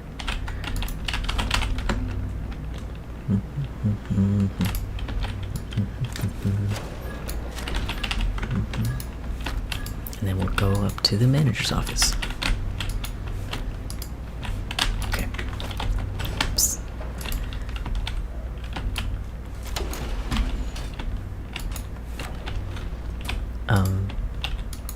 Hello? There you go. There you go. Okay. I like dropped it wrong. Oh yeah, the gift. I got you. Thank you. Oh man, I hope they announce Frights Games 3. Wait, what is that? What am I? I don't know, Digi. I was sure. Oh yeah, we're talking about the name. I think I skipped that message. What do you guys? You asked like what we think the Crunch House name is. I like David, especially because like, you know, I do think this David parallels the other David. I mean, they have the same freaking bedroom and the same toys and stuff, and they both have like a beloved plush and stuff. So I'm like, yeah, they're basically both David. So I like David, but I understand how that can be confusing. So I do avoid saying that nowadays. I started using it, and then I was like, okay, let me just say CCBV, whatever. But I do like David. I don't think, okay, to be honest, I don't like he did say it was Adam, and I haven't heard that in a while. And I forget what the solution for that even was, but I know Hyperdroid, he's the one who was like, oh, his name is Dave. And I like that, you know, I was like, I think that fits, like David, Michael, and Elizabeth. David, Michael, and Elizabeth. That's, I don't know, it just sounds so clean to me. And fitting. Let me finish doing this. But yeah, I usually just say BB or CC now. But I do like David Afton. But that can get confusing. Thank you, Scared. Yeah, no, you're welcome. Yeah, never mind. Forget what I said. You got this. Oh, I forgot this one. I don't even know what you're talking about, but okay. You can also use the rats to fake out the... Oh, yeah. Actually, I think they might have patched that, but I did know about that. Makes it faster. If we get lucky, though, she'll just kind of, like, end up in one spot and won't bother us. Okay, I gotta crank it.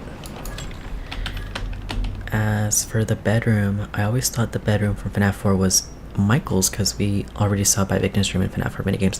I think it's the same bedroom, but, you know, like I said, I think the minigame depiction is more accurate. It's obviously oversimplified, so you don't see, like, all the details of his room.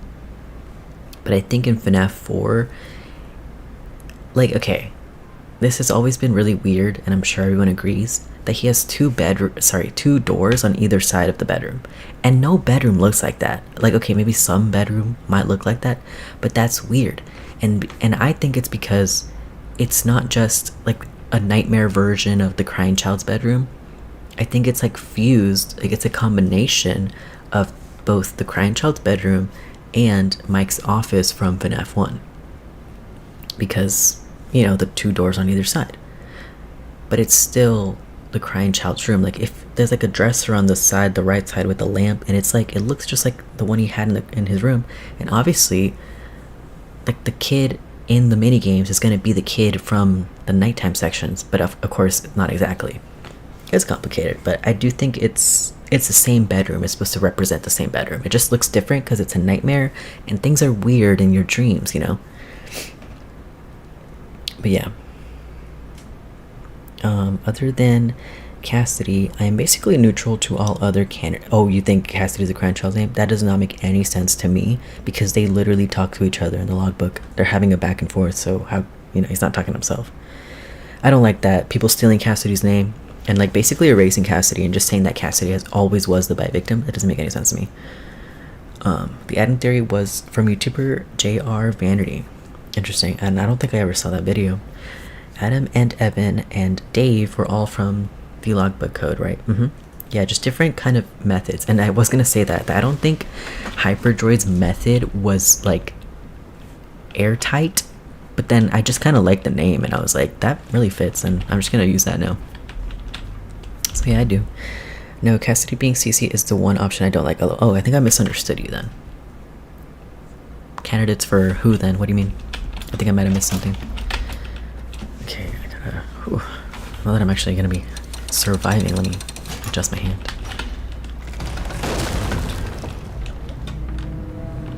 I'm not sticking around for that. Give me that. Okay, he's out.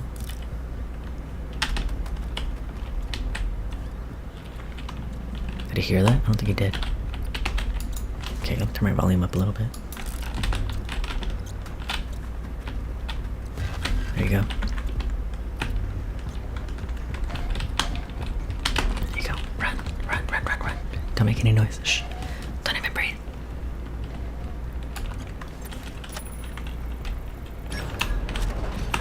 Oh, I forgot the collectible. Well, I will be coming back here shortly. Don't let me forget once again. Because I'm not going back in there.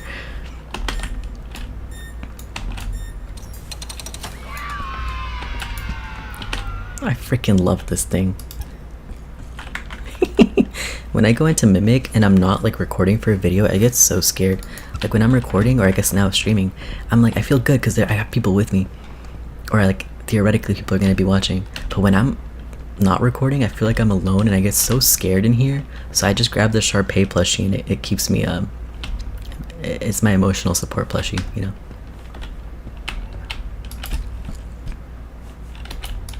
Hold on, I don't think it's gonna work. Oh. Hello. Maybe? No. Let me pick it up then. Hello. Alright, it's glitched out. I can't pick it up. Hello. That's weird. Okay, let's see. Seeker is a purist. Why would it be a mixture of CC's room with Mike's FNAF 1 office? Wouldn't it make more sense for it to be Michael's room? Plus, in the FNAF 4 bedroom, Foxy still has his head.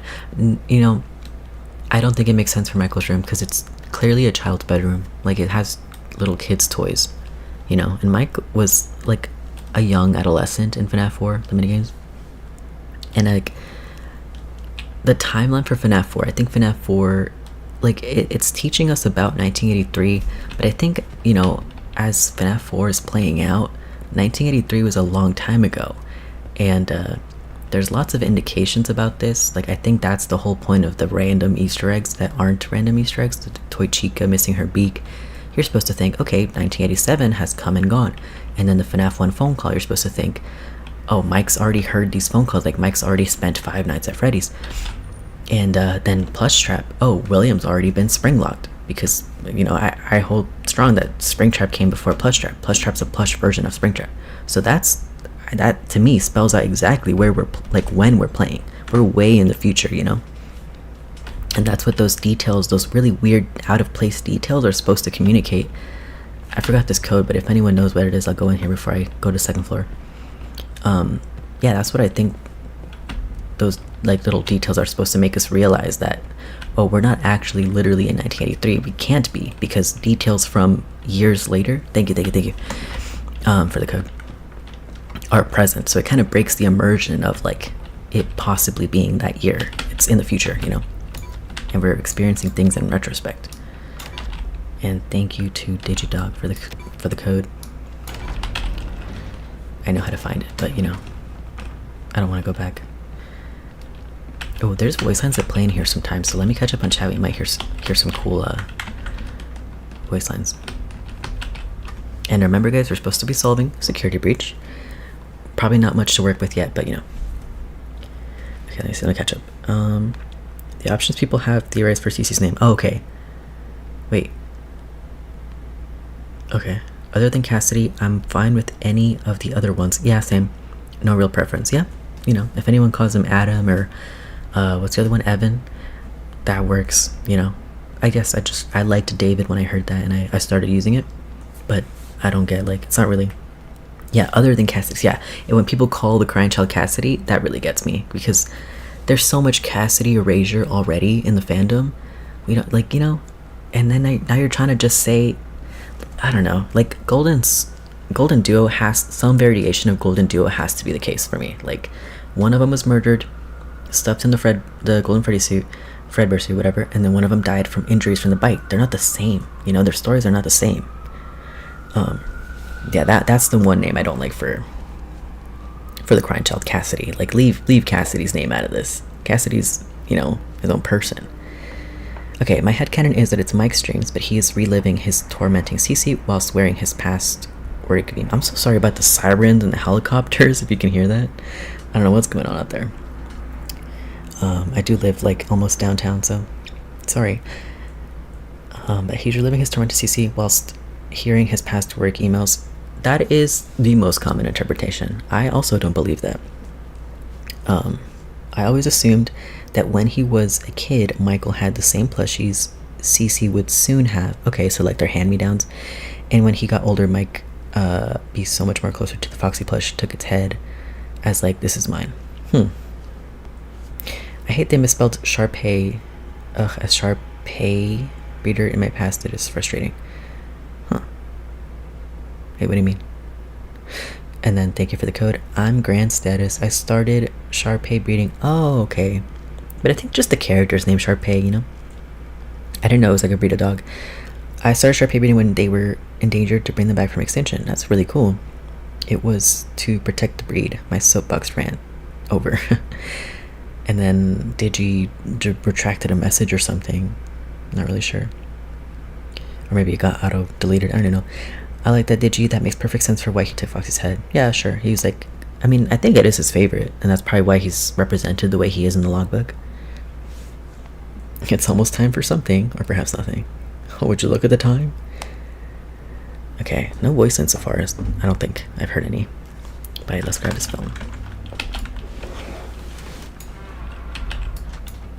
But you hear some interesting voice lines in here. Oh, and also this Fazbear Entertainment notebook, and it literally has Arnie's name on it. So another point for loop theory, you know.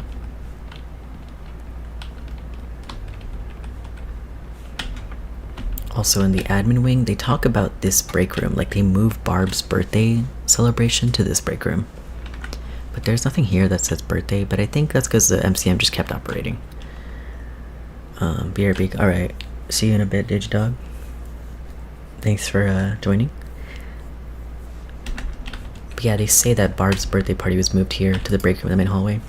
Because, you know, Barb's birthday is supposed to be on Saturday, and so was David's birthday. And this toy was found in Arnold's van, by the way, so another point for loop theory. Big Top Showroom, Jackie Showroom, Retail Showroom. Yep. So I feel like if you're in the admin wing and you hear mention of this room, you might be able to find your way in here and see that note and get the retail showroom before, you know, ending the game.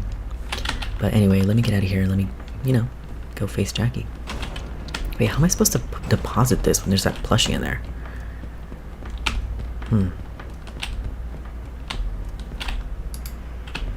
Because they kind of screwed me over with this. Oops. Like, what am I supposed to do? Look, it doesn't work.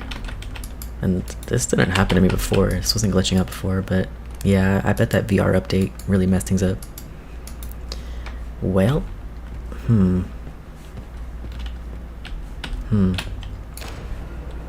just gonna hold on to it. And if I don't die, I should be able to bring it back.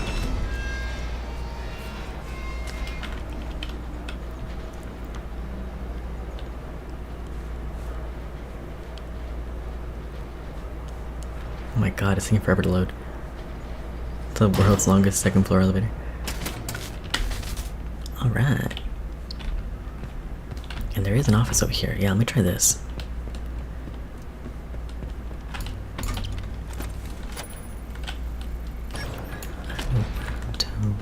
Now it's time to explore. There you go. I just gotta be real careful. Step right up, don't be scared. Hedgehog Hudgy Mask. Oops. Gotta be real careful. Hello. Oh my goodness. This game is like unplayable right now. Help. How am I supposed to deposit this? It literally won't take it. Oh, I gotta click up there. Okay. Okay, at least I found a solution. There's playing cards here, but I checked. They're not the same as the ones in Arnold's van, so not a point for loop theory. Oh yeah, this upgrade.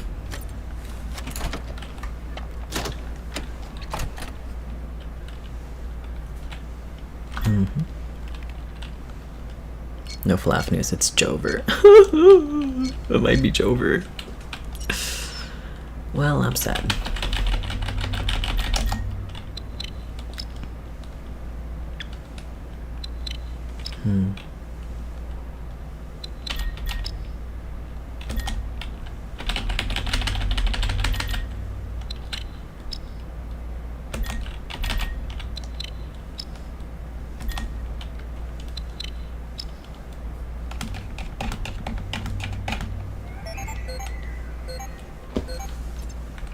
Oh, and then, so someone asked, I forget who exactly, why it would be a combination.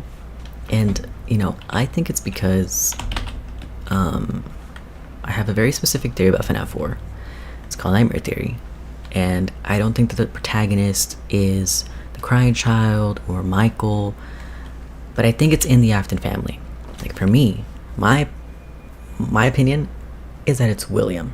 And the biggest reason is because Plushtrap exists, and so Springtrap must exist. So he must be dead, right?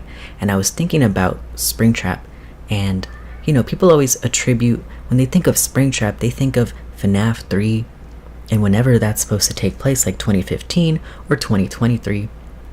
I like 2015, but they they talk about Springtrap in FNAF 3, but we only see Springtrap for 5 nights in FNAF 3. But Springtrap existed for a long time. A long time. He got springlocked in Follow Me, right? And we don't know when exactly that took place, but it's definitely after FNAF 1, and I don't think William would have waited too long after. It definitely looks a little bit abandoned and rotted. 5 nights? Like 5 nights after, yeah. Because he comes in via night 2, and then you can play up until night 6, and then burn it all down, right? So we only spent 5 nights at Springtrap, but Springtrap, in my opinion, he existed for like 20 years. Because like, Follow Me, like I said, it's after FNAF 1. Most people say FNAF 1 is 1993. You can like do the math with the paychecks, you know, and it doesn't, you know, it's not too important, but most people say, yeah, early 90s. Some people say 92. I like 93 because it's kind of like, you know, by the 83, and now we're in 93 where Mike's working at FNAF 1 and, you know, trying to make up for what he did to his brother forever ago, 10 years ago. And so Follow Me, it's after FNAF 1, and if you give it like 2 years to rot a little bit, you know, instead of early 90s, let's say mid 90s, let's say 1995. And then again, that's like, to me, it kind of rhymes because 1995, 10 years after 1985. So if William gets springlocked by his victims in 1995, it's 10 years after, you know, when the MCI culminated in 1985. So it rhymes, you know, and I like that. So I like to say Follow Me is 1995, and then FNAF 3, I think it takes place in 2015 because it says 30 years after Freddy's closes, and you could say it's after FNAF 1, after that Freddy's closes, but I just feel like, you know, we had 3 Freddy's, and the most like notorious closure of Freddy's, I feel like, was the first Freddy's with like the missing, that final missing children's incident, right, with the 2 kids, and then William got arrested, so he didn't get a chance to like dispose of the evidence, so the body started rotting in there, and they called the health department and the police and everything, and they just couldn't recover. So I feel like that's what the town would remember, not the 3 weeks of FNAF 2, and then I feel like the third Freddy's from FNAF 1, I feel like it wasn't very successful. So I say 30 years after the first Freddy's closed, sorry. So 30 years after 85 places it in 2015, right? 95, 05, 15. Yeah, I like 2015. And anyway, if Follow Me is 1995, from 1995 to 2015, that's 20 years that William is in the spring bodysuit. He's rotting in the safe room. So Springtrap existed for 20 years. So you can't say like, oh, Springtrap, he's from 2015, so if you see him in FNAF 4, that pushes the timeline up to FNAF 3. No, because FNAF 3 takes place decades after Follow Me. Follow Me happened, you know, long before William, like the Fazbear's Fright team goes and wakes him up for they go and find him for the horror attraction. But he was in there for years, you know, I think he was in there for decades. Anyway, he's trapped in one place. And in FNAF 3, you can see he's fast. Like, if you don't keep him in one place, he's fast. He'll get to you. So he can run, he can crawl, he can get into the vents and all sorts of things, right? So he's very mobile. And like I said, he's like a zombie or something. I said this earlier. He's like undead. He's not really dead, but he, you know. So he's very capable of moving, right? He can run, do all sorts of things. So if he's in one place in the safe room for 20 years, for years, but he can walk, he can run, he can do all sorts of things, then, you know, I think it stands to reason that he wasn't there by choice. You know, that he wasn't just chilling on the floor of the safe room rotting because he wanted to be. You know, something or someone was keeping him there. And the FNAF 2 movie, I think we get a clue as to who. You know, that supports my nightmare theory. He says, I won't be able to hold him anymore, to Mike, because Mike, you know, asked for their help and the spirits had to kind of overexert themselves and stuff.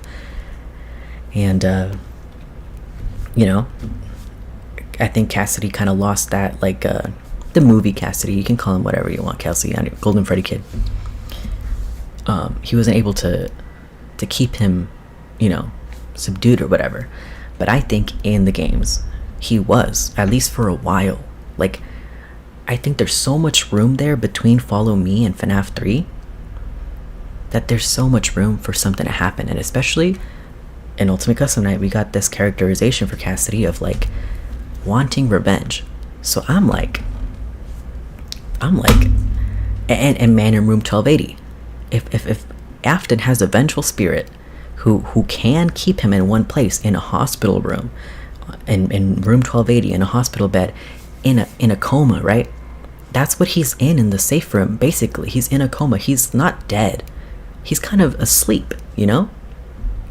So to me, he's like the perfect candidate for FNAF 4, for the protagonist, because FNAF 4, as an experience for him, it puts him in the shoes of a child, right? His usual victims. He killed countless kids, you know, at least 6, and now he gets to feel what it feels like, you know? He gets to know what it feels like to be small, to be scared. And the enemies, the nightmares, Freddy, Bonnie, Chica, Foxy, mascots possessed by the spirits of the children he killed, right? They represent his victims, and they're torturing him. And in that game, in FNAF 4, Springtrap, you know, the big bad, apparently in FNAF 3 we just played against him. He's the man behind the slaughter. Springtrap isn't like a big enemy, you know? He's small. They make him small. He's this little, like, you know, pathetic little plush trap creature thing. So that's why I think it flips the roles and it puts him in the shoes of a child. They make him know what it feels like to be small, you know? And the conditions, to me, are just perfect. It's like Man in Room 1280. In Man in Room 1280, Andrew has Afton in one place, and he's like in a loop of nightmares. So that's why I like FNAF 4. That's why I made Nightmare Theory about FNAF 4. My first ever video on this channel. It's why I started making videos. Because I'm like, that makes sense to me. The timeline and everything. You know, you see Plush Trap. You hear the FNAF 1 phone calls have already played, so it's after FNAF 1. And Toy Chica is there because it's after 1987. It's not in 1983. We see all these immersion breaking clues that 1983 was a long time ago. Oh my god. She actually kind of... She was in my face. Jackie's so cool. One of my favorite designs in this game. And sorry, I was kind of yapping, but that, yeah, FNAF 4 is that was my breakout video on FNAF 4 Nightmare Theory. The idea that it's actually William playing. And to me that makes more sense. And okay, and that the question was, why is it a combination? Because William, in that situation, in my theory, he has to answer for everything that he did. So not just killing the kids, but his failures as a father, you know? So, like, I don't blame Michael for the bite, truly. I blame William. He wasn't there. He wasn't a father. Like, I blame him personally. And I think Cassidy would too. Because I think Cassidy and the Crying Child are, like, they do have, like, a meaningful friendship. And that Cassidy's the one who promises to... Well, I never really noticed her cheeks were pink like that. Like, light pink. Like, I felt like I really looked at her last time. I didn't notice that. Huh. Well, to be fair, I did have the brightness, like, cranked all the way up. That's crazy. But yeah, I love Jackie. She's one of the coolest designs. And we never saw, like, Jackie return, you know? We saw Big Top come back, and Dolly, she even survived, like, the falling into the pit of lava. But then Jackie kind of just disappears. And so I have this feeling in the back of my mind, like, what if she comes back? Because, you know the collectible in Moon that you use on Jackie, the Rainy Day boot? I'm like, are they trying to be cheeky and being like, oh, we're saving Jackie for, like, we're taking a rain check on Jackie, but she'll be back? I don't know. But that would be cool if that wasn't all we saw from Jackie. Let's play. Fredbear's Family Diner. I really thought we would see more diner stuff. But we didn't. Okay, let's see.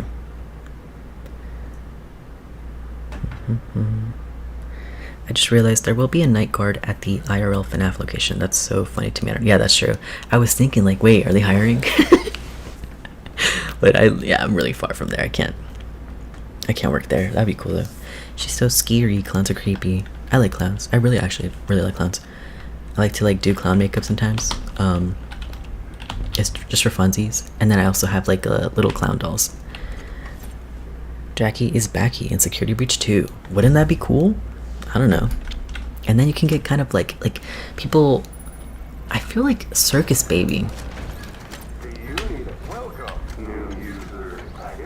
Circus Baby's relevant somehow, but they haven't really used her.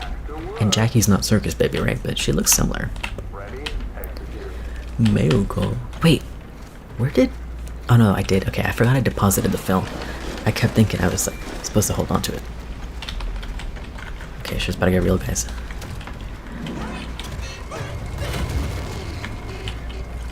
Oh, you did not miss much. We were just yapping. I say we. I was yapping. Come on, come on, come on. She's seriously so cool.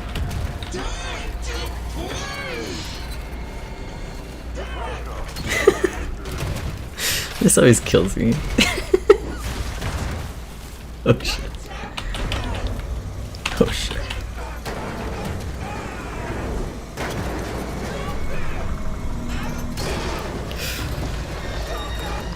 Oh, okay. I tried to wait, but not too long so I didn't die. To be fair, we never saw Jackie die off. She just more like never showed up again. Mm-hmm. Don't worry, Elizabeth is gonna return soon now that FNAF World 2 is on its way. Then all of the baby stuff in the current era will pay off. I hope it does. I really hope. And that's what I was thinking, because, you know, we get fan games of FNAF World, right? FNAF World Refresh or something like that.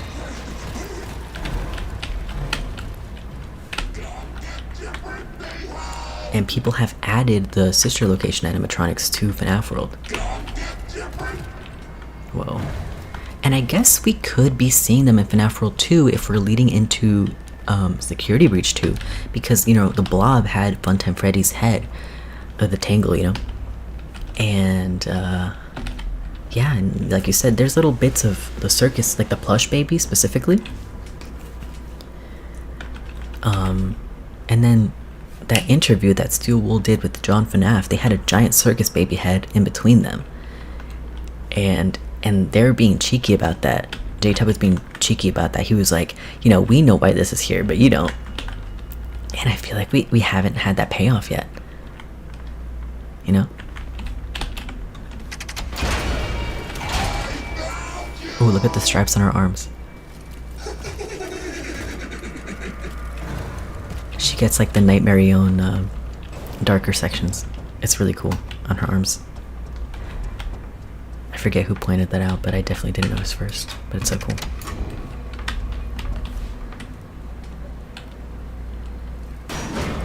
You see the stripes on her arms? Okay, maybe it's hard to see, but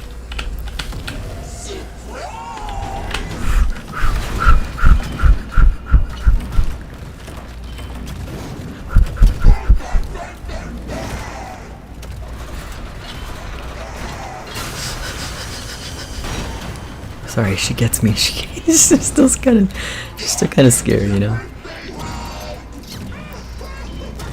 This is the part where I always die. I always freaking die here. Let me lock in. Okay, there you go, there you go. I should be good. I should be good. I should be good.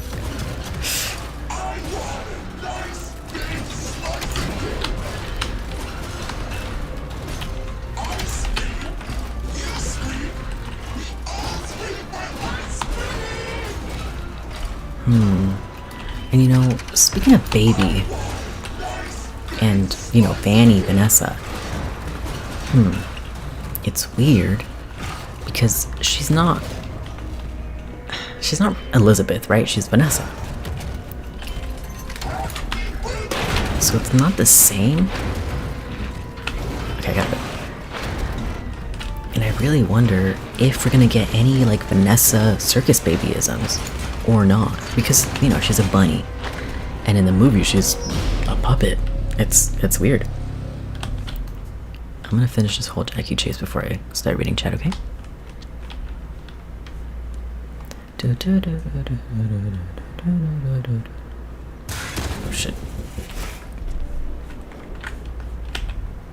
I love the vibes in this game. Like, to me, I really think, oh, the music box, I really think of like Portal 2 in the facility, because it gets so claustrophobic is not the right word, but it's like so isolating. You feel like you're not even in the real world anymore, except for that part on the roof. That's a nice break from this sort of vibe, but I like the vibe.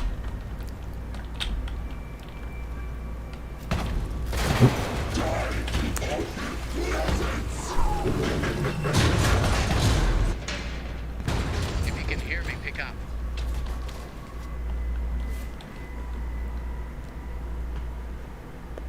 Okay, I gotta grab the Roxy hat. Don't want to forget.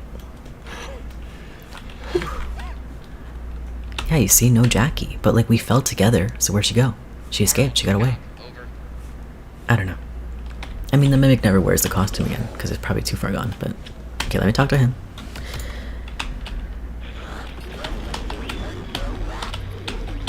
It's a rat there, what? Oh, it's gone. Awesome. Glad to see you made it here without any complications whatsoever. Mm-hmm. So we did some digging to learn more about that bothersome endoskeleton that keeps relentlessly pursuing you. From what we can tell, it was designed to keep Murray's son entertained while Murray worked. It would mimic the actions of those around it. At some point, the endoskeleton was exposed to some sort of violence, the details of which are a little Excuse me. fuzzy. This mimic endoskeleton then copied that violent behavior. We came up with some great ideas on how to protect yourself. Unfortunately, we came up with those ideas before the last technicians were sent in, and they ended up with less than positive results. So it seems that maybe distraction and avoidance are your best tools, as a direct confrontation will likely result in the loss of some limbs. The previous technicians considered it an honor to lose limbs in the service of their company, and I'm sure they would tell you that themselves if they hadn't died from blood loss. We expect you'll succeed where they failed. 1 out of 3 Fazbear employees has confidence in you, so go get 'em, Tiger. I found the location of another upgrade station in the showrooms. You can get there if you head back through the welcome show. That's the room where you entered the building. Mm-hmm. Check the monitor. I'm sending you a camera feed. Go there. Over and out. Alright, sweet. I'm gonna catch up on chat, and then I gotta hit the restroom real quick, and I'll be right back. Let's see, there are a few things. So there are a few things about Jackie. Are they like a mix / precursor to both the puppet and circus baby? Yeah, the puppet stuff is definitely stronger, I feel, with the music box, but then the similarities visually to circus baby, the being a clown, the red hair, very strong on both ends. And in the novels, of course, Charlie and Elizabeth, kind of like their stories played out hand in hand, you know. So some connection there, but it was obviously different in the novels. Agreed, Digi. Jackie looks like both. I'm contemplating William dreaming in 4. Compelling. I think so too. I still believe it. I made that theory like over a year ago.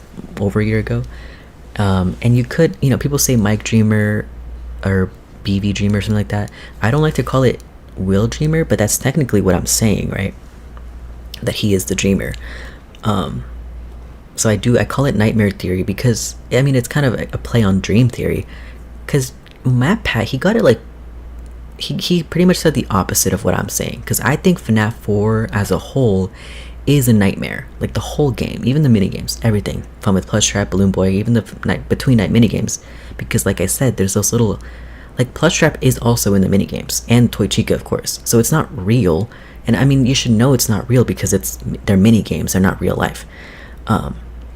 But the nighttime segments, you know, I think they're nightmares. The whole game is a nightmare, one big nightmare. And then Matt Pat, with his dream theory, he said like the opposite. He said that FNAF 4 is real, right? And that FNAF's 1, 2, and 3, that those are the dreams. And I don't like that, of course. With nightmare theory, I don't say that. I you know, FNAF's 1, 2, and 3, they happened exactly as we saw them, right? And one of those big things is that the toys belong in 1987. And I know recently we got more clues that the characters might have existed earlier, but I feel like the toy animatronics had to have been made specifically for the 87 location. And if we see them in FNAF 4, it's because the timeline is skewed, you know? It's weird.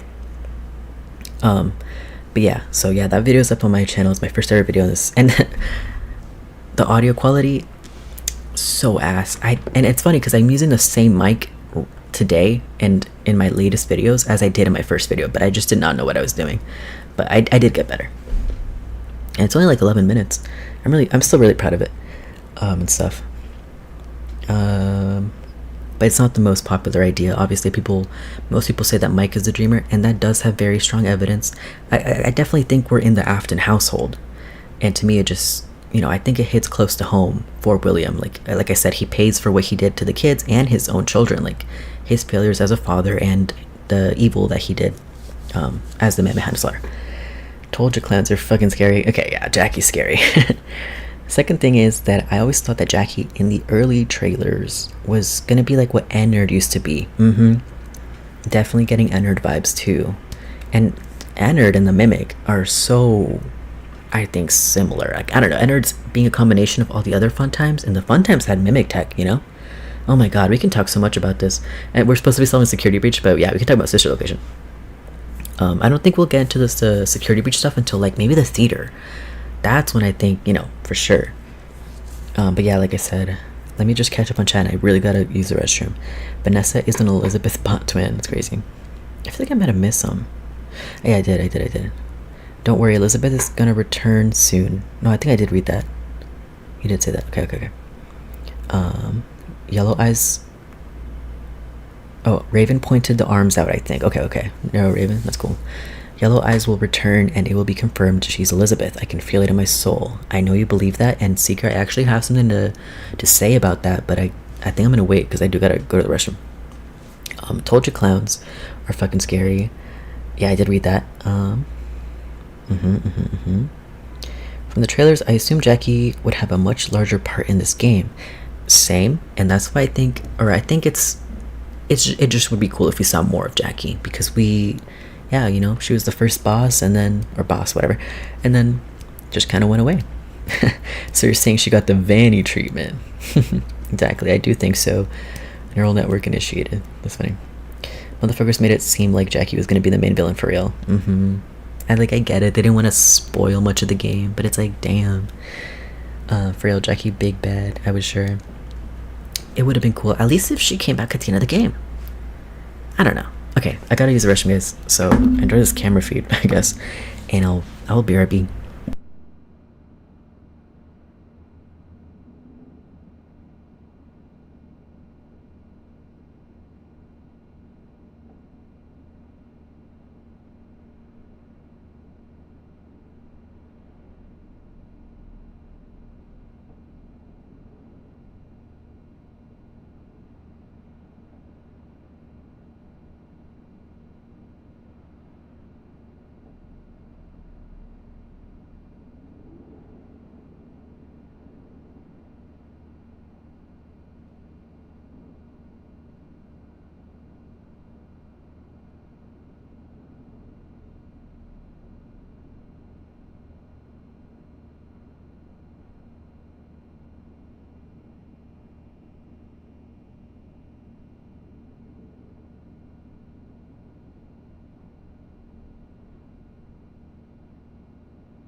Alright, I'm back. What'd I miss?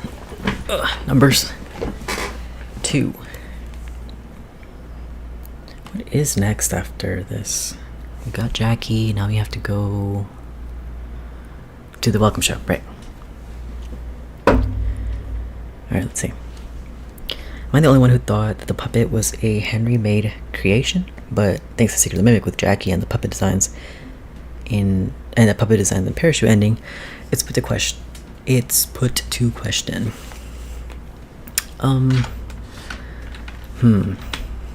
Yeah, I guess it is. And again, I kind of like the reboot idea. Oh, by the way, can you guys hear me? Because I like muted in. Those are my what? My rats from like a while ago were just here. That's really funny. Okay, we're gonna. Oh, the hat. I almost forgot the hat.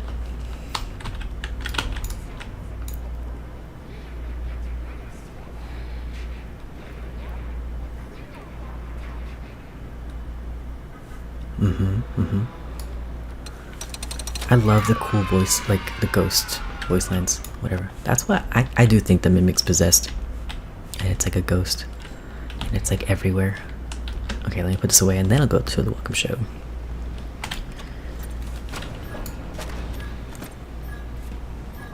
Let me see. I did 2 Digi, then again to that credit. Oh, I gotta go in here because the Mimic's gonna spawn. To that credit in the puppet.exe files. To that I don't think I understand what you're saying here, but oh yeah, the files were redacted. Maybe he took his puppet program with when he left. Yeah, maybe. Yes, but you sound like you're trying to keep your voice low to not wake anyone up. That's funny. I'm home alone. Like, should I turn my mic up? Because I could turn the gain up. I guess I worry about being a little too loud, but I will turn it up slightly here. Yeah, I've also been talking a lot, so I don't want to strain my voice too much. Let me actually drink some water too. Is that better? Is that too much? Because I also don't want like the AC or anything to be like too blaring.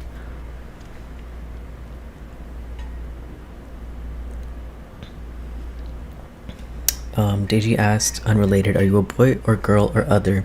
I identify as male, so I use he, him. I'm still in touch with my feminine side, so I like to say I'm mixed, you know? But yeah, I use he, him. Only he, him, no they, them, or she, her, anything like that.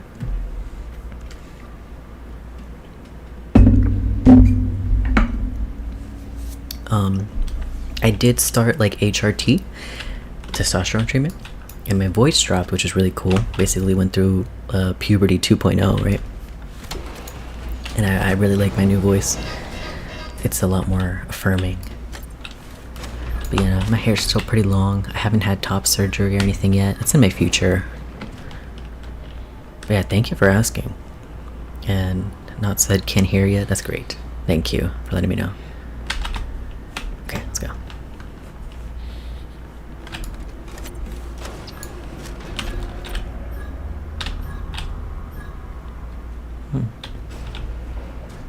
It's like the Jackie. Oh. You can reach the lobby from here. The lobby doors have been locked by some Showtime run-hitters, whatever that means. Look for a control station. You should be able to get those doors to open by restarting the welcome show program. Whoa. Alright, sorry, 1 sec.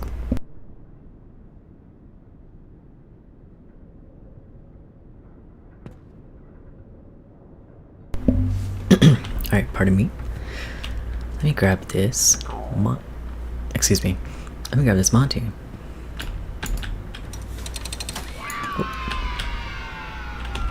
It's funny, it's a water game, it's no water in it. Sad. But, you know, we get what it is, or what it's supposed to be. Alright.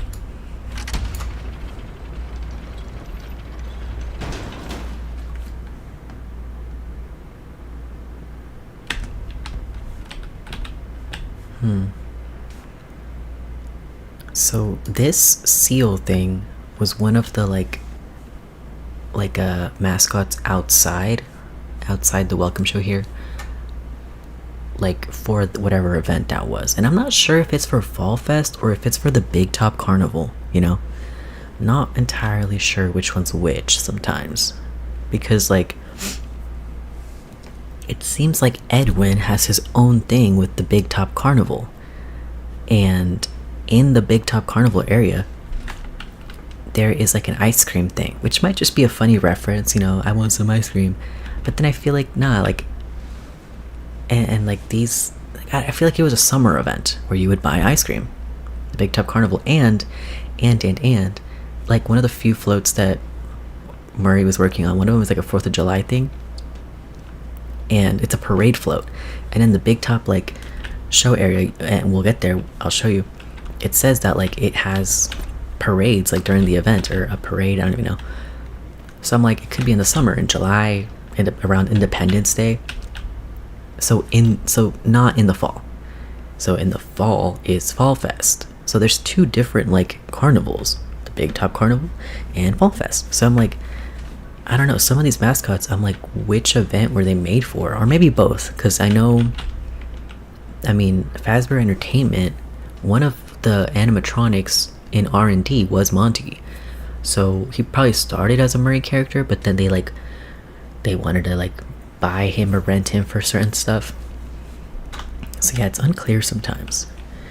Did you said another thing in my version of Secret of the Mimic at the beginning, in my version it would have 5 nights, because you know, and each night you would investigate a different part of, and like what you thought Secret of the Mimic was going to be, and it actually being 5 nights. Yeah, I know it's just 1 night here, but it's still, you know, FNAF. It's kind of like Security Breach in that way, with the first night taking place similar to what we see in the Storytime showroom, with the main enemy being an early version of the puppet. Oh, so like still kind of like a Jackie sort of thing, but instead of like in her showroom, the birthday showroom, she's in the Storytime area. Interesting. I think you've got great voice for audio. Thank you. Audio books vids would be great. Thank you. And that's, yeah, I actually have considered that. If you guys have any recommendations, feel free to say them here, because yeah, there is like audiobooks out there for like FNAF books and stuff, and I guess it could be anything really that I read, but if there's any that are missing or whatever, yeah, I would love to fill in that gap. That could be cool. Thank you, by the way, again.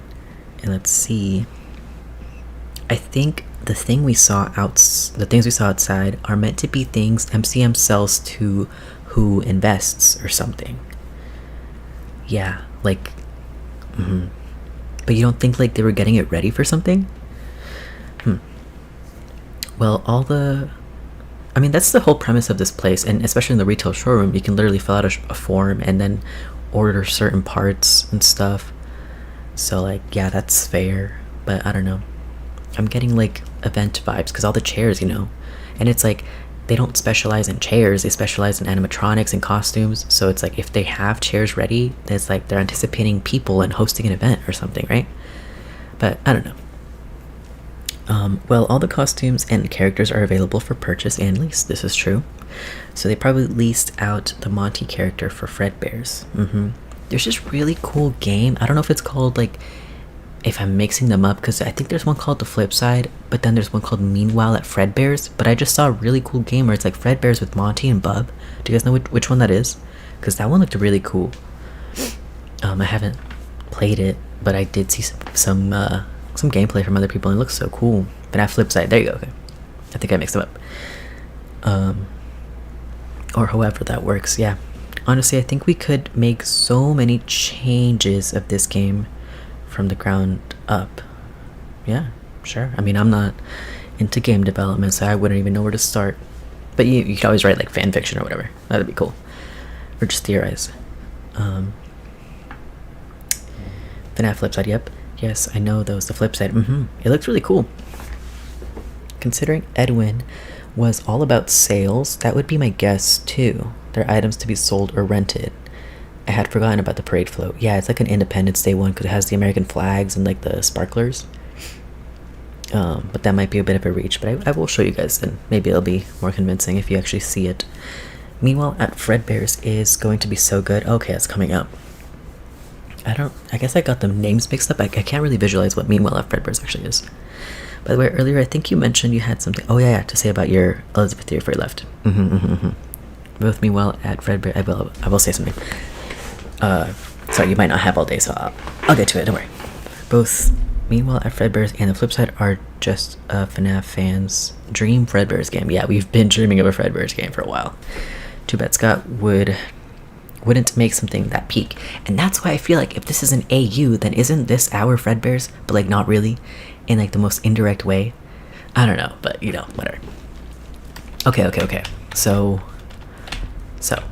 Seeker, I know that you think that Yellow Eyes is Elizabeth. Like, I mean, you think the plush is Elizabeth, right? And I don't think so. I think the plush is Cassidy. And that's because I believe Cassidy died first and is already dead at the time of the FNAF 4 minigames. Because I feel like Elizabeth would be a baby at that time, kind of like in the FNAF movie, like when the youngest sibling, or not the youngest, the middle sibling, Garrett, died. Abby was too young to remember it, but she was like born, right?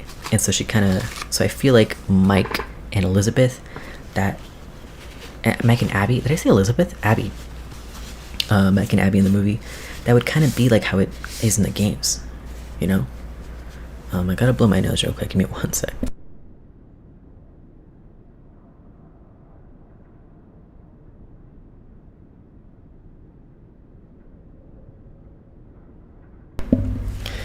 Omni said 20 minutes from FLAF news are the worst 5 minutes of my life. Yo, if they like shadow drop FLAF at the last minute, we're getting out of here. We're switching. All right, we're playing FLAF and we're all racing against each other. Okay. Imagine. You see, that's why we need this game. That'd be so freaking fun. All right. I think Elizabeth is also already dead by the time of FNAF 4, which is why her room is empty. Yes, that is a common interpretation. I just think it means that she exists, right? She's become part of the family, but I don't know if she's died yet, because then that really, I think it crowds the timeline for me. You know, I feel like, you know, Cassidy died, the bite victim, and I feel like the rest of the MCI, Charlie and the rest of the MCI died too. And because I feel like, you know, William's busy, and then once, you know, he gets arrested, obviously not convicted, after the last missing children's incident at Freddy's in 85, he's like out of a job for a sec, right? But then he comes back in 1987, because he always comes back, and he's working there as a security guard, tampering with them.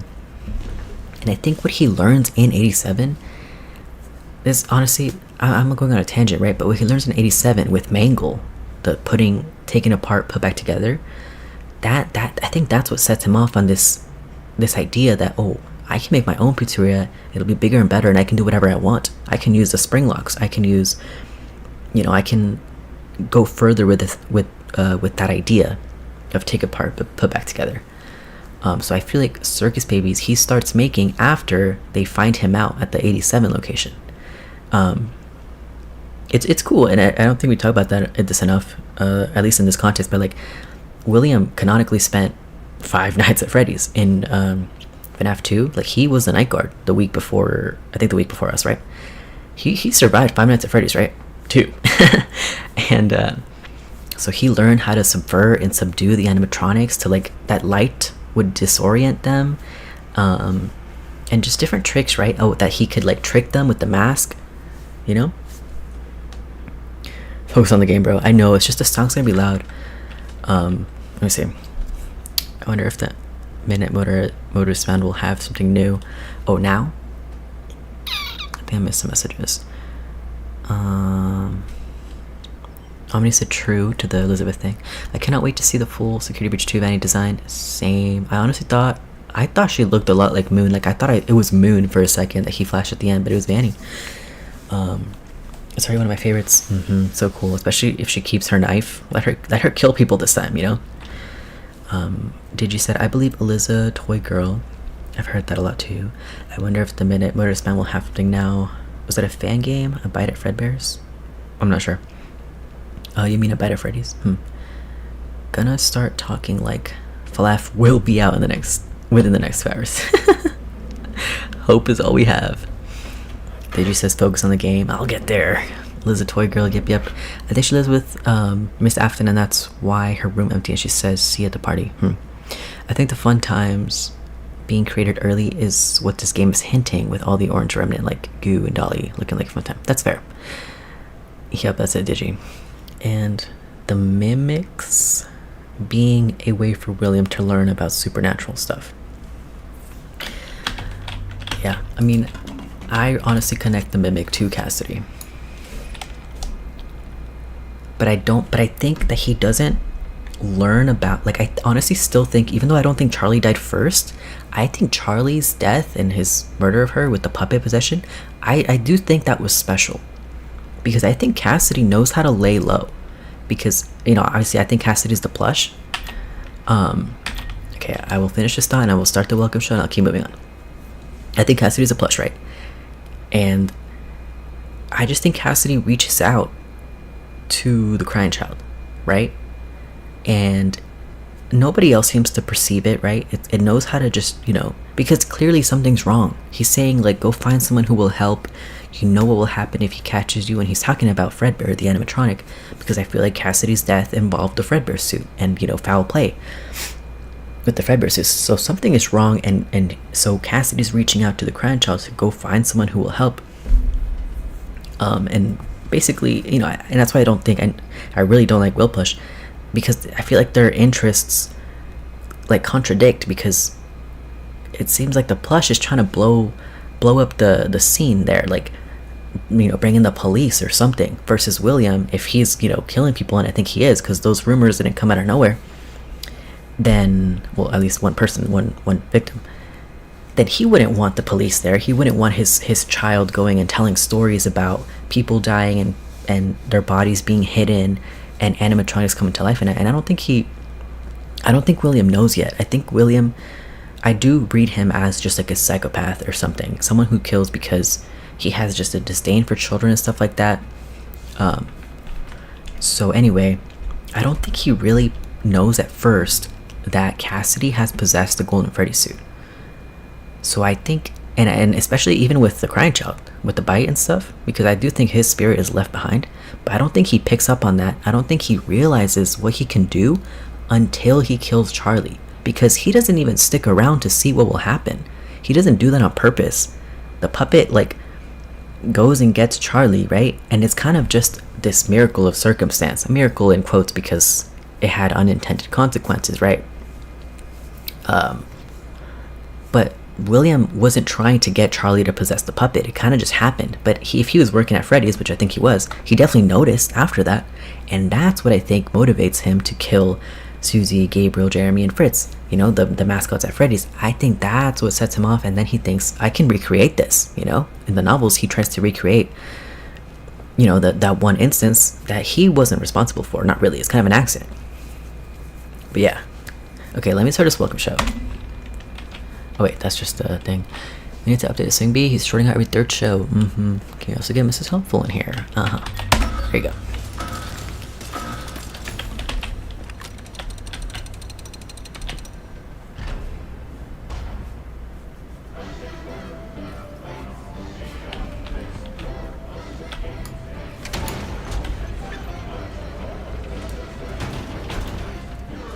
I forgot the Monty.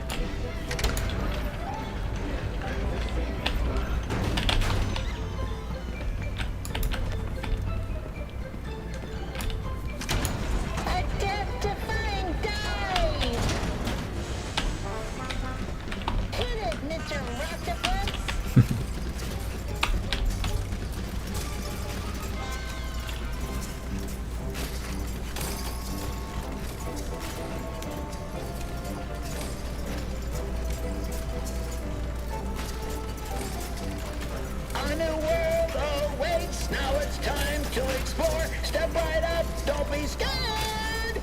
It's time to open the door. Yay! Oh yeah, the camera. You will see like 50 of these. Don't even worry. And that was my patented Demotronic Welcome Show. Demotronic welcome show. Amazing, if I do say so myself. I love the music here. Please continue into the lobby and take a seat. our sales reps will be along shortly. Don't forget that everything you've seen and will see is available for purchase or lease.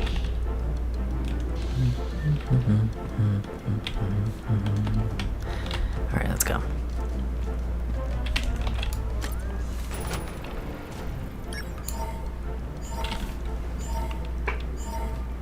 Okay, in Seeker, you said, I feel like the narrative of FNAF 4 itself is supposed to be that you find the room, realize the brothers have a sister, and then eventually realize the sister is a plush. I see your point. I do think it's... I just think FNAF... Why won't you play with me? That voice line always plays here, by the way. And I was like, is it the Mimic talking to us and taunting us, or is that something that David said once upon a time? Anyway, no, I just feel like the sister's bedroom is like something that was gonna pay off with sister location, but I think FNAF World is where you really see the setup for that, and not FNAF 4, because I feel like FNAF 4 has it really does revolve around like the plush and the crying child, right?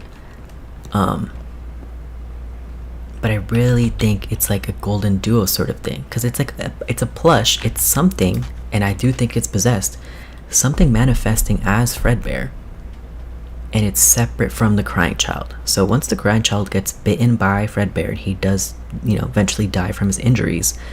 Eventually, I do think that his spirit is still represented by, you know, that event, like influenced by that, I guess.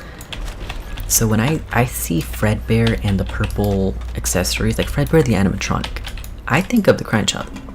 But when I see the plush with the purple accessories, I know that's not the crying child, because it's an entity other than the crying child, right? And I know I don't have to prove this to at least you, Seeker, because you definitely agree and you just think it's someone else. But anyway, I just think it revolves around the plush and the crying child. But I don't think we start with the Elizabeth stuff until like FNAF World, and then of course sister location. But we do start to hint that Elizabeth exists. We know, like, definitely there's a sister, we just don't get much. Come on.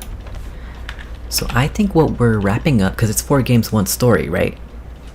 At least for the time being, it was 4 games, 1 story. And I think what we're wrapping up was what we set up in FNAF 3, because in FNAF 3, I think there's little hints at Golden Duo there already, because we have the spirit in Follow Me, the one who chases William into the Springlock suit. I think that's Cassidy, right? And obviously it's like the 5th MCI kid, not the one who died 5th in my opinion, but the, you know, the odd one out. And the rest, you know, it's Susie, Gabriel, Jeremy, and Fritz. And then in Happiest Day though, the spirit who's just sitting there in Happiest Day, not doing anything, and eventually does get the Fredbear mask, I think that's the crying child. And I think that wasn't clear in FNAF 3, but it was weird, because it's to me, it's like clearly not the same spirit. In Follow Me, that 5th kid is not the same spirit as the 5th kid in Happiest Day, you know, the one with the Fredbear mask. One is, you know, has always been associated with Golden Freddy, and then there's one that wears not the Golden Freddy mask, the Fredbear mask, you know, but we wouldn't really know that until FNAF 4. So I think it pays off in FNAF 4, and we learn who those 2 spirits are in relation to each other and how they know each other, you know. Bro, this is not working, and now it's just stuck. Oh wait, okay, I gotta really be careful. Come on, I got it last time. I'm gonna have to leave like a note in there on our Steam page, like, yo, I can't even put these collectibles away. Fix your game, Seal Wool. Come on. I'm close to giving up. Come on.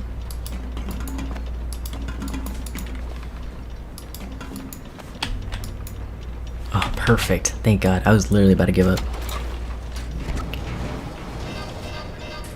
Right, so in FNAF 2, I got the thing, right? The tape thing? Where'd it go? Oh shit, where'd it go? Where'd I leave it? Shiz, where'd it go? Guys. Am I? Guys.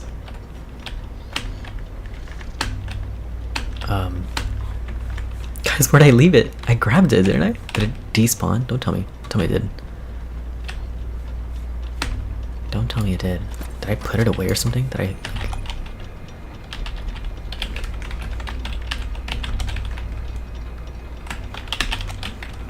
Guys, where is it?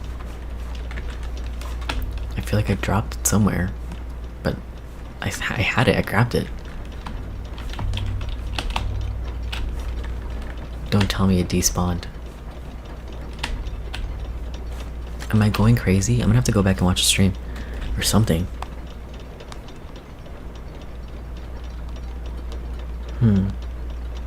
This show reminded me of the Dumont show in Shrek. Yeah, for sure.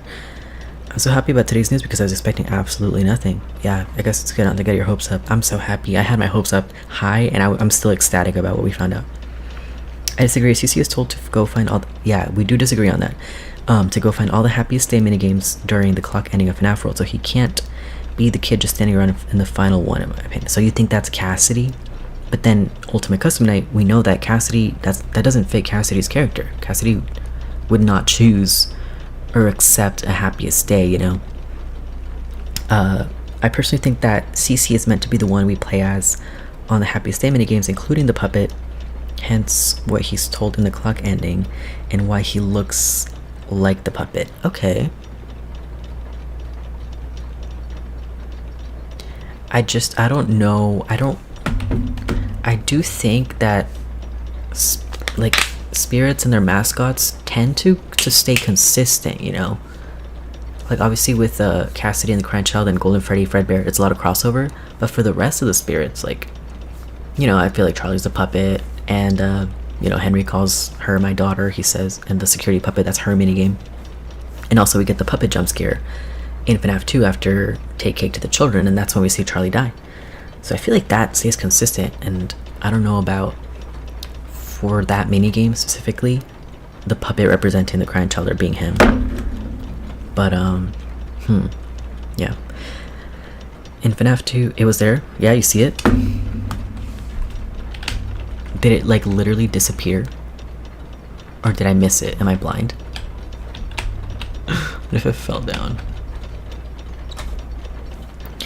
Anyway, in FNAF 2 Night 4, FNAF 2 Night 4 message said, in our sister location the suits weren't working right, so I think that sister location is open same time as that location. That's why I think it was the first. I think he meant FNAF 3. And I don't think that sister... I know people say that, and there is strong, like, in the wording, I know you could definitely make the connection that it's the Circus Babies. But I think the sister location is Fredbear's, and I think there's also proof of that, because Freddy's ran from 83 to probably 85. And Fredbear's, whenever it opened, in the novels it's 79, but here, obviously, earlier, Fredbear's was open up until 1983, so they crossed over. You know? And if they're using, and they literally have, the Springlock suits that they use at Freddy's are Fredbear and Spring Bonnie. And when they're decommissioned, they're sent to, you know, another location to be looked at by the technician. So you know that at least the characters, the animatronics existed at the same time. So I personally think the sister location is Fredbear's. That Fredbear's and Freddy's coexisted, and they were, you know, sister locations. But I get it that in Night 4, in sister location, you're in a Springlock suit, so there's that connection as well. And, you know, it's literally called sister location. I get it. Next to the door, it was there. I think she does, mainly because I personally don't think Cassidy is the vengeful spirit. LOL. That's interesting. The door that you opened. Okay, did I leave it there? I'm praying that I did, or else I'm gonna have to survive the mimic. No. Did I leave it outside? I thought I brought them both inside.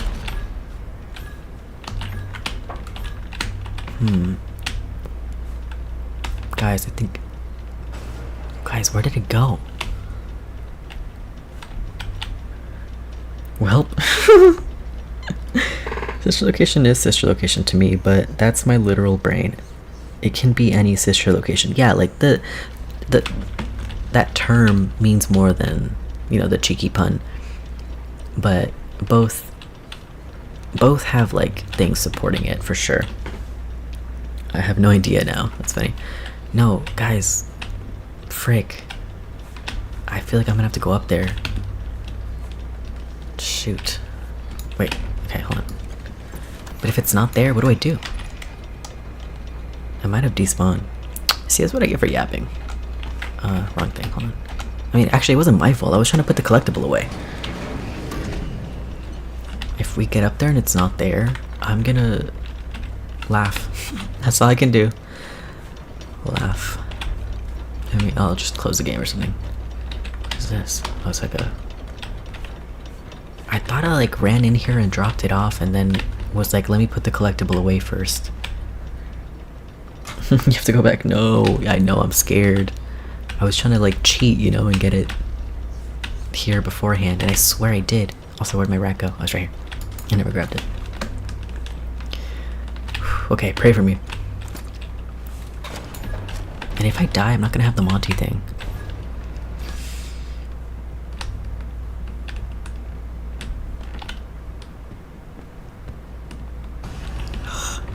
Okay, I don't know where he is, but go over there.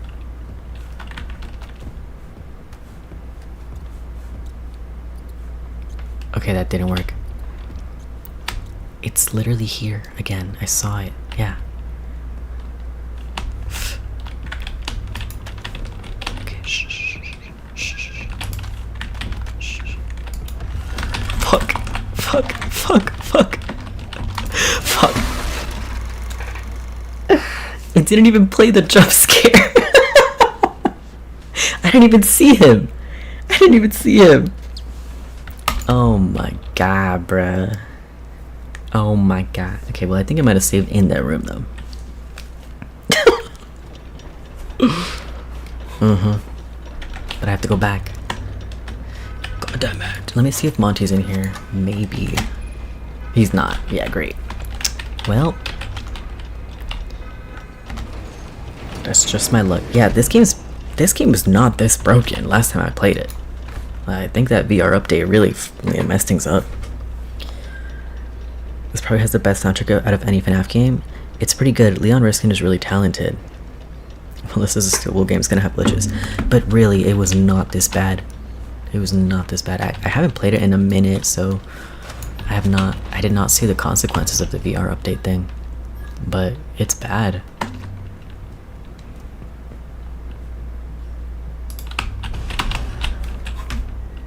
Right.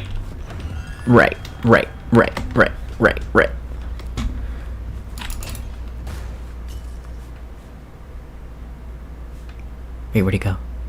Oh, okay, I still hear him. I have to do a bug fix before. Yeah, I'm gonna have to say something in the Steam page. Okay, I gotta put my headphones on so I can actually hear it.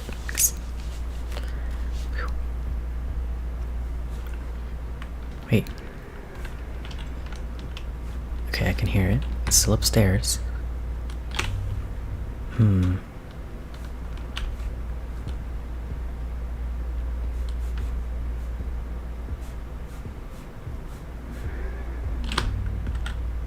think it's walking down the stairs, yeah.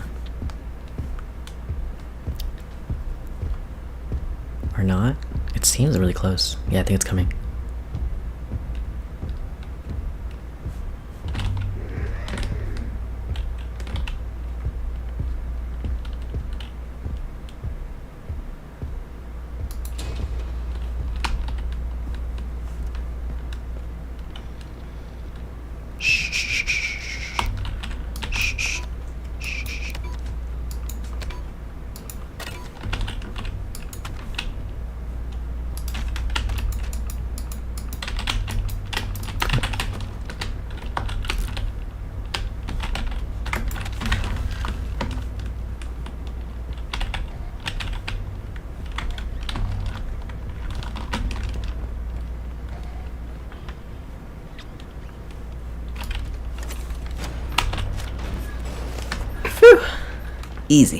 Easy.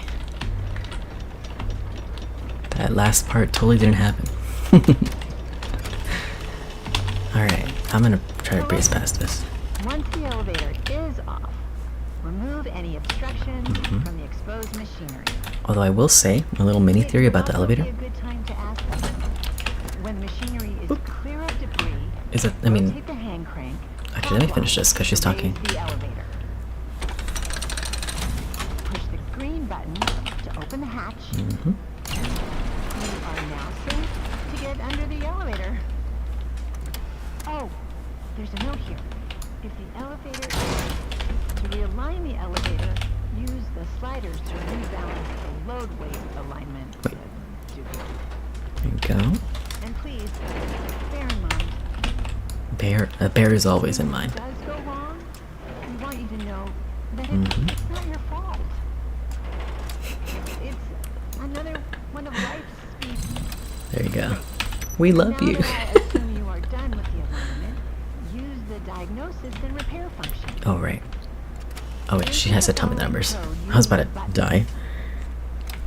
2, 2, 4, 4, 1. 3. 2, 4, 1, 3. 2. Ooh, shit. Let me just stand up. 1, 3. And let me follow 3 because I don't want to. I'm forgetful. I can be. Now, disengage the emergency brake. Close Sweet. the hatch. Yep.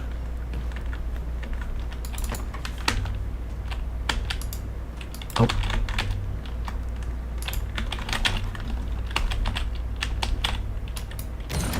Reset the crank. Counterclockwise. Turn on the power, and you are done. Yippee. Alright. Anyway, just a small theory about this elevator. And I mean, I guess it might be obvious, but I feel like the mimic is the one who like broke this elevator and sabotaged it. You know? Because the mimic obviously has like free reign over this place. I mean, you have F10 as well. But I don't know, M2 is it's pretty crafty too. I gotta go get this thing. And I also think, because you know how the second floor elevator randomly breaks when you go up to see Jackie? I also think that was a mimic, and I guess that might not make sense now without showing you. But yeah, I know, I think the mimic did that too.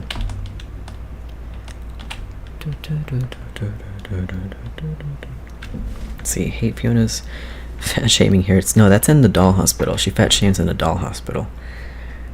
There's always 11 p.m. Hope is all we have.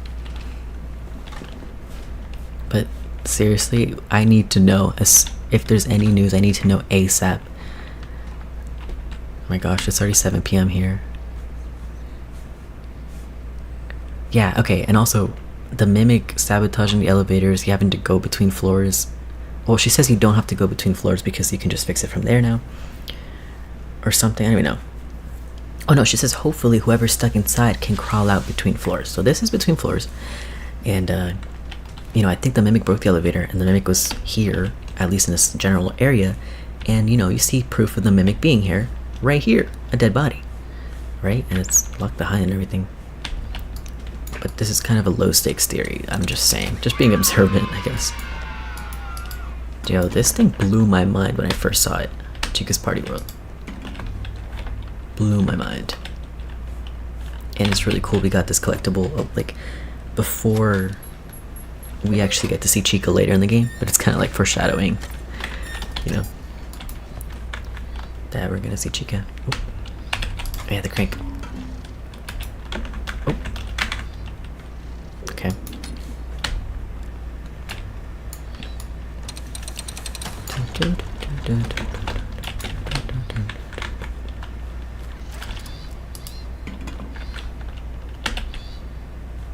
So cute. Let me put this away. Okay, it's rude though. Yeah. I mean, you know. Yeah, actually, I'm not gonna say it's not. There you go. And what now? Oh yeah, riding the elevator. Oh, hold on, one sec. Oh yeah, and Secret, I didn't even finish what I was saying. Okay. So, at the time of FNAF 4, it's complicated.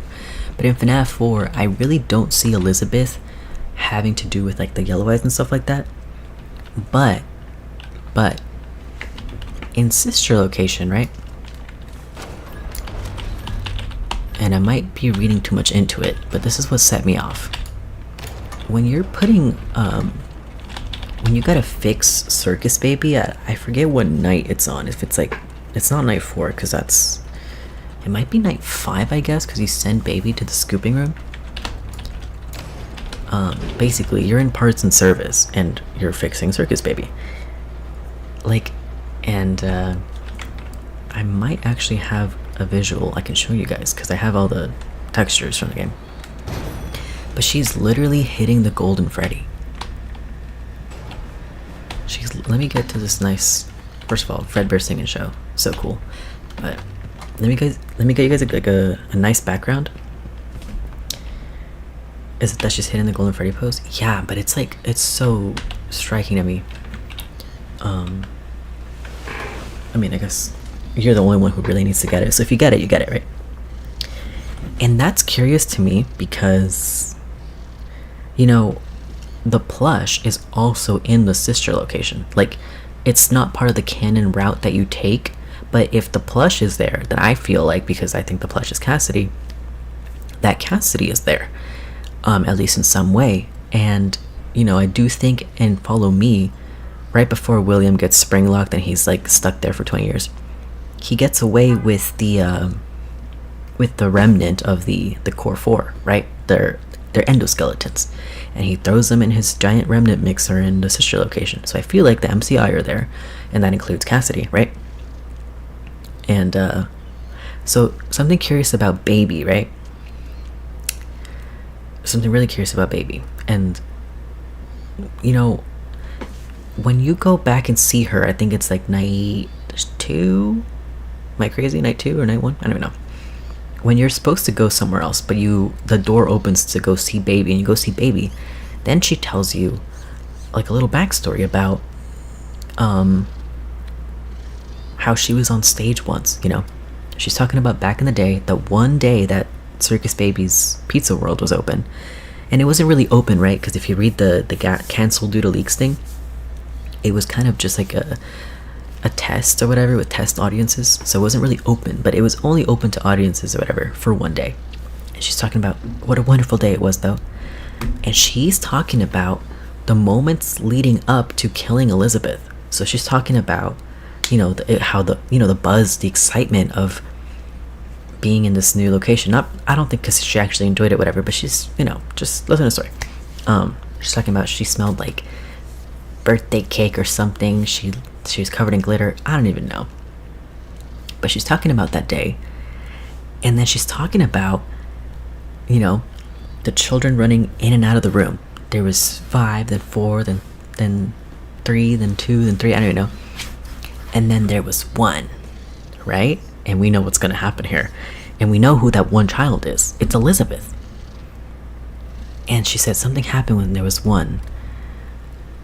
Something changed or something, and I was no longer myself. And that is crazy, because like Baby, she has memories, and it could, you know, you could just say it's the machine, it's like quote unquote recording everything, or it has like a record of whatever, everything that happened. But I don't know, I really don't think so, because it's so weird. It's so weird because Baby has memories of killing Elizabeth. They were screaming, but only for a moment and stuff like that. And just her saying myself, I was no longer myself, whatever. Something took over, the programming took over. So if she was a machine at the time, then like, why would she note that, you know? Anyway, it's weird. Because she has memories of killing Elizabeth. So if you're saying that like Circus Baby is possessed by Baby, and that's what makes, you know, Baby be alive and stuff like that, then it's not just Elizabeth, because, you know, you have to ask yourself. And I guess, okay, a funny name that kind of would cut to the chase with what I mean here is like, I've started to entertain lately, and it started because of that visual similarity that with like Baby hitting the Golden Freddy.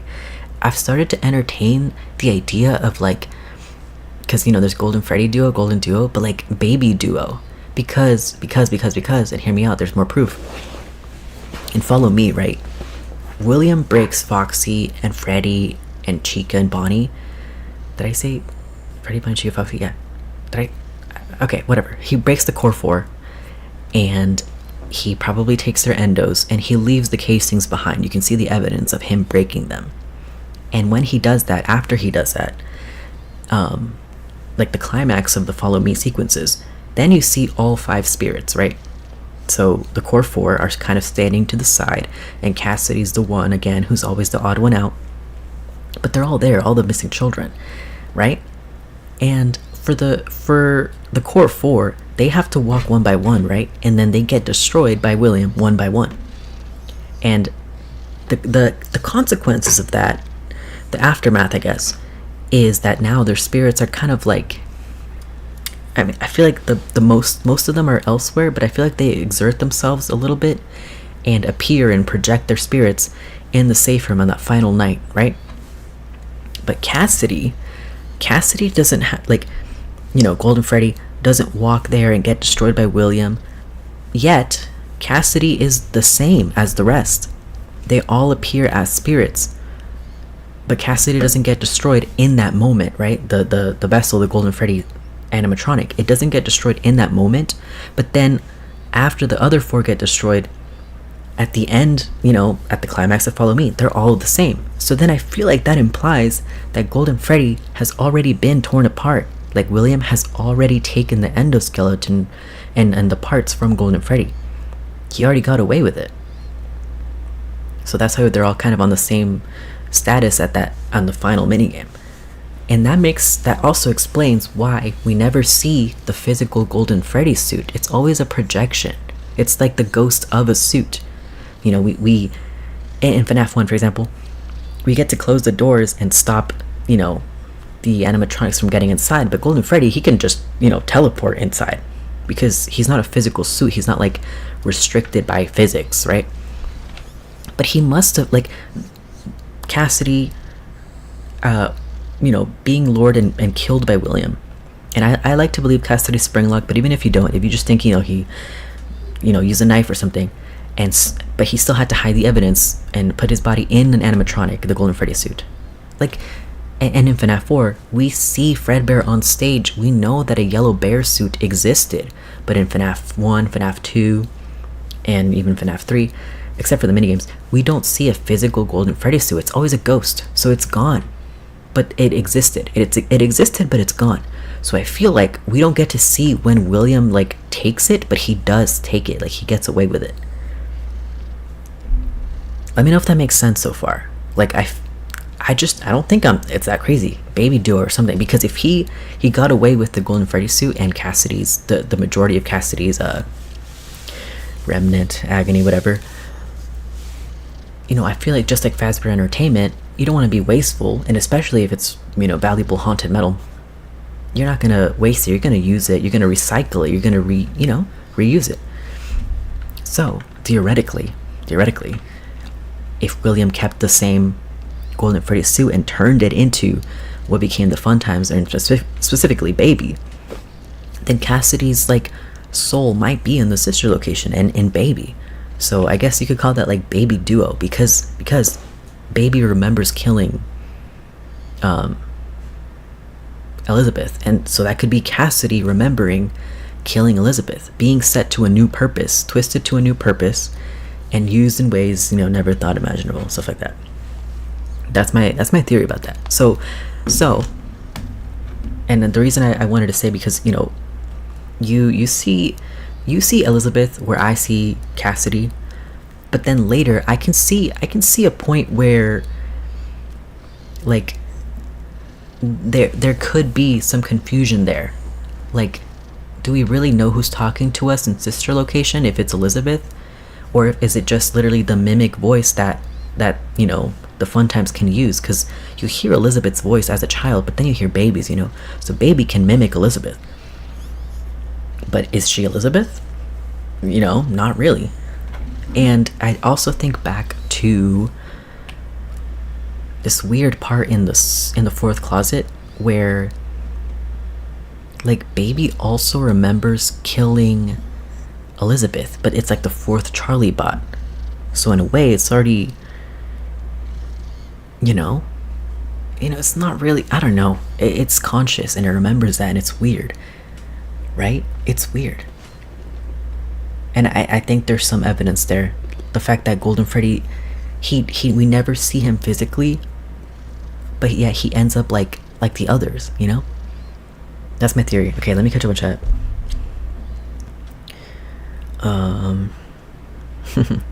Didn't she talk about a player being too heavy in the elevator and suggest tofu? Yes, that's when we're trying to escape the doll hospital. Edwin refused to spend money to repair the elevator. Edwin's fault. LOL. It's all Edwin's fault. Pretty much, yeah. You know, he was not very smart with his decisions.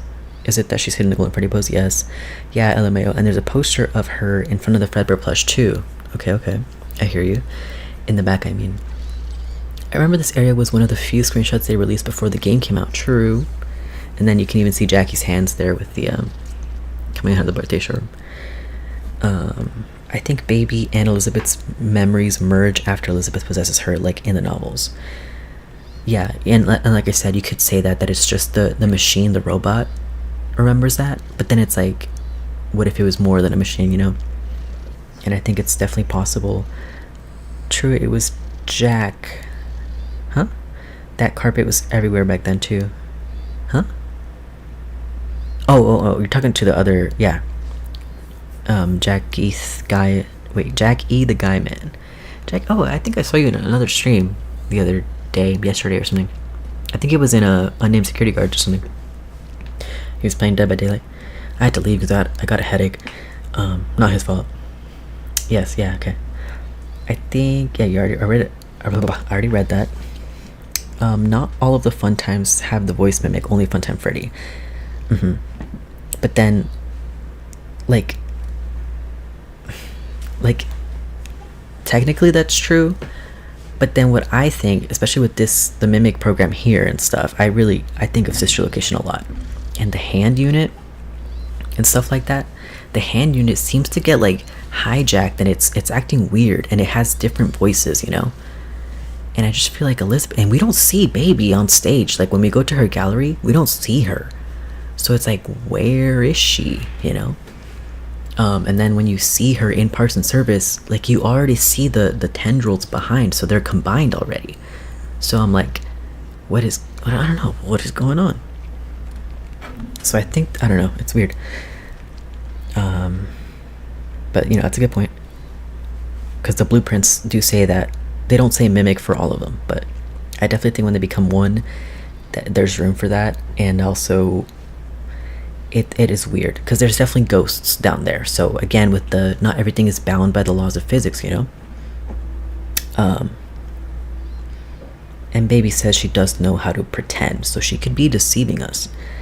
Are you saying Golden Freddy was already torn up for parts? Yes, I do think he was. That's why we don't see him physically. And I used to kid myself about this. I'd be like, I would be like, why don't we see, like the last time we physically see Golden Freddy, or Fredbear technically, is in FNAF 4, the minigames. He's on stage, and it's a minigame, it's not real life, but you know that he was on stage at some point.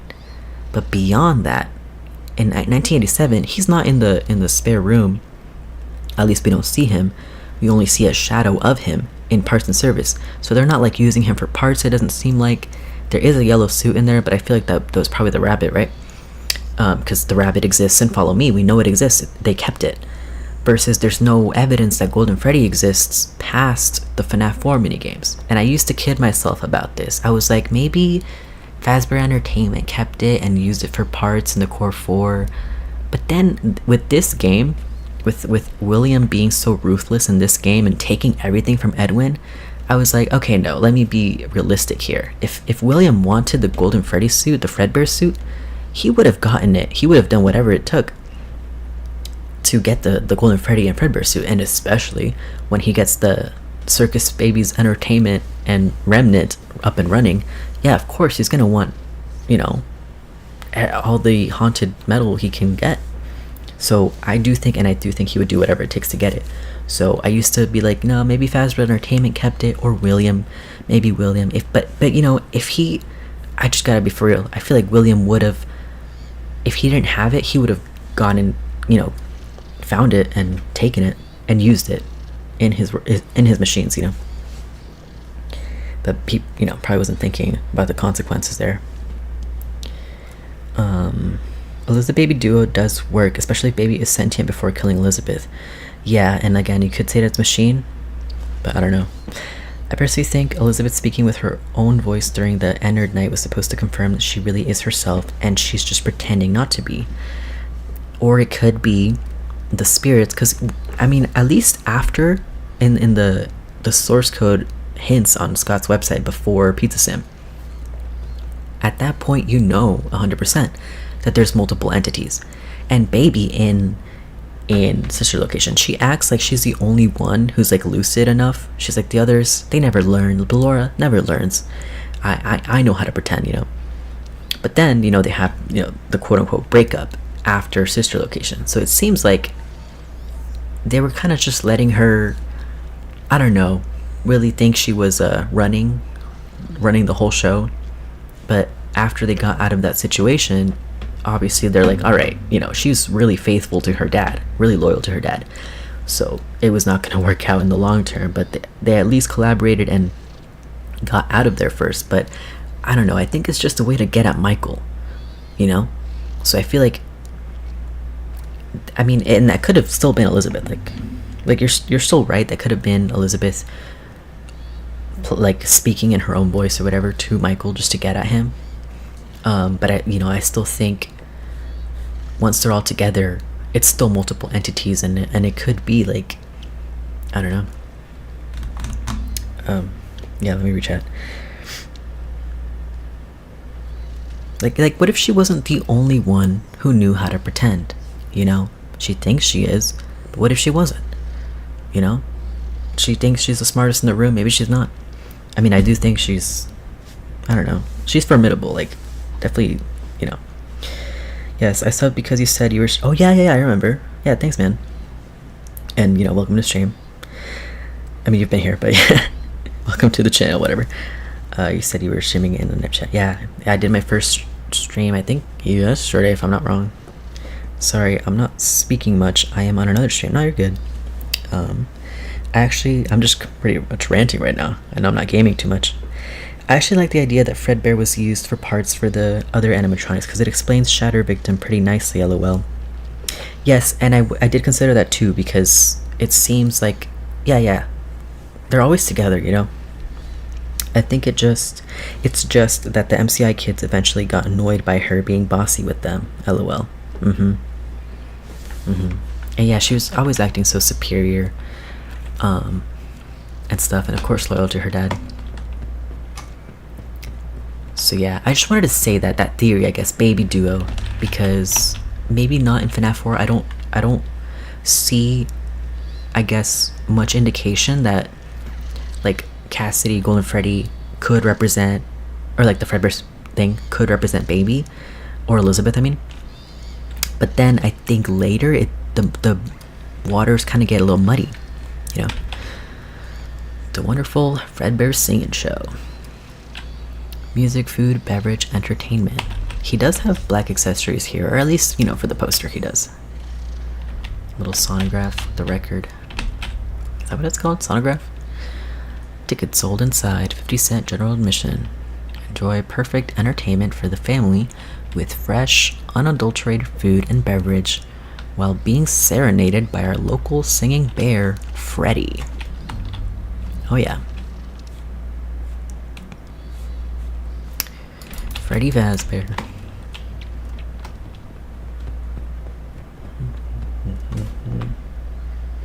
M1 pretends from day one. And then there's that part where, oh, let me get this mail. Where Baby tells you to take that chip from her and upload it to your I was about to say data diver, and you know, I hope you guys know why. The hand unit, the handheld device, right? which kind of has some grooves on it to hold it, because it's a hand unit, you're supposed to hold it, whatever. And so it kind of reminds me of like this thing in here. You're being able to upload schematics, or you know, the mimic program onto your data diver. So when you upload baby to your hand unit, she gets to talk to you through the hand unit. You know, she's not confined to her body. So that's very interesting. Why am I in here? 8. What's actually, let me pause so I can see what my, oh yeah. Right. We're supposed to get creator permissions.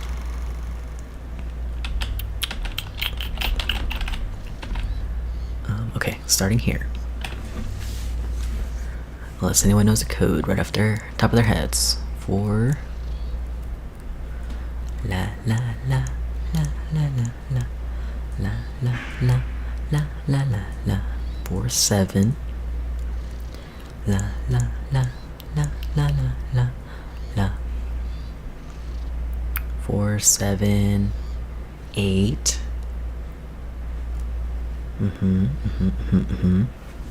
2. Okay. And anything else in here? Not yet. Oh yeah, this thing. Excuse me, can I borrow your voice for a project? Oh, what for? I don't even know you. I'm brand new here. Let's start again. I'm Fiona, and you are? Edwin Murray. This is my dad's place. But that doesn't matter. I heard you were a puppeteer, and I wanted to record your voice. Oh, well, yes, I used to be. Well, that's great. Do you mind if I record you for a test?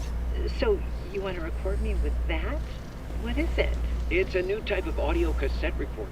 I've never seen one like that before. I made it. It's part of this new system I'm working on. Just speak into the microphone and it'll be sent to me like a work memo. The message will be recorded on a tape drive so that I can listen to it when I get back to my desk on the other side of the building. Oh, that's incredible. What do you call it? Oh, I don't know. I haven't thought of a name yet. Well, how would you describe it in one word? I guess I would have to say helpful. Yeah, at its core, it is helpful. That's a great name, and I would be delighted to help. What kind of voice should I do? I hate Edwin. From the moment I heard this line, I was like, ugh, what a creep. He walks up and he asks for permission to record her while already recording her, you know? That guy, man. Oh, Sleepy Moon. Sleepy Moon. Okay, and nothing here. Oh, I forgot to look at those papers in the main hallway, but it's okay. I think the numbers were 4782. Here, go to the birthday showroom with Jackie.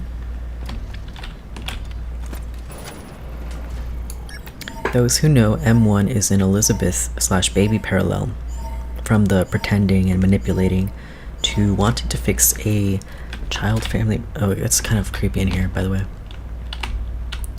To wanting to, where did I leave off? Fix a child family member who might both be called David to a game being involved in that quest.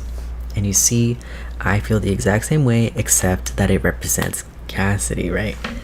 Because to me, yeah, Cassidy would be the friend that makes that promise to the crying child. And then I feel like they actually got to know each other, like, a little bit at least, in that, I don't know how long they, like, the crying child had the plush in his life, right? But I definitely think they formed a friendship versus, like, of course, I think that Elizabeth was just, like, really young, or a baby at the time of FNAF 4, so I don't think she really got to know her brother, you know? And I guess if like Baby was on making that promise and being the plush, then I feel like then Baby would be the vengeful spirit, right? Or Elizabeth, sorry. But then that doesn't make any sense because she's loyal to her dad. Because, like, yeah, I don't know.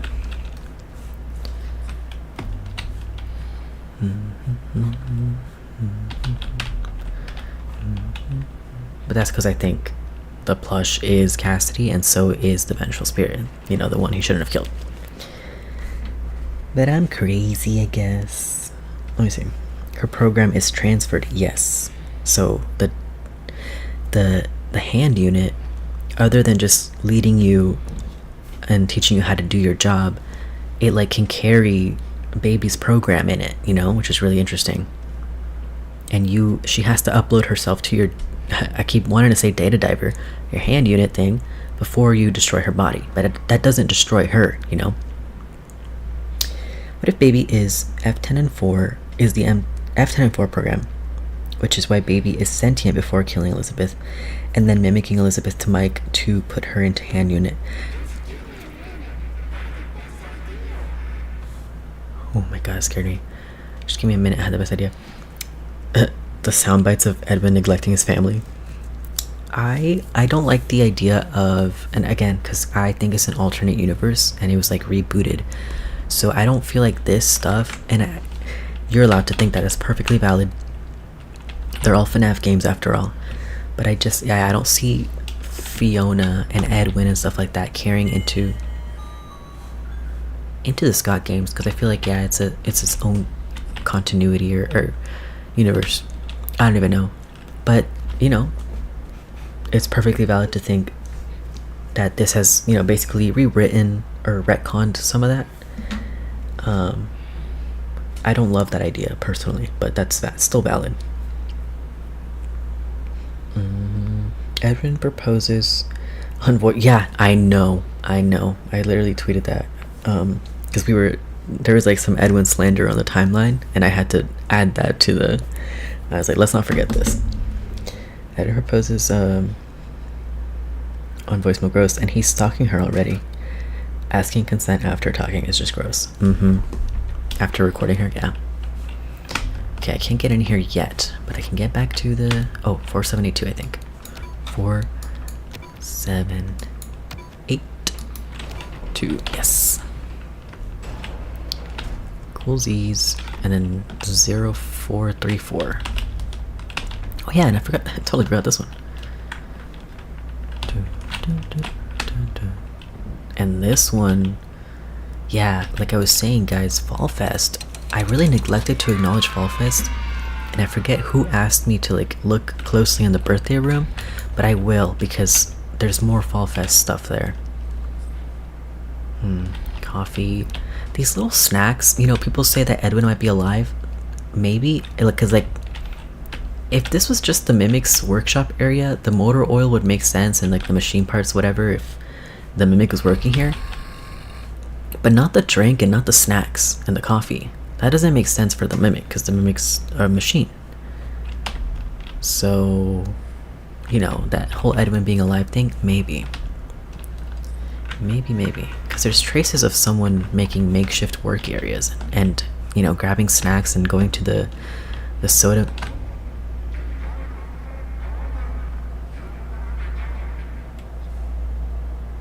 This fucking dog. I think he said, like, it was the hot and cold game, like, hotter, you're burning up. And that's crazy, because I'm literally holding the Walfus globe. Alright. When did Scott say all games, one story? No, he said 4 games, 1 story. And I think it was 2016. After FNAF World or something. And it was during a game theory live stream. He dropped a few hints about FNAF 4. He said, what is seen in shadows is easily misunderstood in the mind of a child.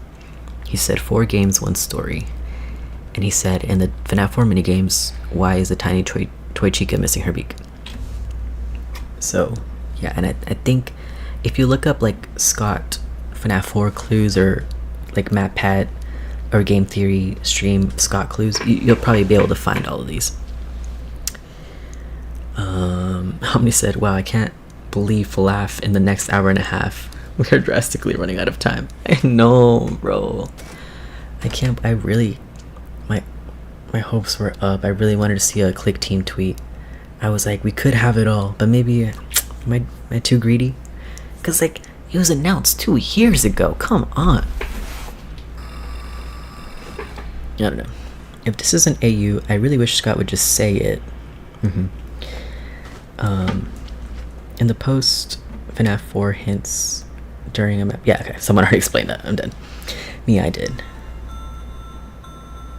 I love that music, not gonna lie. Little jingle that plays. Me, I did. Did what? No, it is Edwin, I think. He's just snacking, watching these techs die. Because he's in a great amount of debt and stuff. So he's kind of on the run. And also he has like 11 court summons or 22 court summons. So he could just be lying low, but also Fiona says the company doesn't matter anymore, just let it go. So he's still kind of hung up on all his work here, if he's alive, which he might be. Yeah. Seeker, that's right. Well, oh, this is fun. Well, before Secret of the Mimic, 4 games, 1 story. Yeah. By the way, that reminded me, do we know for sure that the misunderstood in the mind of a child hint is specifically talking about CC? Is that a confirmed thing? Yeah, I actually don't think that's the case. One sec. Chica missing her beak is Chica in attack mode. Yes, you did mention that last time, and I did give my take on that. And of course I expanded upon that here, that I think it's Toy Chica because you're supposed to think... you're supposed to think of 1987. Worth... deposit nickel and dimes worth 25 cents. Anyway. Wait, I was gonna answer, Seeker's message.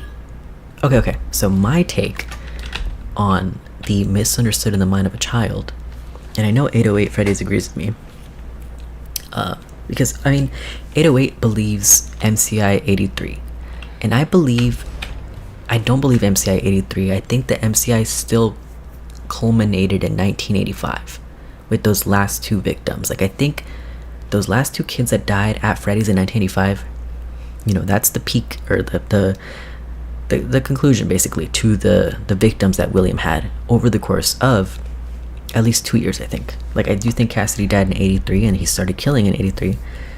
Because, I think Cassidy died before the crying child got bitten, right? That's why he's possessing the plush. And then later he kills Charlotte, and that could be in 1983. And then he could kill 2 more, or one at a time, whatever. But he gets away with it for a while. And the Dead by Daylight collab does say that he works in the shadows. So for a while, kids were going missing, people were going missing, but the parents had no answers. It's not until those last 2 kids, that newspaper says that he was caught on camera luring kids to the back, and then they arrest him. But that incident only involves 2 kids, right? And then they follow up with 5 kids are now linked to this incident, because with the other 3 victims, right, they didn't have a suspect. And that's just my perspective. I think if you read the first 2 newspapers in full context, they do imply multiple instances, like missing child instances. So I found out this theory has a name. It's called MCI span, that it spanned over a period of time. And it was because some people even think it happened all in one night, that William was able to lure 5 kids to a back room in one night. And that's not what the newspapers say.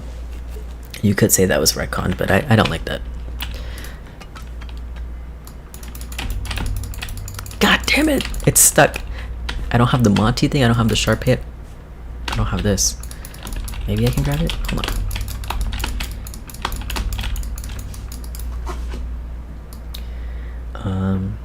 Seeker, I don't think it's confirmed, but not sure. I feel like it referred to CC in the parts. I think you meant parts and service closet and the head being put on a suit worker. That actually, okay, that doesn't work because the crying child's crying from the beginning of the mini games. From the first time we see him, he's already in tears. So it's not like that's what sets him off, You did say, yeah, we can look at the birthday table, and we can. And we're gonna cheat. We're just gonna cheat and get that code. Which means the tiny Twitchica not having her beak is indicating that she's about to slam the girl's other figurines. That's funny. Well, I'm screwed. I'm screwed because I can't get this freaking collectible.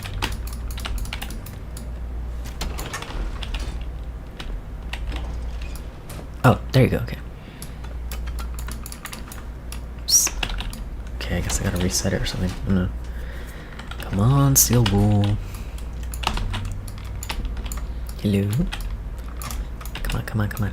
Give it to me. Come on, come on, come on. Oh, oh. There you go. I gotta be real precise. Oh my goodness. Oh my goodness. This is torture. This is actually torture.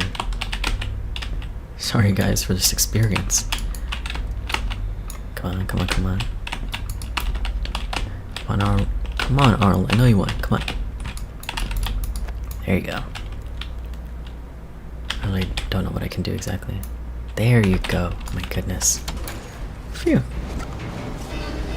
Okay, and then I think I did put the mask away, right? Yeah, let me just double check. Hedgehog mask, the hat, and party time. So I'm just missing the Monty one. And I'll have to go back for that because I died. SMH. Didn't newspapers say 2 first, then later they connected to the next 3? Yes, and so the other 3 were linked, but I don't think they died after because obviously William was already arrested. They would not let him back in the restaurant. So those 3 must have died before, right? And yeah, so I think the last 2 kids died June 26th of 1985 at Freddy's. But I do think the disappearances, they can be traced all the way back to the diner. And that makes so much sense to me because the Golden Freddy kid, like, yeah, it makes sense to me that the Golden Freddy kid or Fredbear, you know, MCI kid, would have died at Fredbear's. Like, if any of them would, then it'd be Cassidy, right? So that makes sense to me. And yes, it says 2 and then 3. So 3 more are linked. And I think it's because for the 3, they didn't at the time have a suspect. It's only when he lured those last 2 kids, he let the mask slip, and they were able to put 2 and 2 together, and they arrested him. And obviously he wasn't convicted, didn't have enough proof, but they at least had, you know, the circumstantial kind of, they were able to, like, everyone knew it was him, they just couldn't prove it, and that's why they had to let him go, sadly. But yeah. But yeah, I don't think he killed him after, so it had to be before June 26th, 1985, right? Another possibility I've heard is it could have been about the Pigtails girl, and it's saying the stuff she's saying about animatronics coming to life and bodies being hidden is the misunderstanding, lol. Again, I don't... Okay, well, you know... Again, with, like, he's crying from the beginning of the night, but I have a whole different interpretation of that clue, and I'll get there. I meant that's why I said I did, lol. I'm sorry I'm late replies. Like, it's all really just baseless rumors spread by kids who just think they see spooky stuff in the restaurant at night, lol. True, I don't think so, I disagree. And 808 agrees with me because he thinks MCI 83. I don't think MCI 83, but I think, you know, basically MCI 83 to 85. Because that kid is not crazy. And we should know that better than anyone, right? Like, I can see why the kids in the neighborhood think he's just a huge baby. Like, he's just making stuff up and stuff. But I believe him. I believe him. I think he's valid, you know? I don't think he's crying for no reason, or that he's like, it's like that's the misunderstanding, that he didn't actually see someone die or something like that. I guess let me first say what I actually think is the point of that clue. I think it specifically relates to the nighttime section, right? So, you know, we're playing from the point of view of a child, and we're in the kid's bedroom, and, you know, at first glance, yeah, we're playing as a kid in our bedroom and we're having nightmares. But then, of course, as, you know, the game goes on or whatever, there's those little clues, like the FNAF 1 phone call. And that's the calls that are heard by Mike, an employee, a, you know, grown man at that point, at his job. And it makes no sense for a child to hear that, right? No sense at all. And then there's, of course, Plush Trap. And he is also in the minigames. But I do think it's you know, it's part of this nightmare. In 1983, Springtrap didn't exist. There was just the yellow rabbit. And even in the minigames, the girl says, "Do you like my plush I forget how she says exactly, but she says, "Do you like my plush toy?" Or no, she says, "Where's your plush toy?" "Mine is Spring Bonnie." So she says Spring Bonnie because that's the character, right? The yellow rabbit. But she's not holding Spring Bonnie. She's holding like Plush Trap. She's holding Spring Trap. It's rotted and green. It's not golden yellow. Like you can see the Fredbear plush in the same frame. That's what color he's supposed to be, Spring Bonnie. Not rotted and green, because it's Plush Trap. It's weird and out of place because, you know, at that point in time, at the time that we're playing FNAF 4, William's already dead, in my point of view, right? So, anyway, in the nighttime sections, like I already said earlier, that I think it's William playing, and a lot of people think it's Michael playing, and that's valid. He does draw Nightmare Fredbear in his in the logbook, and also you hear the FNAF 1 phone call. That's valid too. But I don't think it's the crying child, and I don't think many people think it's the crying child, right? Because he's dead. He's been long dead. You can see, like, besides the bed, like the IV stand and the pill bottles show up beside the bed, and then of course they disappear because it's very surreal. It's all just passing images of whatever. But you have evidence of like a struggle. Like it seems like the crying child was maybe in bed rest, like, you know, an IV stand, it makes you think of a hospital, but maybe he was resting at home, you know? And he fought for his life. Like, the bite didn't kill him right away. The IV stand and the pills, they do suggest that for at least a while, a moment, he tried to, like, recover, but obviously he ended up succumbing to his injuries. And from the beginning of the game, you might still have that, like, deniability of, like, we could be playing as him. But once you play through the whole game, up until like night 5, I think, or 6, I don't know, then you hear him flatline, so you know he died. But then the game continues into night 7, so the nightmares continue even after the child, you know, he's dead. And it's not like it's just a bonus night, because then night 7, that's when you see Nightmare, and he's like the final boss of the whole game, right? So it's not like just bonus content, it's part of the story, it's part of the lore. It's not just optional, whatever. I mean, and then you see the box, right? So it's part of the story. So the nightmares continue even after the child, you know, he's dead. He can't possibly be the player or the dreamer, right? Because he's long dead. And we're in the future. Agreed, yeah, he's dead. Okay, maybe I shouldn't go on and on about that if you guys already agree. So most people agree that it's either Michael. I mean, I'm one of the... I made Nightmare Theory. I made that claim that it's William. But most people think it's Michael. Both of those, you know, candidates are adults. And, you know, whichever way we slice it, whatever. Like, either way, you're playing from the point of view of a child. And at first, you're going to think that you're a kid, because you're the height of a child. But most people agree that we're not. We're an adult having a nightmare, right? So that's what I think that clue is saying. Because we're running around in the dark. All we have is our flashlight. Other than that, it's dark. And, well, you know, kind of dark. And so what we see in shadows are these monsters. These nightmarish versions of the animatronics. And, it's, like I said, it's all very surreal in there. Really weird. And that's not what they're supposed to look like, obviously. They're just kind of spins on those characters. Nightmarish versions. And so that's what I think that the clue is referring to. That if we're the kid from the minigames, it doesn't make sense from the, you know, what is seen in the mind of a child. So I think what he was trying to say, Scott, was that we needed to change our mindset and realize that we're not a child, because the game makes a lot more sense when you're looking at it from the point of view of an adult having a nightmare that he's, you know, this kid in this position. Then it makes sense. Then it, you know, the FNAF 1 phone call, that makes more sense. The animatronics attacking you and stuff like that. You know, as, like, if it was Mike, then he knows that they attacked him in FNAF 1 already. For me, it would be like the kids wanting vengeance, and William knows that they're dangerous. And stuff like that. So that's what I think that clue is referring to. That you can't even perceive the game correctly if you stay in that mindset of a child. So you can't really understand what you're seeing in the shadows, all the creatures and what's going on, if you stay in that mindset of a child. So you have to think of it from the point of view of an adult, a grown-up. It only makes sense if you realize that you're not actually a child. You know, I don't think it's the crying child. I think it's William. Almost everyone thinks it's Michael.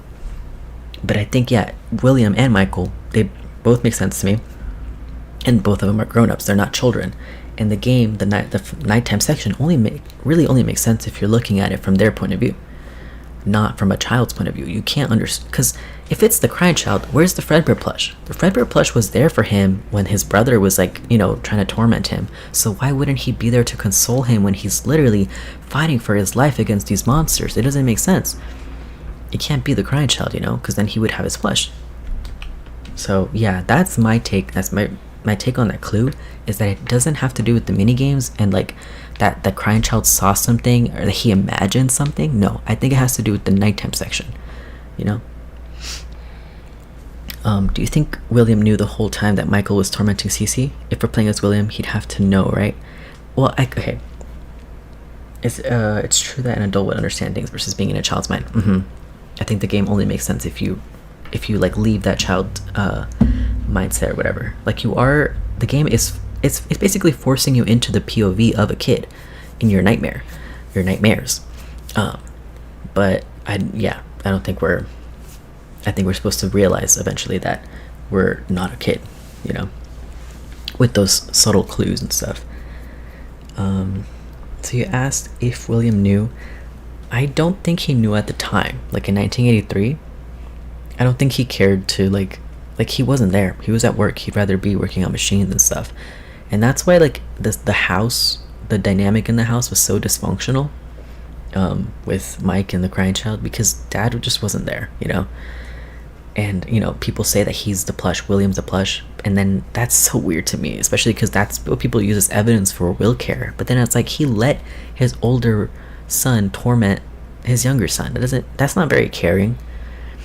But no, I don't think he knew at the time. I think he does learn that in FNAF 4, like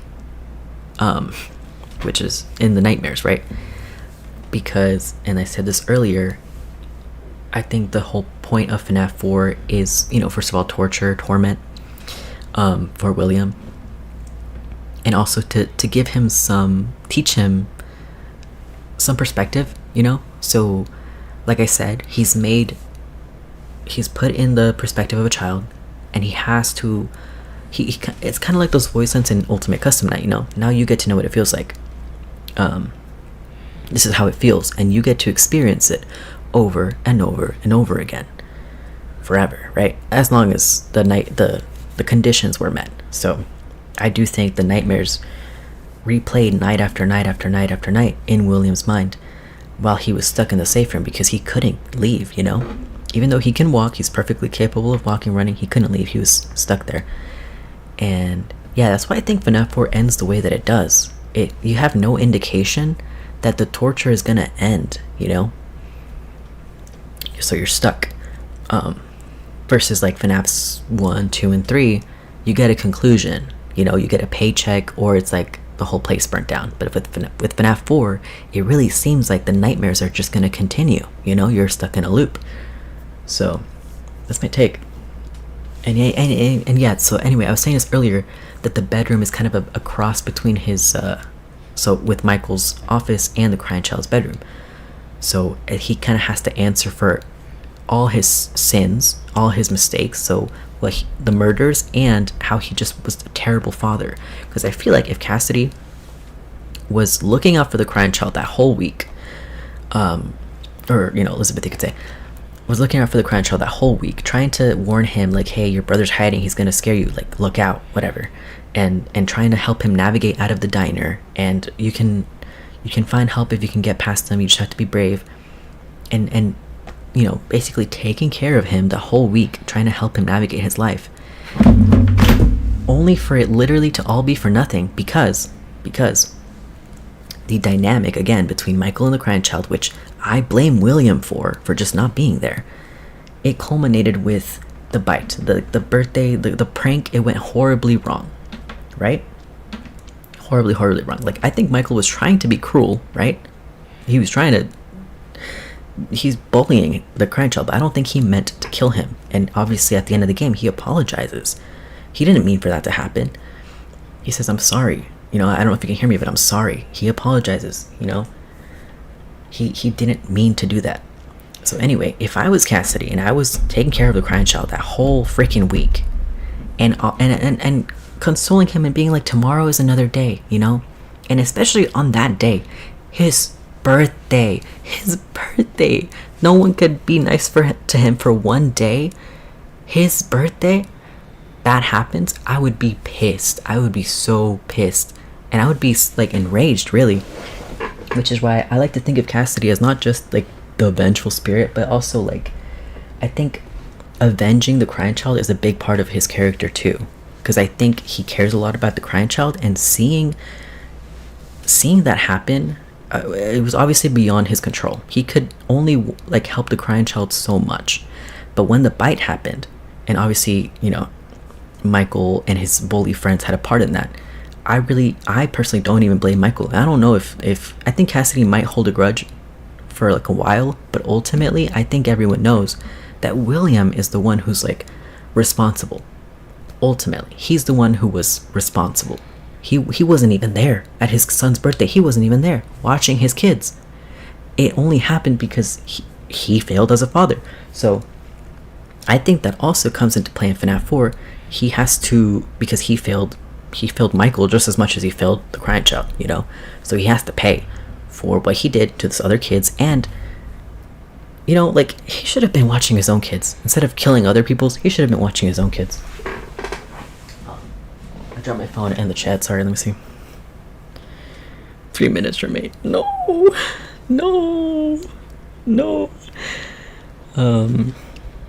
Let me see. So anyway, yeah, FNAF 4 to me is about perspective, and so William in the nightmare has to learn. I think, like, I also think he's put in the shoes of the crying child, not just for the nighttime section, but even for the mini games, and that's why you see all those weird clues, Toy Chica, Plush Trap, and yeah, I think that's it. Because if William is experiencing this in a loop, because the whole game to me is a nightmare, a loop, then he gets insight. He gets to find out what he missed, right? Because while he was working, this was happening. The crying child was in tears and torment. The plush was, you know, trying to coordinate with him and get help. And of course, Michael and the bling and the bite. So that's everything that William at the time missed, because he wasn't there for that. So I think in FNAF 4, that's a perfect opportunity to clue him in and be like, you know, and sort of a way for Cassidy to be like, I was there from the beginning, and I know what you did. And I know, here we go. What do you mean? Okay. Bro, I thought there was news. I thought there was a tweet. Nothing. Anyone in the East Coast? What time is it over there? 8, 9, 10, 11? Oh my gosh. Or is it 12? Because it's 8 for me here. It's 8:01. It's not looking good, guys. It's really not looking good. It's not. Okay. Why? Because at this point, we should have been playing FLAF for like a year at this point, obviously. Oh my god. It's not looking good. It's 11 here? Okay. I'm delusional. I'm literally delusional. It's really not looking good. CC for sure would not know the voicemail calls. Yep. And, you know, people, that is evidence, and that's perfectly valid, that people use for Michael being the dreamer. But to me, like, the punishment doesn't fit the crime, you know? And spirits, as we know from the FNAF movie, they can poke around in your head and know kind of like your intentions, or they kind of give you more, like, you know, I just feel like, oh wait, Omni, yeah, you made that theory that it's, you kind of agree with me that it is a nightmare, and it was the spirits that are making the nightmare. But then you think it's Michael. But I feel like they would know that if they got the wrong guy, I feel like they would know if they just poked around in his head, because the nightmare has to take place in his head, right? So if they're already in there, then they should know that it's not William, right? But that, you know, that is supported by the, like, Michael definitely looks like his father, like visually, like that is true. Yeah, we agree 99%. We disagree on the protagonist, or disagree on the protagonist. Yeah, and I mean, no one. I looked up like Will Dreamer. I looked up like Nightmare Theory. I looked up people saying like anyone other than me, because I felt like I was like, oh my god, I did it, with with Nightmare Theory or whatever. But I really don't see anyone say that it could be William, except for, and this is really funny, like two or 3 days before I got to post Nightmare Theory, Ritos put up a poll on his community post thing, and he was like, who do you think we play as in FNAF 4? And there's, I think it was a poll, and it was like Crying Child or Michael or Rory, or from Didophobia, or I don't even know what the other option, or other and stuff. And then there was people in the comments being like, we play as the protagonist. It's like, really? Really? No, but I did see someone there, and this is really funny, like 2 days before I posted Nightmare Theory, was like, I don't know what it said. They were like, oh yeah, I think it could be this person or this person, but what if it was William this whole time? And I was like, oh my god, that's what I'm saying. Like, that's what I'm saying. So that was really funny. At least one person did say it might have been William before I got to post my theory, which is funny. And I did, like, I took a screenshot, and I went back after I finally posted it, and I was like, yo, I actually made this into a theory, a video. They never replied. I don't even know if they ever even saw it, but yeah. Hey Glitchdinger, welcome. Don't forget to like the stream. It's Aiden Callie, and what 9 in CST? I don't know. You see, I don't know about the time zones really, because I don't have to ever think about it really. I always stay the same. Like, there's no point in me remembering, because some parts of the year I'm gonna be an hour ahead, and then some other times I'm gonna be an hour behind. So I just don't even, he did say they thought I was you. It's just your location. The fun times, they do confuse him for his dad. Originally, they hear the bitty babs going like, is it the same person? And they're like British accents. So funny. Omni said, originally I was gonna make a part 2 going into that, using like the mini games as the spirits, finding out it's not William, but I thought someone else was making something similar already. And then Glitch said, hey, hello. I dropped mine like a week after Hyperdroid's FNAF 4, and I was so paranoid he was gonna say it.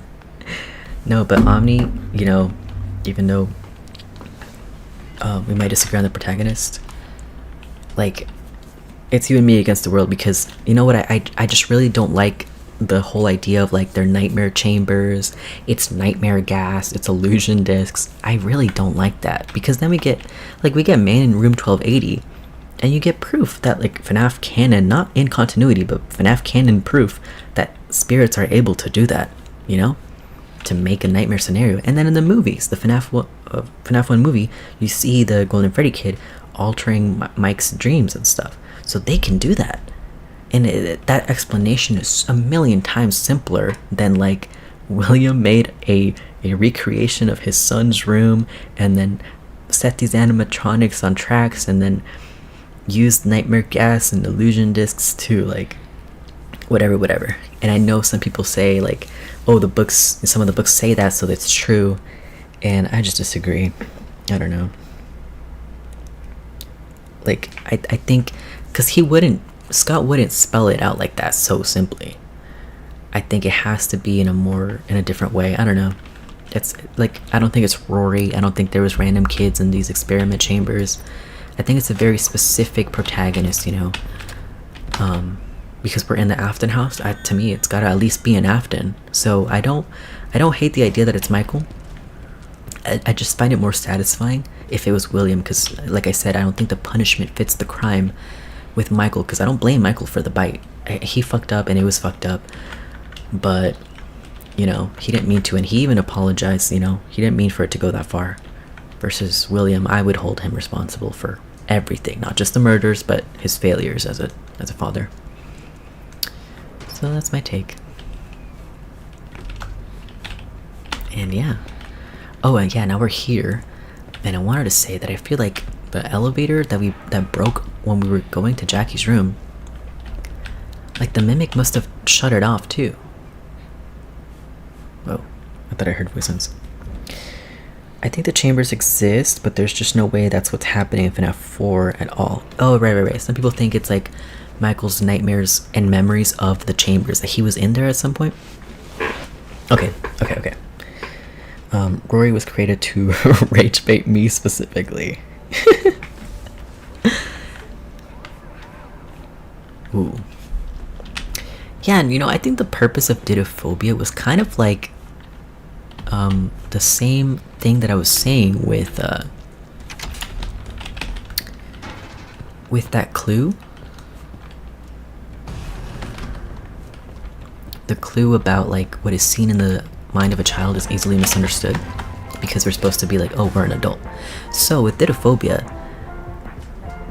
Scott Cawthon creates this world or universe, short story where the person experienced oh shit.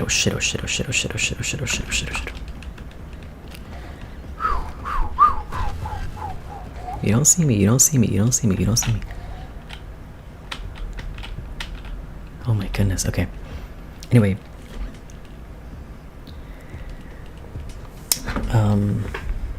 Okay, hold on. I'll address that in a second. Secure, but what was I saying? I forgot. Oh my god, he's so tall. This game is so freaking awesome to me that it's one like it's the mimic that you're trying to survive against, but it's like so many different costumes, so it's like it's not the same thing, but it is. But it's like it's so cool, and even the voices switch up for when it's wearing different costumes. It's so cool. Oh yeah, I was talking about Didophobia. Yeah, okay. So Scott Cawthon creates with Didophobia a world in which it is a child. It actually is a child, and we just talked about how that doesn't make sense in FNAF 4, but he creates a world where it is a child. And he has to make these explanations for why everything is so weird. Like I said earlier, the nightmare doesn't seem to have an end in sight. So it seems like the nightmares are gonna repeat and repeat and repeat.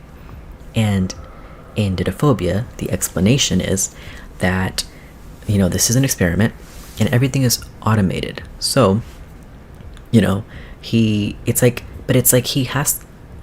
And of course William would be responsible, right? And that's what most people think. The complete opposite of my theory. That William is the one who's responsible, or like he's behind FNAF 4. Like I don't know. It's really weird. But anyway, obviously in the story, William would have made this nightmare chamber where this kid would be, but it's kind of like a whole house. And the kid, like he gets up for school, and his mom, I forget what's even going on with his dad, right? But his mom is like in the shower always, and like can't come out to talk to him, and he can't interact with her. And I don't know why his dad, he already left for work, I don't even know, but he's trying to get ready for school, and he starts walking around, but then he gets really tired and fatigued, and then he ends up in the nighttime. He basically, we get to a point where he's in the situation that the player from FNAF 4 is in. And I think, and it's so random. And then of course when he tries to break out of it, it's like the power kind of like stutters for a bit, and then all the illusions fade away. So the loop is broken for a moment, and then he like is able to reach out to his friend with the walkie-talkie on the outside, and he tries to his friend tells him to look for something to restore power or something, I don't know. And of course ultimately he chooses to like, I don't know, there's a voice that convinces him that to not do it, to not leave, because there's nothing waiting for him on the outside world. So he should just stay here where it's safe, So he chooses to turn like the nightmare, the hallucinogenic gas back on, and just relive this nightmare. And it literally doesn't make any sense, because if you play FNAF 4, I can't do it, I'm scared. If you play FNAF 4, that's torture. It's torture, and who would choose that? Nobody. And anyway, so I think with the world he creates with Didophobia and all of those like insane explanations for what's going on, I think it's one of those cases where to show you the correct answers, he has to show you the wrong answers, right? So, because it begs a lot of questions. Like, yeah, wait a minute.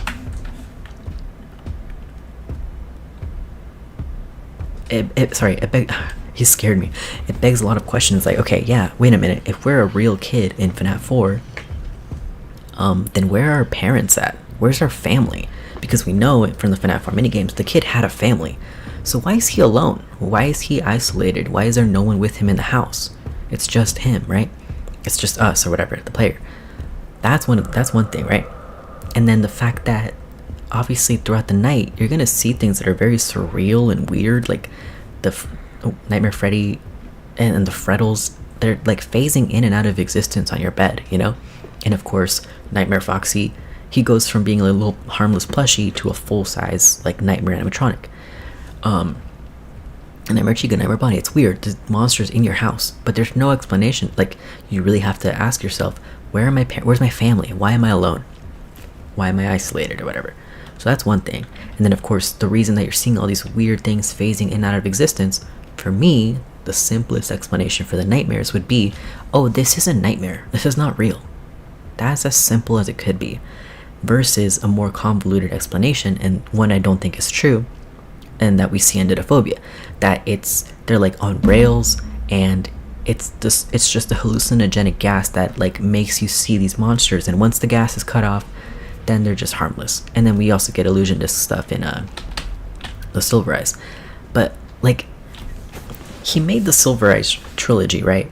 And he says it's not in the canon, but it can help you fill in the gaps. And you know, where do we need information the most but except FNAF 4? But he doesn't really answer FNAF 4's questions in the Silver Eyes, at least not directly. But he shows us an alternate explanation for why things could be weird. But by showing us that, I just feel like I just couldn't believe it. I could never accept that in the game's timeline we're like there's gas somewhere, because if there was, it would be obvious. He expected us to understand FNAF 4. So if it was nightmare gas, then there would be some indication that it was a nightmare gas. Or if it was illusion disc, there would be like moments where the illusion stutters and we can see what they actually look like, the nightmares. But no, you know. So that's my take on Didophobia. You know, it does kind of it irks me a lot. People translating that to the games, but I understand why, because it's not just Didophobia, but the Silver Eyes as well with the illusion tech. 0, 4. He's coming. 3, 4. Nice.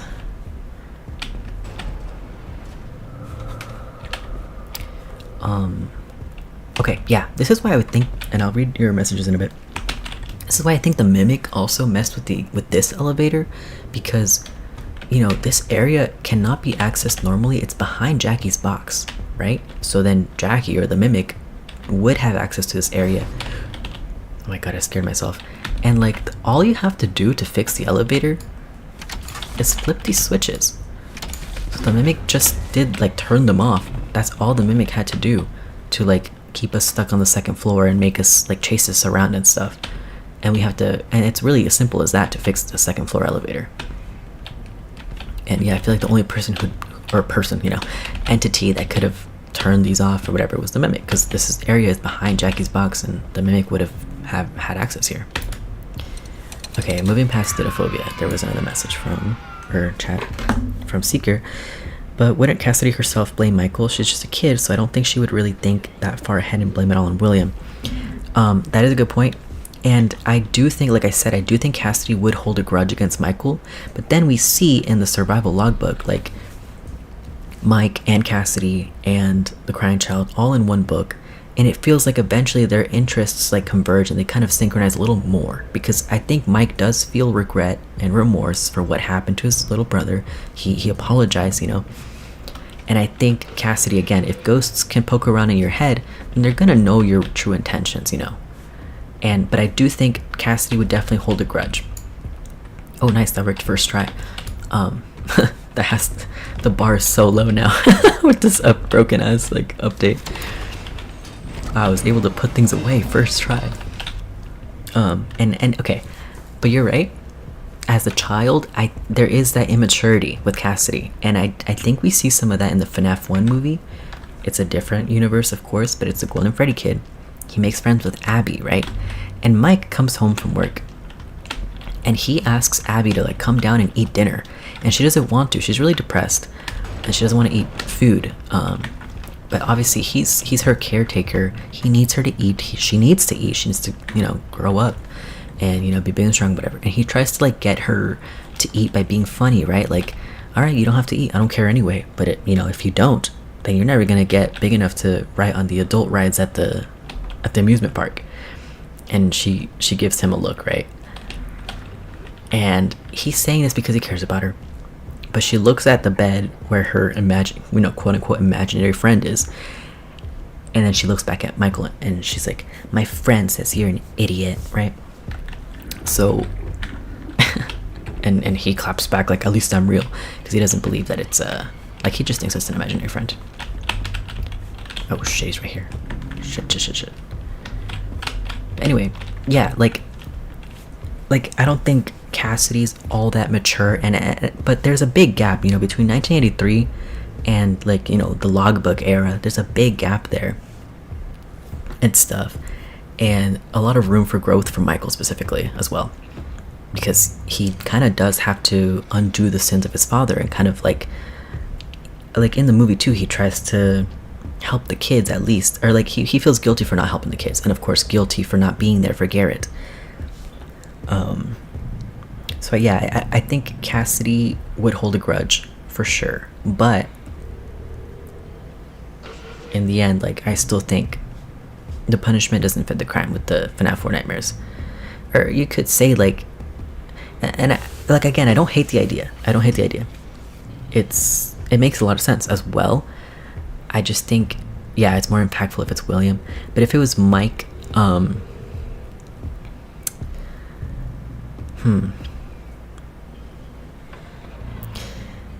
don't know if it was Mike.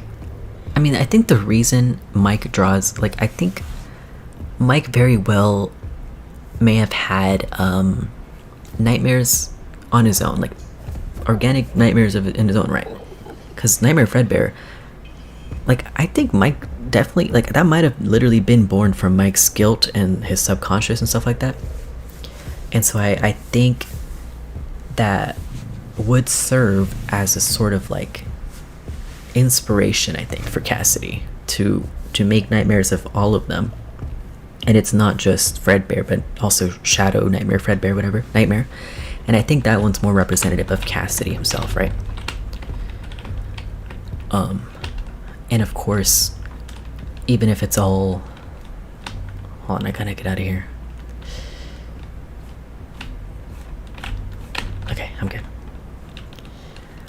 Like, in UCN, the nightmares that, you know, for most people, their interpretation is those were the enemies that Michael survived against in FNAF 4. Then the nightmares are turned against William.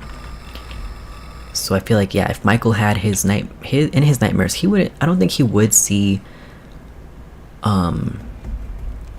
like the animatronics that are, I mean, he did survive against them in FNAF 1. That is true.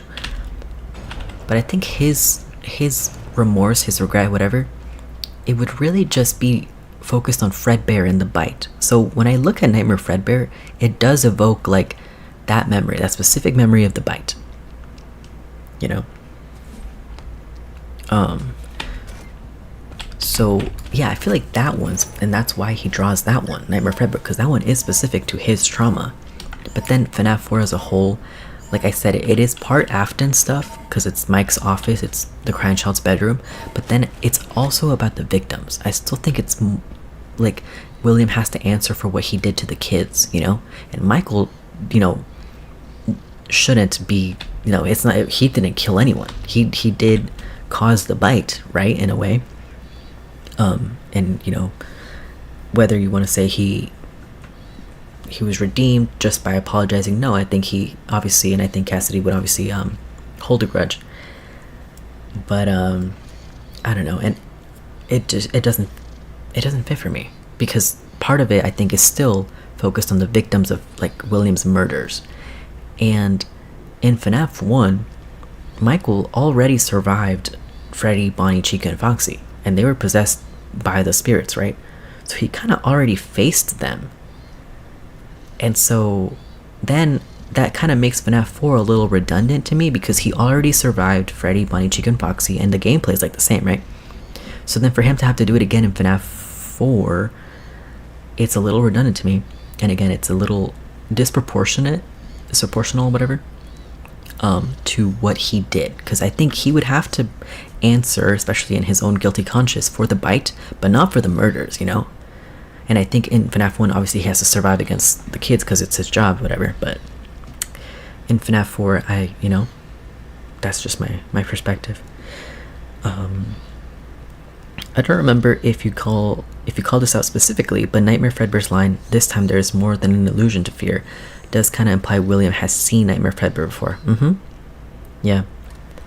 And before, obviously, it was a nightmare, and he eventually, you know, quote unquote, woke up when the Fazbear's Fright team went and woke him up. But then in UCN, it's at least Cassidy's plan to never let him leave again. You know, and now it really can't just be a, you know, because he was like scorched basically, so you kind of don't come back from that. And of course he did, and he does. But yeah, and I do think they kind of, like, I do think FNAF 4 was like the original UCN, and that's because the nightmares in UCN, they kind of, to me, they're all characterized the same, and I feel like the line, even Jacko Chico and stuff, the lines that they say in UCN, they would fit in FNAF 4 in my interpretation that it's William, you know. Even Nightmare Yon and stuff, but whatever. In my case, I lean toward Michael drawing him in the logbook, but the voice line points to William. The ditto ending, ape, rewinds to suggesting it is set to play again when Rory wakes. Yeah, and you see that's, you know, the dittophobia explanation for why it repeats. But for me, it would literally be because it's kind of like a Man in Room 1280. We don't know how long William in Man in Room 1280 was in Room 1280, whatever. But we know that Andrew had him in this position where he could inflict those nightmares upon him night after night after night after night after blah blah blah, because he was not conscious, and he was like I don't know. I think the burning, the fact that he's all burnt up and stuff, and not like in a rabbit suit, of course, people connect that to like UCN, and of course me, I ended up connecting that to FNAF 4 because I'm like, wait, a spirit causing someone to experience nightmares, you know, that was I think, you know, and what's funny is I didn't even mention that story at all in my nightmare theory, but I did bring it up in the Dead by Daylight video I did. With the recent dreams drawing of Nightmare Fredbear, I feel like the implication is that the logbook is like just after the FNAF 4, and Mike somehow managed to make peace with the MCI kids in between. LOL.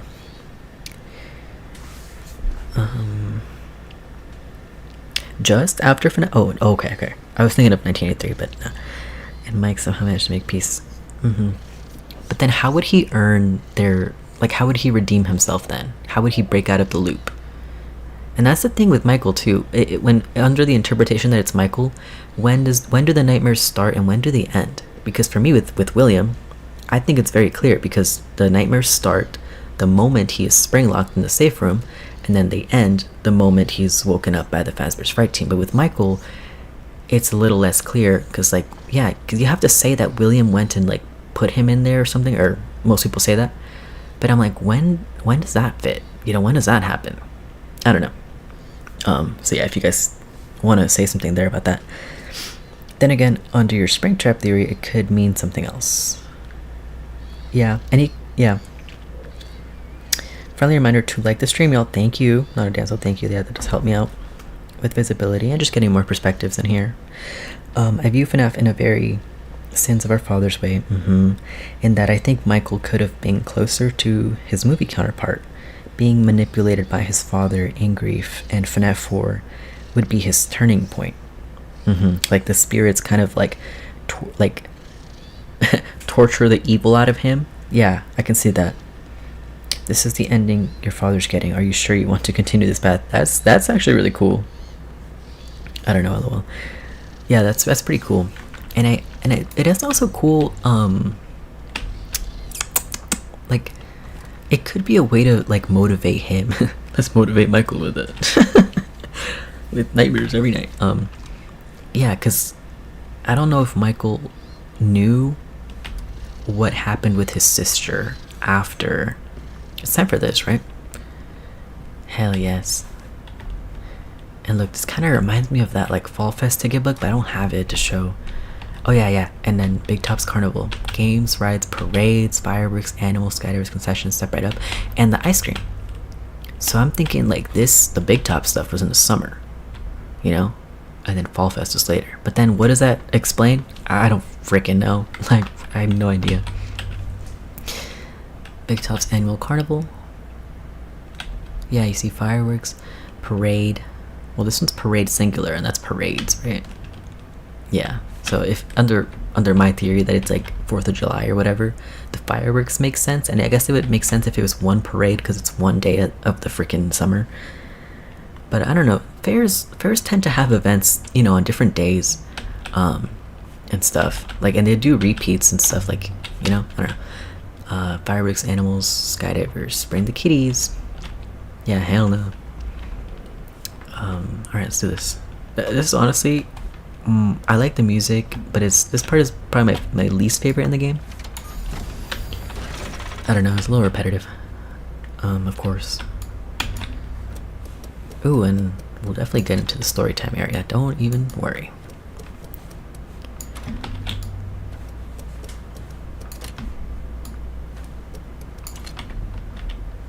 Cool.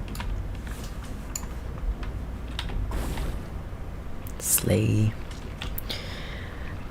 Bro said, whoa, what happened? Hey. Experience the latest in carnival and midway game technologies. Test your skills, test your luck, win a prize or make a buck. If you'd like to license that jingle, inquire within for rates. Miss is helpful. Oh yeah, the Jester Man. So the Jester might have been at the Big Top Carnival.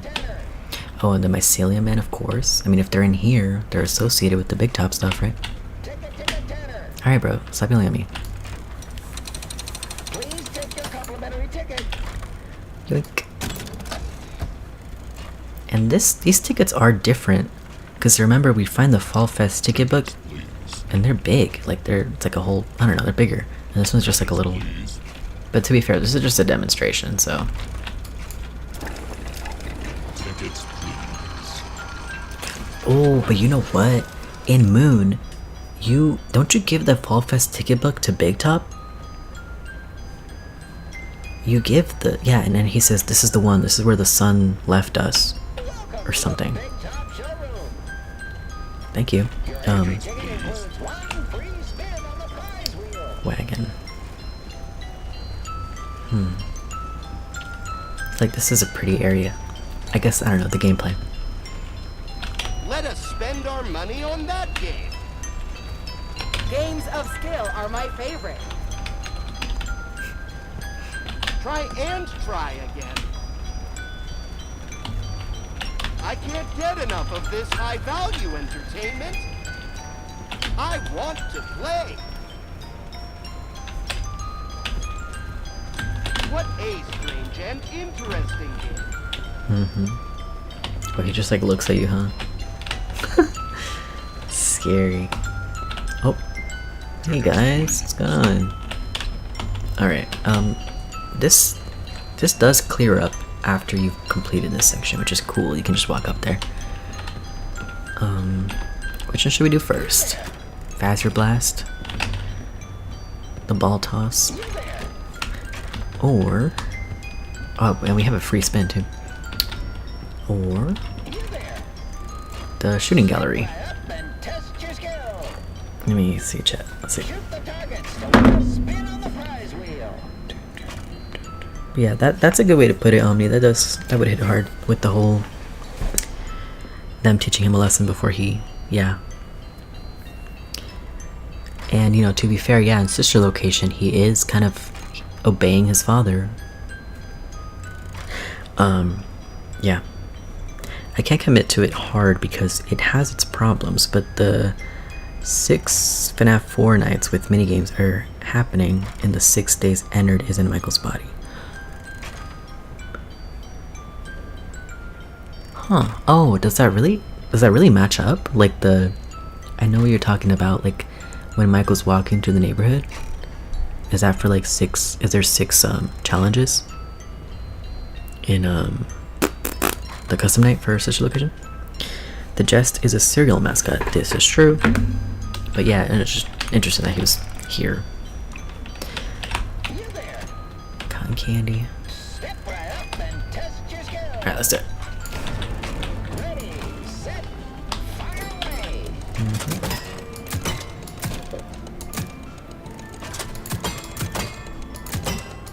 I assume you're doing great. I like hidden risk sensors. We skip those parts to save you money. Oh shit. You're doing great.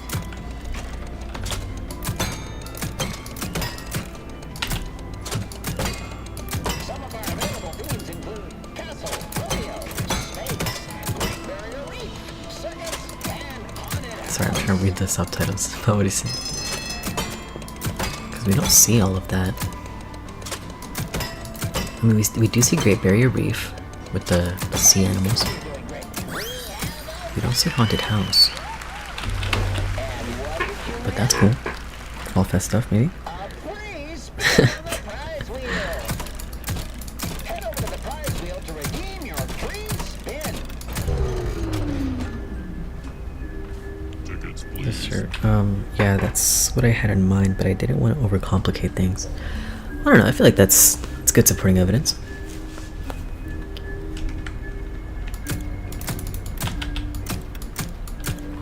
Alright, let's look in.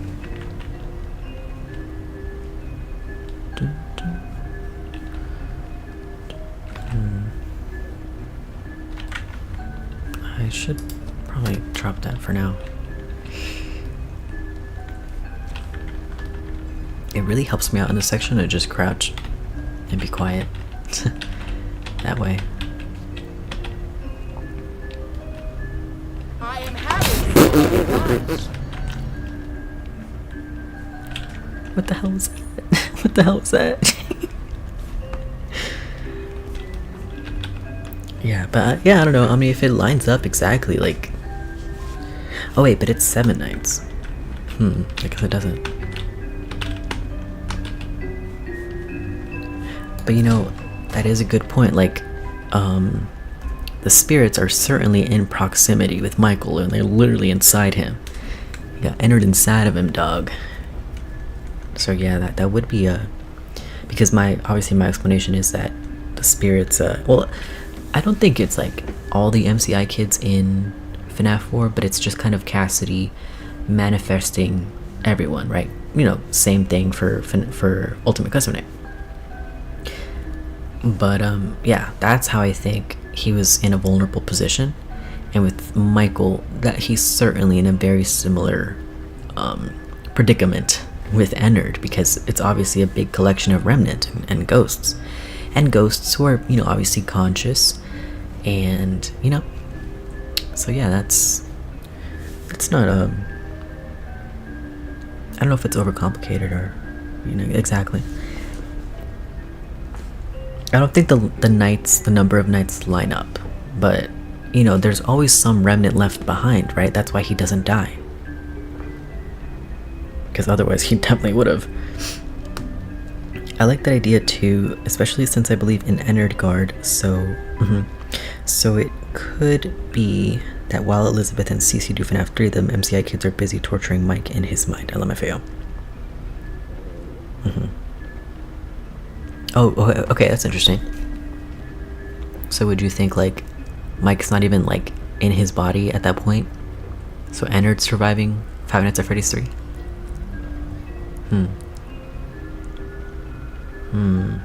I don't know. I'm probably putting words in your mouth. But I definitely do think that Sister Location comes before FNAF 3. Because of his speech at the end. You know, I'm going to come find you. And then you see Fazbear's Fright. And, you know, I do think Mike is the Fright Guard. So, and I think he just gets lucky. You know, he probably just sticks as close as possible to the Fazbear brand. And, you know, works at Fazbear's Fright until, you know, they get lucky, or more so unlucky, and they find William in the safe room. So, I mean, to them it's just a rabbit, but obviously Mike might understand what's going on there. Maybe. Yep, since, like I said, Yellow Eyes tells Cece to go find all of the Happy Stay minigames, and the one to do that is the FNAF 3 guard.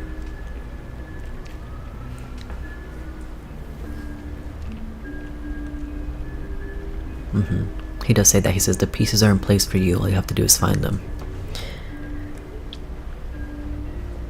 I'm genuinely so excited to see more of it. More of what? Oh wait, I gotta get out of here. Oh wait, okay, I missed the message. I'm so happy there's at least one image to go off with the new security breach. Yeah, with like VANNY. Super cool. Super cool. I'm fucked. And like a new design. Oh my god, I'm so excited. So freaking excited. And I wonder what they're gonna do with the clips. Shit, I should have gone the other way. How did he not kill me? Oh my god. Yeah, I gotta go the long way around. I should have known. Look at all these mannequins. Okay, I gotta go this way. In here. Yeah, let me head in here for now. Okay, he's turning this way, so let me wait. It's a little wonky because it's like, well, do you exclude? Hold on. Let me get it past this. What, Ace? I want to pay money to play these games. But yeah, I'm so excited for Security Breach 2. That's insane. I can't believe we're getting Security Breach 2 and FNAF World 2. It's like a dream. It's like a dream I don't want to wake up from. I'm like, oh my gosh. We won. We literally won. Obviously, I'm still sad about FLAF. I'm still really sad about that. But hey, you know, there's a silver lining, and you know, nothing to be understated about. Security Breach 2, FNAF World 2, that's literally amazing. I'm like, we're gonna be eating good. I'm really excited. We can't have it all, you know, I guess. And it sucks. I mean, what's going on with Click Team, you know? So disappointing. I can't tell where he's looking. Wait, I guess I should look at his light. Yeah, I think I got this. Okay, I made it. Alright, we're under there. Okay, easy.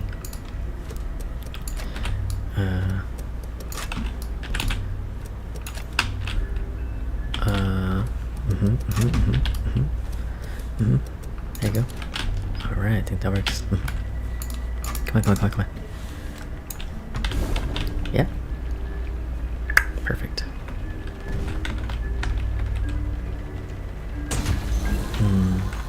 Tickets, please. And DJ Music Man, right? Do you think he'll return? He wasn't very significant. He was just kind of cool. But we did see him in Help Wanted 2. Like, you know, the player, Help Wanted 2 player, which most people say is Cassie's dad. And I think that's valid. Sure. Cassie's dad. I'm like one of those parallel freaks, so I should keep my mouth shut. Just kidding. It's just, you know, I don't really want to get into that. Tickets. Okay, anyways. Now, let's do... I'll do the ball toss last, because that's with the story time area. So let's do Phaser Blast. Which it's not called that, but it's totally Phaser Blast. An early version of it. Lasers at the cosmic targets to win a spin on the prize wheel. Okay, I don't know if I finished reading this message. It's a little wonky because it's like, well, the excluded first day where he's normal and the last day when he pukes entered. Stuff like that. Plus, you're counting night 6 just because it has the last minigame after beating it. I count all the way up to night 7 because it has, you know, Nightmare himself, the Nightmare Shadow Fredbear, whatever, which I think is very important, and the box. So it's obviously part of how the story plays out. You have to, if you want, you know, the full story of FNAF 4, you gotta play through all 7 nights. So I would count nights 1 through 7. The new VANNY design is so much better. It's creepy, yeah, and it's really cool that she actually has a weapon, like a knife. Like the pizza cutter, it's funny. But it's just silly. It's not intimidating, you know. Then we could get into some crackpot stuff like a Lizard plush. So it ends with, I will put you back together, then you won't die. But I don't like a Lizard plush, sorry OG. The VANNY mask kind of looks a bit like the MCM costumes. Yeah, and you know what? Sorry, this helicopter outside. You know what, Jackie, the guy, man, I was really expecting to see something with Vanny here. I really honestly was. Or Glitch Trap, the retro spring Bonnie suit. I was like, okay, you know, if we're gonna, I don't know, I feel like we went so far with everything here, and you know, something borrowed, something new, whatever. But then we didn't see the yellow rabbit. I mean, we saw a poster, but that's it. We didn't see Glitch Trap, we didn't see, did I already do this? Not yet. And then we didn't see Vanny. I was hoping to see Vanny in this game. Oh my gosh, welcome Sasha Kitty. Yo, shout out to Sasha Kitty. Everyone sub to Sasha Kitty. You know, Sasha Kitty Gaming does security breach streams and plays all sorts of games. But I love the security breach streams, and is doing a challenge right now, like nightmare mode security breach. Or it's not called nightmare mode. What are they calling it? Or is it 20 mode? But playing, it's not just, okay, security breach and ruin in one go without dying. Full dark, like 0 brightness, as dark as possible, 0 hiding spots, playing security breach and ruin DLC from beginning to end without dying. Security breach 20 mode. There you go. And I've been joining those streams. I didn't actually, you went live today, didn't you? I didn't get to hop in. I was like, I mean, obviously I was geeking out about the anniversary stuff. But yeah, you know, obviously if he dies, he starts over from the beginning. Even if he's like doing the final mimic chase in ruin and somehow he fucks that up, he's got to start over at the beginning from security breach. So I've been having a lot of fun with those streams. I've been watching, I mean, oh my god, this really came full circle, Sasha Kitty, because I actually joined your mimic stream, and that's where I first found you, so that's cool. And now here I am streaming mimic. That's so cool. But yeah, shout out, those streams are bomb. Together we are bird. Yes. Oh, thanks, Springtrap Man. Yeah, they call me the Springtrap Man. But yeah, welcome in. Don't forget to like the stream. I did go live, but it wasn't FNAF. It was Little Nightmares. Okay, I thought you were doing security breach. I don't know. Maybe I'm tripping. Maybe that was yesterday. Okay, I'll sub to another person. Yeah, what's another person? Shout out. I also did one for this game, but we don't talk about it. Oh yeah, you did. Yeah. But that's coming out soon, right? Your 20 mode Secret the Mimic. W cycle. Yeah. Full cycle. Okay, let me play this. Yeah, I'm waiting for the Mimic 20 mode video. And I actually do love this game, I know. After doing that challenge especially, you're not a big fan of Mimic. But I still am. And I'm trying to solve Security Breach 2 using Mimic right now, so. Not specifically this area, but I guess I did ask about DJ Music Man, but he's not really that important. I don't know, we'll see. But Eclipse is coming back. And we don't know what the consequences of that is. And I guess, you know, let me open up the chat. Like, how do you guys feel about Eclipse? Because, and I already told Sasha this, I don't trust Eclipse. That thing gives me a bad feeling. It like looks at Cassie weird at first, and it has that glowing red eye. It just gives me a bad feeling. I don't trust it. You know, he's nice, but I don't trust it. Don't worry, Security Breach 20 mode will happen. And I believe it. Because it already has happened. Okay, like I'm telling you, this is an elite gamer in here. Beat Security Breach. Like every ending in Security Breach, Burn Trap ending, every ending in Security Breach without dying. From beginning to end, without dying. That was insane, the most insane stream I've ever caught in my life. So yeah, shout out, huge shout out. And then now we're doing it again, but with Security Breach and Ruin. And if you think that's not humanly possible, that might be true. But we got a pro here, a professional. And oh my god, dude, I'm so excited for Security Breach 2. It's gonna be crazy. Yes, the 20 mode video comes out. Oh, October, okay. But the Rage Comp is gonna be fire. Oh yeah. That's funny. That's valid, and there's nothing wrong with people liking this game. I just think the challenge killed it for me. Okay, anyway, let me lock in. And then I'll go do the story time area after this. Sweet. Okay, I got 6.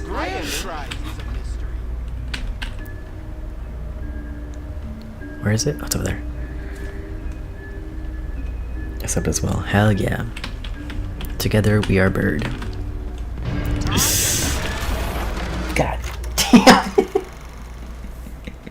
I had like a split second. I was like, I'll go to the locker. No, let me hide. God damn it. Well, I gotta start over, guys. Just kidding. I'm not actually insane. Like our boy Sasha Kitty Gaming in here. Sasha Kitty 67. But yeah, no, he did Secret of the Mimic as well. The whole game without dying.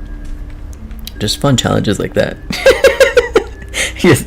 Alright, bro, gotta restart it to death. Yeah, no, hell no. Hell no. Eclipse reminded me of Frosty the Snowman because the happy birthday line. But I can see why you don't trust him. Yeah, and you know, I got a bad feeling. And I guys, I totally didn't mention this last time. Because we were talking about the daycare room that you have to find all the Captain Foxy cutouts. And, you know, I went on a whole rant yesterday. But I didn't even talk about when you get into that room. And please correct me if I'm wrong, right? Hold on. That's where you find the Balloon Boy arcade machine, isn't it? And you do that balloon game. And I haven't played Security Breach, so again, if I'm wrong, just, you know, let me know. But isn't that in the daycare room? That's where you find the balloon world. Is that what it's called? And then you see Eclipse in there, and it's like glitchy and purple, and he says like good night, and it's in purple text, right? And it's like, it's dark, and I don't trust that. I don't trust that. You know, I'm getting Glitch Drive vibes. His influence. There's something evil afoot. Alright, bro, yeah, okay, I read that. I'll let you in on a secret. I did the challenge twice, but without the checkpoint. Wait, what do you mean? Like once with a checkpoint? Wait, or you mean Security Breach? Really? Twice? Did I blink and miss one? Also, thanks to everyone who said to me. Yes, hell yes. It's in Sun's room. Yeah. Yeah. Sun and Moon's room, right? And but you can't get in there normally, right? Or am I wrong? You have to like take a picture with the fast cam of like the pirate cutouts and Mermaid Chica. But yeah, Eclipse is evil in the arcade. Vanny 2 oral forming. Why does she have a cape? Wait, what do you mean? A cape? I didn't see a cape. Maybe I gotta look closer. Puts on my towel cape. It's funny. The time I beat Secret of the Mimic 20 mode live, I had the New Game Plus checkpoint, but I beat it without it. Oh. Okay, yes, you gotta take a picture of the cutouts to get there. And what I was saying last time, because one of the teasers that Steel Wool posted was in the demonstration theater, aka, you know, First Mate Foxy's perfect surprise. So Foxy on the pirate ship with his crew, but of course in this game it's random characters, right? Kit and Renard and even Roxy actually. But we know that the crew is not, you know, those characters. It's Foxy and Bonnie and Freddy and Chica. So, and also to, you know, sort of to do with the theater area in this game, Sun and Moon, the cutouts are in the catwalks above the theater show, and they don't come into play for the show, but they're there. Sun and Moon above the theater show and the pirate, you know, First Mate Foxy's pirate surprise. And in the welcome show, and we didn't acknowledge this here, I forgot, but in the welcome show, you see the Sun and Moon like comedy and tragedy masks. So they obviously have to do with the theater. And the Fazbear Theater in Security Breach is right by the daycare section. Sun and Moon. Sun and Moon, comedy and tragedy, the theater, the performance, and Captain Foxy, or Pirate Foxy, you know? So there's so many connections there, and I just think we're gonna see Eclipse again, because now Cassie put Sun and Moon together. My god, there's people yelling at him. I don't know what's going on. But what's gonna happen with that, you know? And yeah, I get an evil vibe from that. I don't trust it. Yo, Boston ain't oh, I forgot about Boston actually. Boston ain't no random character, that's my goat. They're really cute. I'm just, what I meant is that I just haven't seen them before. And yeah, it's weird to see Foxy and that crew with those characters, you know? I don't know. A little peculiar. Versus in Security Breach, then it's like, okay, that's what we're familiar with. That makes sense to us, you know? What do you know about Renard? Renard was cooking it up. Oh yeah, and then of course in the puppet show, there's the Rocktopus, and the giant tentacles come out. He tries to like sink the ship, right? And in Captain Foxy's log ride, from Help Wanted, and I think Help Wanted 2, there's the Kraken, right? And then I connected that back to like Curse of Dreadbear, and then the Kraken literally comes out of the lake, sometimes it's an Easter egg, and pulls the pirate ship down. So anyway, you know, Sun and Moon, Foxy, the pirate, you know, the gang, the crew, pirate crew, and the Kraken, you know, and the lake. This goes all the way back to freaking FNAF World with the Old Man Consequences lake, you know? And I'm going insane, I'm losing my mind, and I'm so excited for FNAF World 2 and Security Breach 2. I'm so excited. The bow or bow is behind her, and she has, oh, the bow has that red fabric behind her, and hanging below her waist at split ends. I just noticed it. What? Oh, okay. Unless the bow has ribbon and just hangs really low. Really? Huh. I like a few of the characters in the game. They did cook with some designs. They're really cute. I'm very hype as well. I'm so hype. I cannot believe it. Literally best of both worlds. I made it.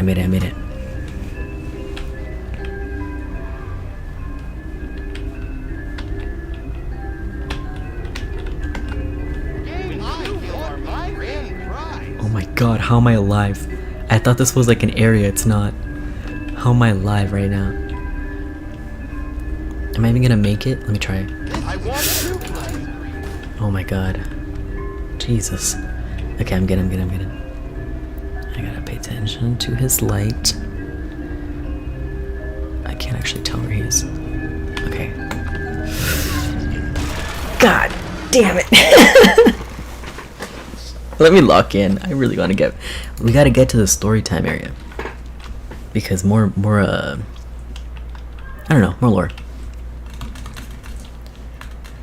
Ooh, and then I was saying, if we're gonna get Security Breach 2, then, and I said last stream, or I think yesterday, I don't know, I said that Tiger Rock probably wasn't very likely, but if we're getting Security Breach 2, like, way more likely. Because I was thinking just like a, I don't know, a sister location 2, and it's like Chica's Water Park, I don't even know.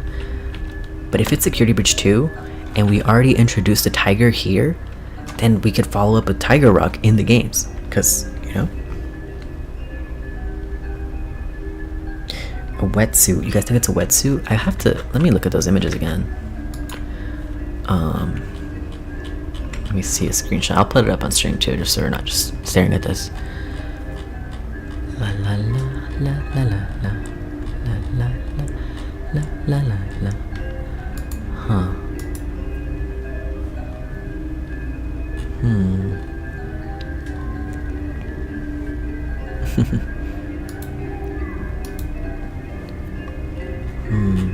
Where are all the freaking images? Everyone's been yapping. Okay, I think I sent one in the Sasha general actually. Let me find that. Hold on. Dun, dun, dun, dun. But a cape is crazy. That's over farming. No, I don't see anything.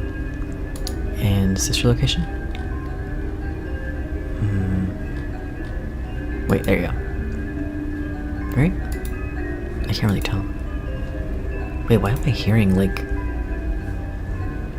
This music is weird. What is playing right now?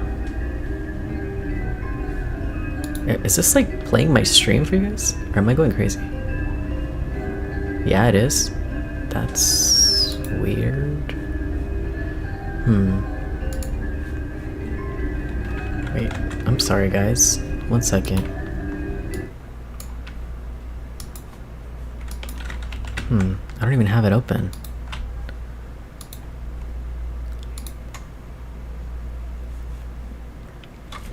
There's a bug where the tragedy and comedy song plays on top of itself. What, this song? So should I just die?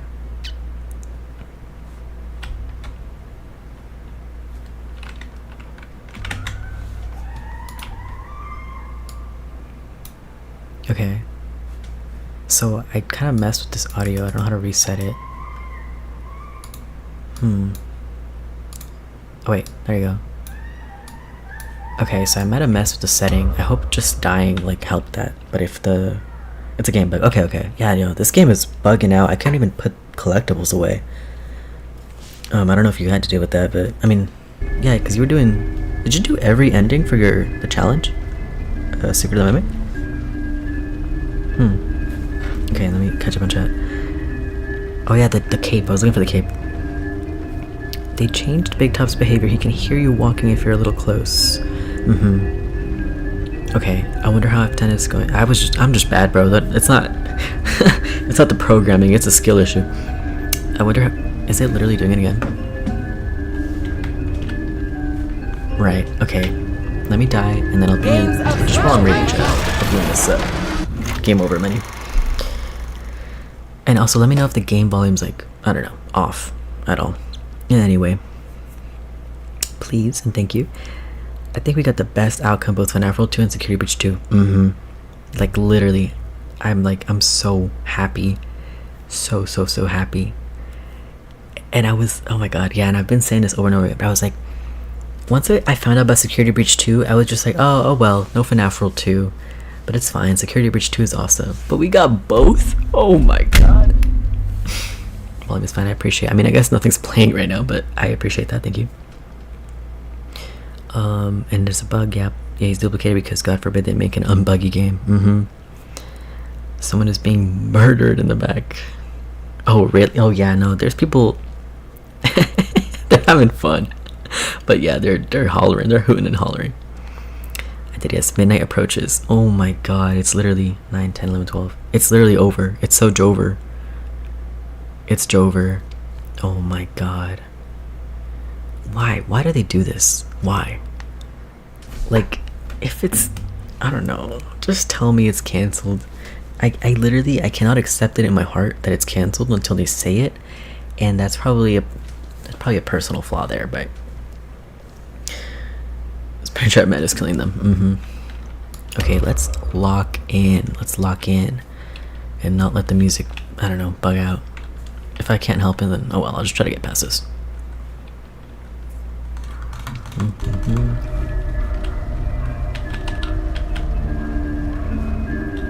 Okay, I can't run this way, I gotta run this way. And I gotta not run into that last area. I'll have to run to the locker right before I get to the final area. It's literally glitched. Oh my god. I might close the game then and come back in. See if that, I don't know, resets it. Let me just at least try to get another save point. So sorry if this is annoying. Games of chance are my favorite.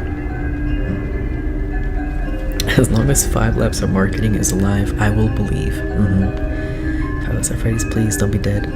Thank you guys. We need all the hope we can get. All the cope we can get.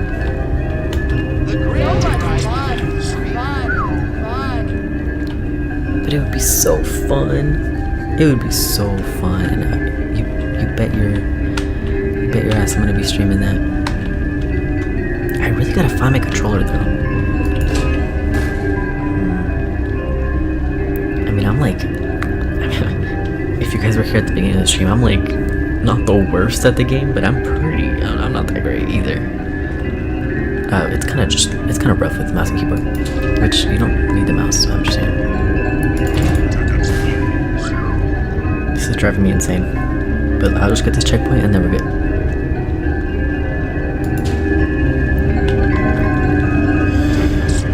There you go. And I guess the music does reset when it, whatever. Yeah, sorry, there's like kiddos outside. There's like a pool right outside of my window, like apartment pool. Okay, that's it. I'm pretty sure. I'm not double checking. Or maybe I should have, because not yet, we're good. First try. Just kidding. This is my first roadblock in the Secret Dynamic 20 mode. Yeah, I bet. I played this game too much. I think there's even more of them stacked because that's... Oh, really? Okay, well at least this song is normal for now. Yeah, seems a little bit loud. Yeah, if it's loud or anything, let me know, because I did mess with the audio while trying to fix this. I thought it was like, I don't know, just went into OBS and shit. Okay, not this. And not that just yet. I gotta do this. Oh wait, I gotta bring the... Oh god. With more money. How should I go about it? The grand I prize. guess I could always come back and get the gun later, right? Yeah, check out was good. Yeah, let's do this. Alright. Oh. My audio's kind of low. I can't hear him, but I hear the music.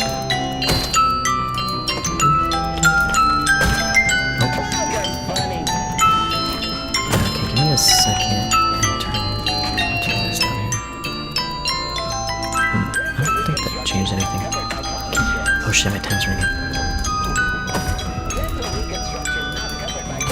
I'm not locked in, I'm geeked.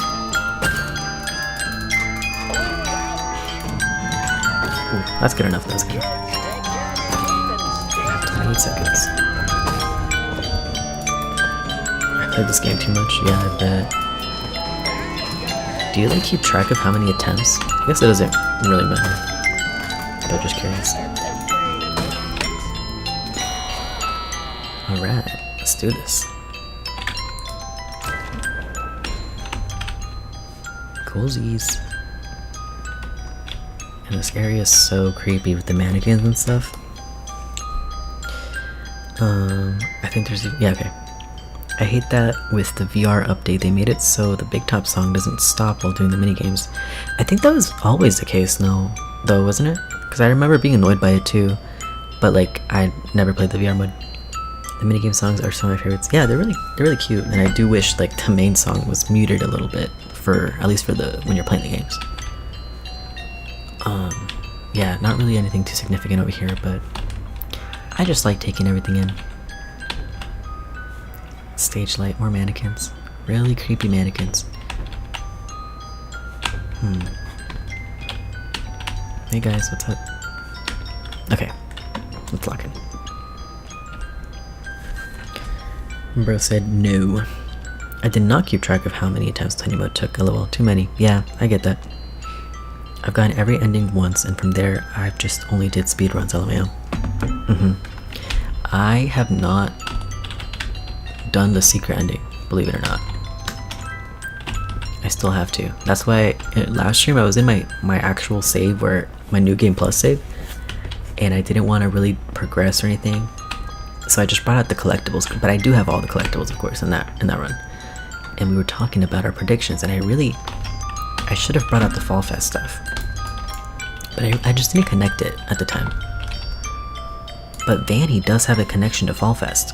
Oh, and look, spare Big Top parts. What I was saying last time about, you know, Edwin knew that this thing was dangerous. But whatevs. Look, spare Big Top parts, you know. Okay, maybe it's about to spawn in here. Yeah, there he is. But, I have to go down there, right? Okay. Let's lure him. There. Can you even hear that? This music's like really loud for me. But no one's complaining, so... oh, it's the bird! Together we are bird. It's a crow. Go, go, go, go, go. Go, go, go, go, go, go. Okay. There you go, there you go. Did you hear that? Literally all I think she did. All I hear is the freaking music. Break the mag's ankles, yeah. I can't tell. I have my headphones on, actually. Oh.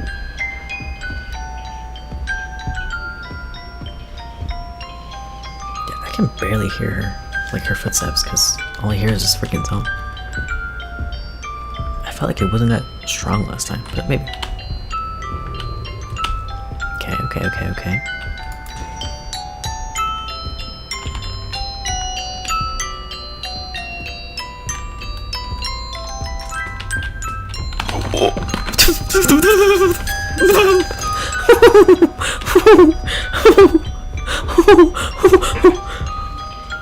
I'm fine.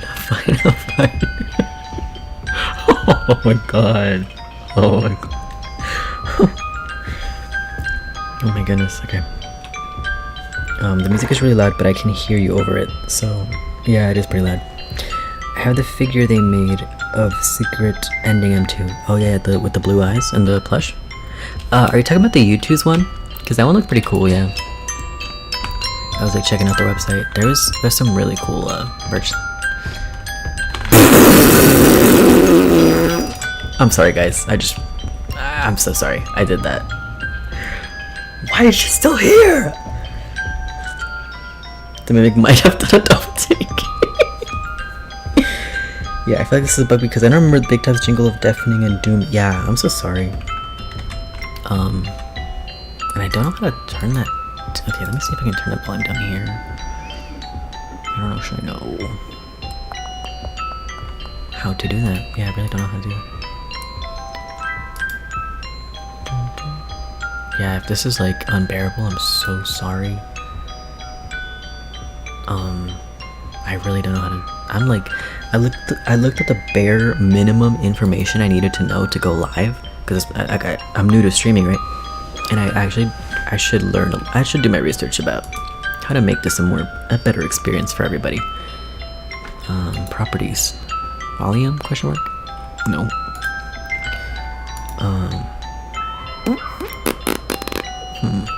Yeah, no, I really can't tell. Oh.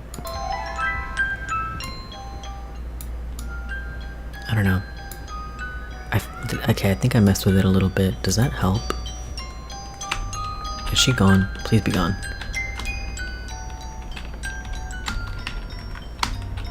Sweet. Okay, maybe I should have done that a little further, but I hope she heard that. I can't tell because the music's freaking loud. I wouldn't know anything about streaming on PC. Yeah, no, it's okay. Like I said, I gotta do my research. Okay, here I go. I literally can't tell if she heard me or not. I don't think so. I gotta do this. Okay. And now she needs to get up here. Okay, there you go. Let's do this. She better have heard that. I think she did, yes. It is quieter, yes. Okay. And I hope it's... yeah, I hope it's fine. I will hopefully get past this section soon. Okay, let's go. She's coming. Okay. Whew. Okay, save point. Thank the Lord. Okay, now I'm gonna get out of here real quick and then just open it back up. See, yeah, I don't know if that helps. It might not, but let's try it. Let's at least try. I have the Hex White Tiger plush. I'm so jealous. That one's really cute. I'm not in a financial position to like buy one. I don't even know if they're still available, but I would love the Hex White Tiger plush. They did such a good job. It looks so cute. Okay, let me open up Mimic again. And then, yeah.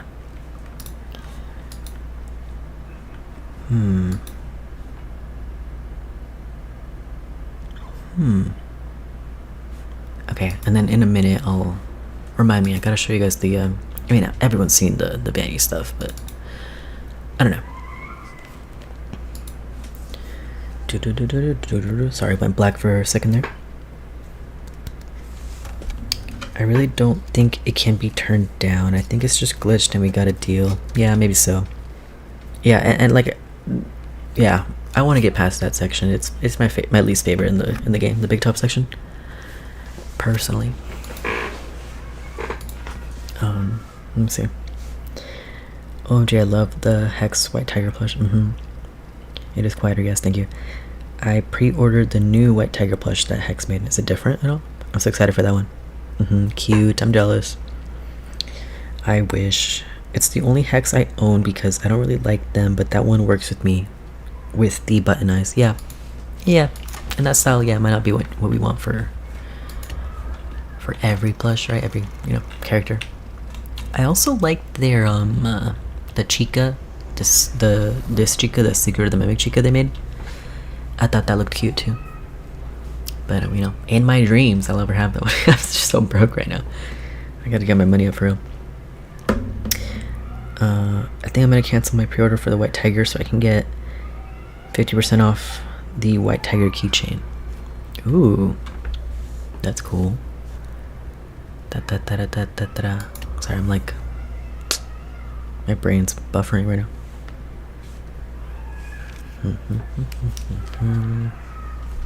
Oops.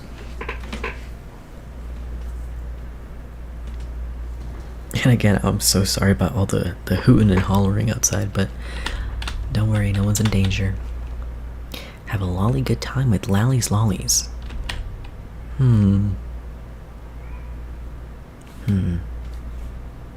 Yep, nothing to say about that. Except, you know, FNAF 6 reference. Well, actually, in a way, sister location reference, because this character, we first saw him actually in sister location. He was, like, when you go to see Circus Baby, in her control module area thing, this little guy's hanging off there. And then, of course, we see him again in FNAF 6, but he first appears in sister location. I'm waiting on the spring Bonnie bobblehead from Secret of the Mimic. Wait, is that like is that actual merch? Really? Or did you like buy it custom on Etsy? Because if you buy a new item alongside an old item, you can get 50% off. You are all good. Okay, great. Ooh. Yeah, I'm sure. Alright, and we're safe for now, so let me get that button over here. Boop. And then I can't get in there yet, but I'll be able to come back. And yeah, any lore you guys thinking here? I mean, obviously, well, we got moon, and so the moon fell from here. This is where it was, and it fell through the theater down into the basement, the tunnels or whatever. Oops. So the moon was supposed to be here. It was in I guess an attraction here. That creepy ass moon. And then of course there's the giant moon outside of Phaser Blast and Security Breach. It's not real but looks good, Etsy. Yeah, no, if it was like real or even like, yeah, that's totally an option, Etsy. That would be really cute to own. And it's like FNAF 3 vibes because it's the same bobbleheads as like, you know, the 3 bobbleheads from FNAF 3. They only sent the real merch once to a couple creators like Daco and FNAF and Fort. Yeah, I saw John FNAF. I didn't see actually Daco's video with the promo package, but I did see John's, and he got the really cool I think he got like a version of Arnold's van too. Oh. Alright, let's do this. Oh yeah, and here's the camera. I forget whose favorite this was. But we will see more of these in the doll hospital. And then more moon stuff. So we got a moon here in the archway to enter the room, and then look, another moon here, and you know, in the past at some point a giant moon here, and then a moon there, but no sun. Where's the sun? You know.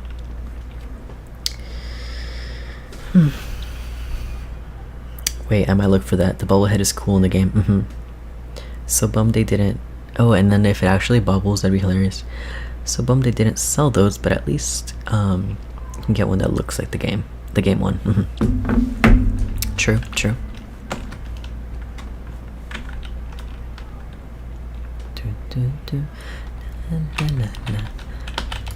Oh, and then I didn't mention it, but there's that chimpanzee cutout down there, and we'll see one again in the workshop area. Oh my god, the workshop area. I just got PTSD. I died so many times there. Like, it's not even funny. Seriously, it's not even funny. Oh yeah, Laura. Edwin, don't forget. They're behind it. Don't trust them. Never tell them. They want to destroy you. Dad was right. I ate the sun. How could you? Huh.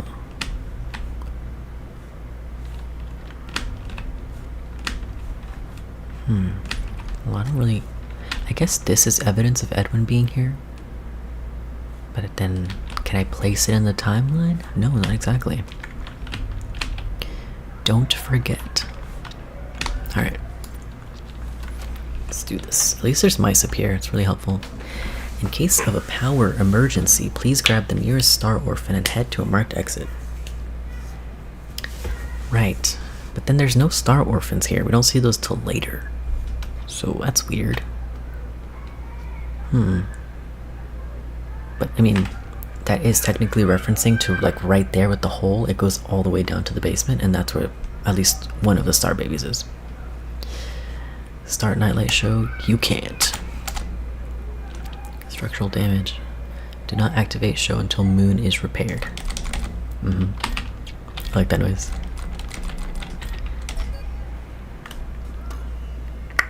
Alright. Okay, what I mean, Hex is a really cool MCM shirt, but it's really expensive. Ooh, I bought, once again on Etsy, a really cool, and I can't wait to like wear it in a video or something, but it's literally like the you know the van, how it's blue and it has the Fazbear Entertainment logo with the balloons? I have that on a shirt, so it's a blue shirt and it says Fazbear Entertainment and it's literally the logo on the van with the 2 balloons, and it's so cute and such good quality. I wish I could tell you guys who made it. I think it's by UFO Shirts. Fazbear Entertainment MCM shirt, I don't even know. But it's like, it's the bomb. And it wasn't that expensive. It's like 20 bucks or something? I don't know. Workshop, you can genuinely die instantly because you can spawn in you. Yep, that's true. That sounds awesome. Yeah, literally, it is. Okay. That almost happened to me actually in the workshop. Elephant. Oh god, again, I'm so sorry, y'all. There's these kiddos, like, I don't know if they're drowning or something, but yeah. Well, I guess it's not really much of a problem right now, but I'll just throw that there.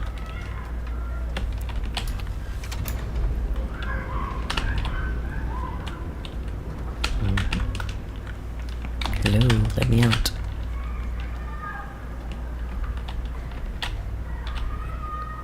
Oh, I thought he saw me.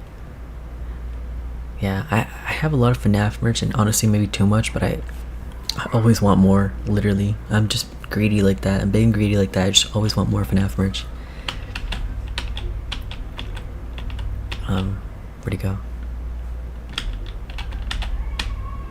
Where'd he go? Where'd he go? Oh, is he down there? I think he is. Shh, shh. We got this. Nice, that was convenient. We just kind of, you know, fucked off.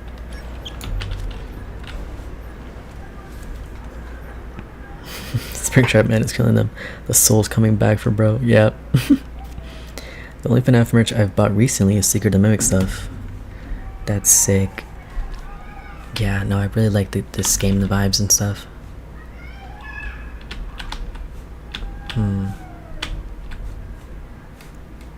Nothing much to say here. You know what I found really funny?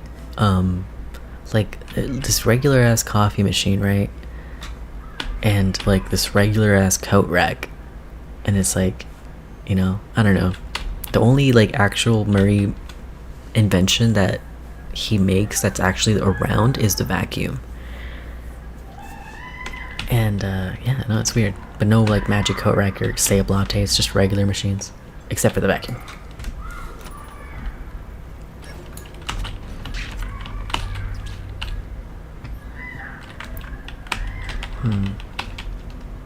This bookshelf is kind of like suspicious looking, but it doesn't open or anything. I mean, later we do see that, but and I don't know why this would be boarded up. Huh. Like, huh. Yeah, I don't know.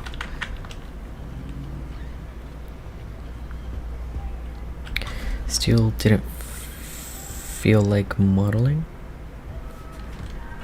Yeah, I guess so, yeah. That might be, it might be as simple as that. Alright, David's little hideout. My goodness. Chica's cheesy chips. Hudgies. Oh my god, they're literally dying out there. Oh, and a tiger truffle. A fruit bar, 100% artificial. Come on, Edwin, what are you feeding this kid? Oh yeah, and there's Edwin. Edwin, David, and the Cleanovac. Let's play. Or maybe that's why the Cleanovac was successful, because it was quirky and different. Yep.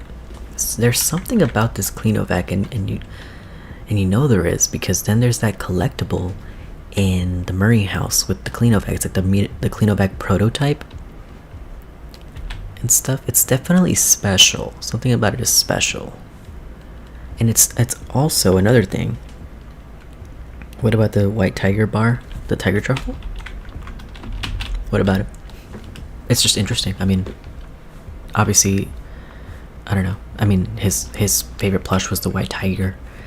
And clearly, I mean, it must have been a I don't know, a character big enough to get his own candy. Because, you know, Chica gets her cheesy chips.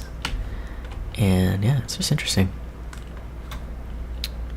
But I was saying about the vacuum, it's the only product, you know, because there's the coat rack, the magic coat rack. There's the, what do you call it? The stay up latte that we just mentioned. There's the Mushman music machine, whatever. The mushroom plushies. And there's the, what's the final one? The Jess cereal. The pranks in the Jess cereal. All of those products, like, fail in some way. And, like, the costume manor, they receive, like, complaint letters, like, return letters for all of those products. But nobody complains about the vacuum. Like, nothing went wrong with the vacuum, I guess. And I guess, you know, in this game, there's also more proof of that, because there's vacuums everywhere and they're running like perfectly. Excuse me, oh my god. They're running perfectly and they're still running, which is weird. Like, I don't know. It's interesting. There's something about the vacuum. And of course, you gotta connect them to the wet floor bots from Security Breach. You know, they're all little, the pat-pats. It's funny, like, Doggo called them the pat-pats like the whole time in Security Breach, and then you got to actually pat-pat them in Secret of the Mimic. It was cute. I don't know. I think it's neat that it exists. Yes, and I believe it only exists in 2 specific parts in this game. So here in David's hideout, and in the moon basement. So that's interesting. Just cereal toy killed that dog. Well, it didn't kill the dog, but it paralyzed it, which is not much better. It's the only non-rushed product. Maybe, yeah. In books, they said the Cleanovac didn't last long. Oh yeah, like it wore out too soon. Yeah, that's true. That is a difference in the Tales Mimic story, whatever. He like made the Cleanovac and it worked for a while to like sustain him and his family, but then the sales kind of started, you know, declining. Yeah, but it seems like in this game, you know, you got that big billboard before you enter the MCM, and it's kind of like they're really proud of it, and you can tell he's really proud of it, because in the what's it called? Is it called the welcome? It's not the welcome showroom. I wish I had a map here. Or it might be called the welcome showroom, but it's not the welcome show. It's the place with literally all the mascots. And specifically, this is why I brought it up, the Cleanovac statue. It's a big golden Cleanovac statue. It's like in the center of everything. So he's really proud of the Cleanovac. And yeah, I mean, I guess it never failed him, you know. But yeah. I have a correct theory about that, but I really have not. I don't even have. I don't even know where to start. Because, yeah, it's just unsatisfying just to start off with, like, well, the parallels, you know? So, I really wish I had more evidence, I guess, to even talk about what I'm thinking. This freaking nightlight. And it is actually a nightlight, like it has the bulb behind. I love the visual of the coat rack throwing a tantrum, throwing coats all over. LMAO. Yeah, they start acting up. So, you know, to me, and this is, you know, a crack theory, I feel like the Mimic is possessed. But if we really do the ghost math, it can't be possessed by David or Fiona. It has to be like an original victim. But do I have solid proof of that? Not really. But That's my crack theory, that it's the mimic is possessed, it's a ghost, it's a spirit, and it was a person, but it's not Fiona, it's not David. That's my, that's my theory. But don't go shouting it out from the rooftops, because people are just gonna call you crazy. Or it's the place you go after the welcome show. Yeah, no, literally. So, yeah, I forget what it's actually called. I'm tripping, but we'll come up on a map eventually. Bro, I can't spell, I swear to God. Maybe Edwin Trust. Oh, you think that doesn't make sense though, because wait, Edwin? Oh, do you think he's dead? We were just saying that he might be alive. And that's possible. I just don't know if M2, because he was in a really bad spot. Like M2 broke his legs and like, or blew him up or whatever. And so I don't know if he'd come back from that by himself. And I think at that moment he was by himself, other than the mimic. And the mimic probably would have left him to die, just like it left Arnold to die. Like, So this is like his 4th birthday, I guess. The dog's there, the elephant's there. He's drawing the hedgehog. Oh, and you know what this reminds me of? And that's why I'm one of those parallels people.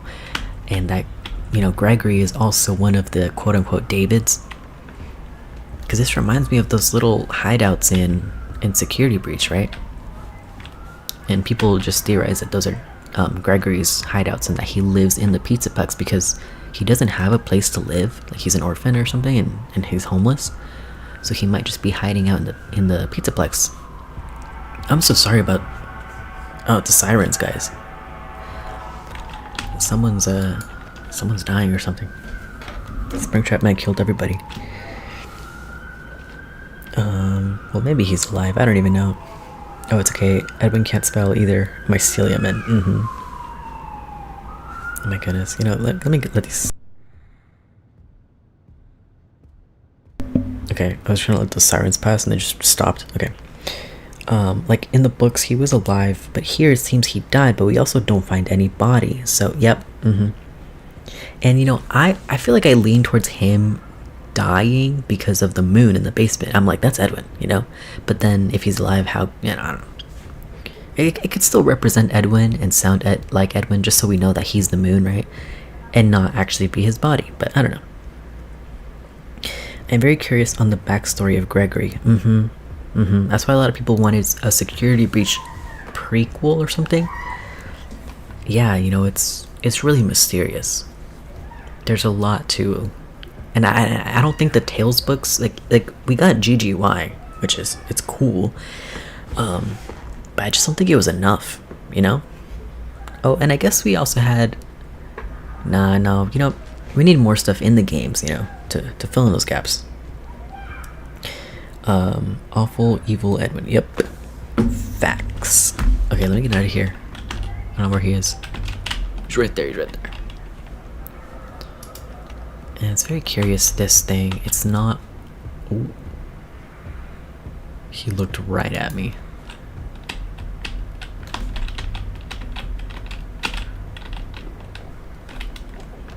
Fuck! I'm dead. I'm so dead. I'm so dead. God damn it!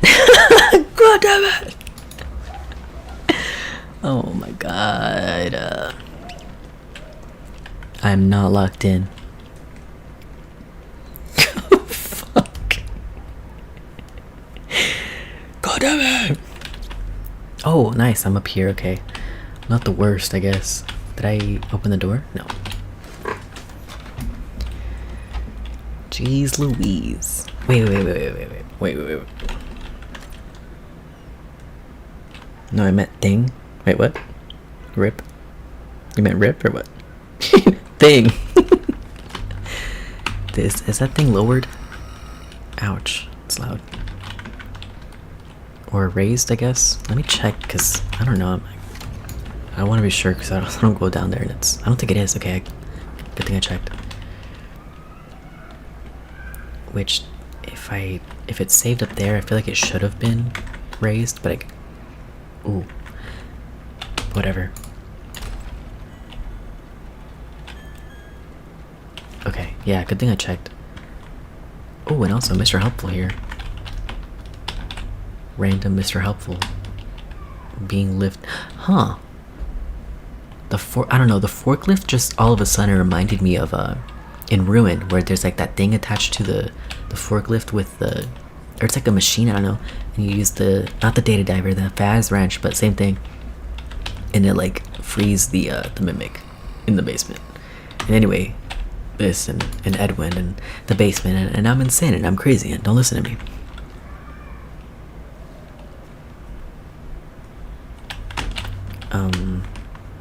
There you go. Oh. Okay. Springtrap man getting rage baited by Moon. Yep. Oh, did it now show? I said I like the Moon thing, but I spelt it wrong because I accidentally typed O instead of I. Blue Mr. Helpful. Yeah, he gets different, you know, quote unquote skins or whatever. Okay, let's do this.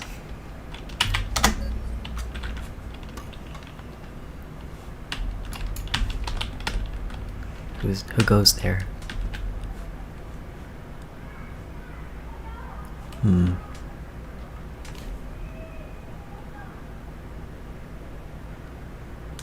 Blue Mist. Wait, where is he? I hear him, but I don't see him. Is he still just walking up the stairs? Huh. Yeah, he is. There he is. He's the ladybug.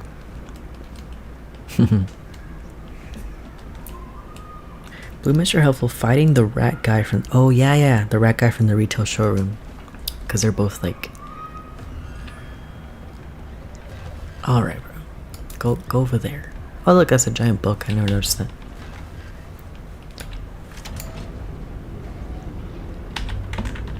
Okay, shh. Shh.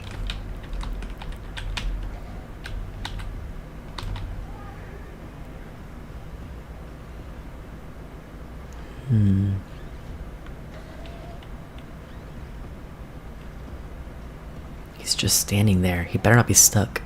He gets stuck sometimes. The bees are rigged because they can see under the forklift? Dang, okay. Thanks for the heads up. He's literally stuck. I gotta go move him with a rat or something. He's just doing the same movement. He's gonna see me from up here too.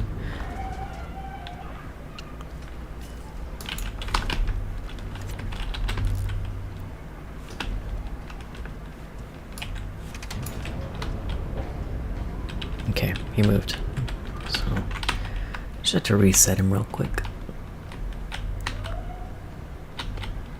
Okay. Bro said, "Oh man, yeah, I know that I died." Kind of an L.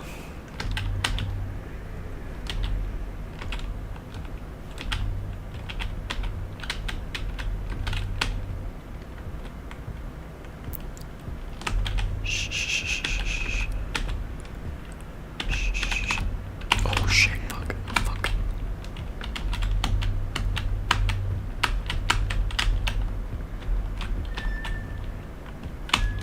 Shit, fuck. Alright. God damn it! oh man, the day's almost over for me. No more FNAF anniversary. I know. Let's sigh. Damn it! Gotta start over. Oh wait, yeah, I asked you earlier, Sasha, but I forget if you answered, but did you do every ending in Security Breach? Not Security Breach. Secret of the Mimic? Like the... No, you did, yeah, and you even got all the mail. Yeah, that's crazy. You're stronger than me, bro. Alright, just go over there or something. I don't know. He didn't even hear that, did he? Did he? 9:30 PST. I did do every ending. Yeah. And I was there. I don't even know why. Of course I did. That pupper was a mile away from the locker and opened it. Yeah. He did not hear that rat, so. Yeah, baby. Wait, okay. But I died, so the stars. I fucked up. I literally have to press the button now, too. Should I just die? Is it just over? Wait, did I actually open it, though? No, I didn't. Okay, I still have a chance. I'm all, like, looking out for him. He's not even here. I might be slow. I might be slow. What's funny is I actually missed a singular mailbox. Let me guess, the one after the tiger basement.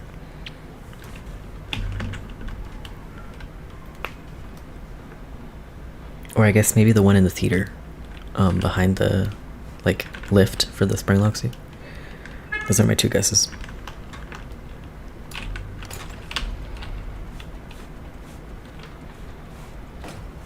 Yeah, weird vibes in here. There's a dragon, there's a castle. And you know those knights that were keeping guard at the castle in the Storytime showroom?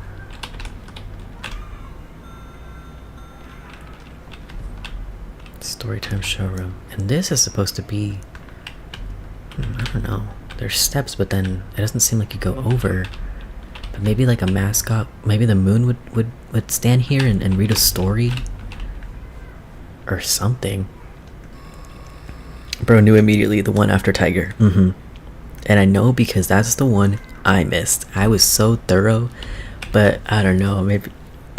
You know, what happened was, maybe I would have caught it, but I didn't want to stick around because on my first, you know, playthrough, I got every mailbox in the Chica section, right? You mean the birthday showroom? Yeah, did I not say that? Yeah, they're standing guard in the birthday showroom. Yeah, you're right. The castle there. Like, you know, Jackie's area. And I found all the mail in the Chica section.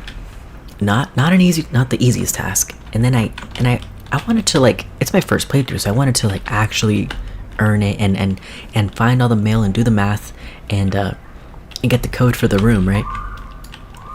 And I found all the mail, but I did the math wrong. I skipped an entire day. I, like, skipped December 4th and my dumbass. And then so I was like, okay, I missed a mailbox because I thought I just missed one instead of just... No, I literally... I went in the computer and, like, I just skipped December 4th. I didn't even read them. There was, like, 3 on December 4th and I didn't read any of them. So obviously I got the code wrong. He said story time. Okay, yeah, my bad. Yeah, there's no knights in here, but I believe in David's room too. There's like a mini castle and the knights are standing guard at the castle. So I don't know, just interesting. And I was gonna connect that to Princess Quest because, you know, obviously the princess, and she lives in a castle and it even has like a moat on the outside. And that was just cool. Okay, let me get it here because it hurries up. Wonder who it is this time. Sharpay. Cute. I know it's like equally as dangerous, but when it's like the dog or like a mushroom man, I'm like, okay, yeah, I got this. But then when it's like the jester, I get scared. Even though it's the same thing. It's scarier, I don't know. Alright, that might bite me in the ass in a second, but...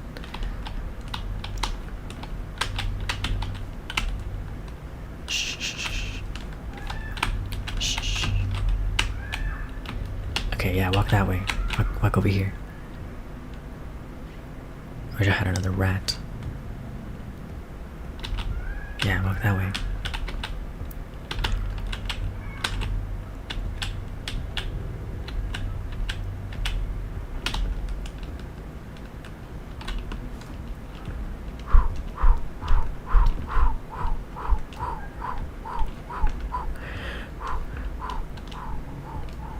We got this. Alright.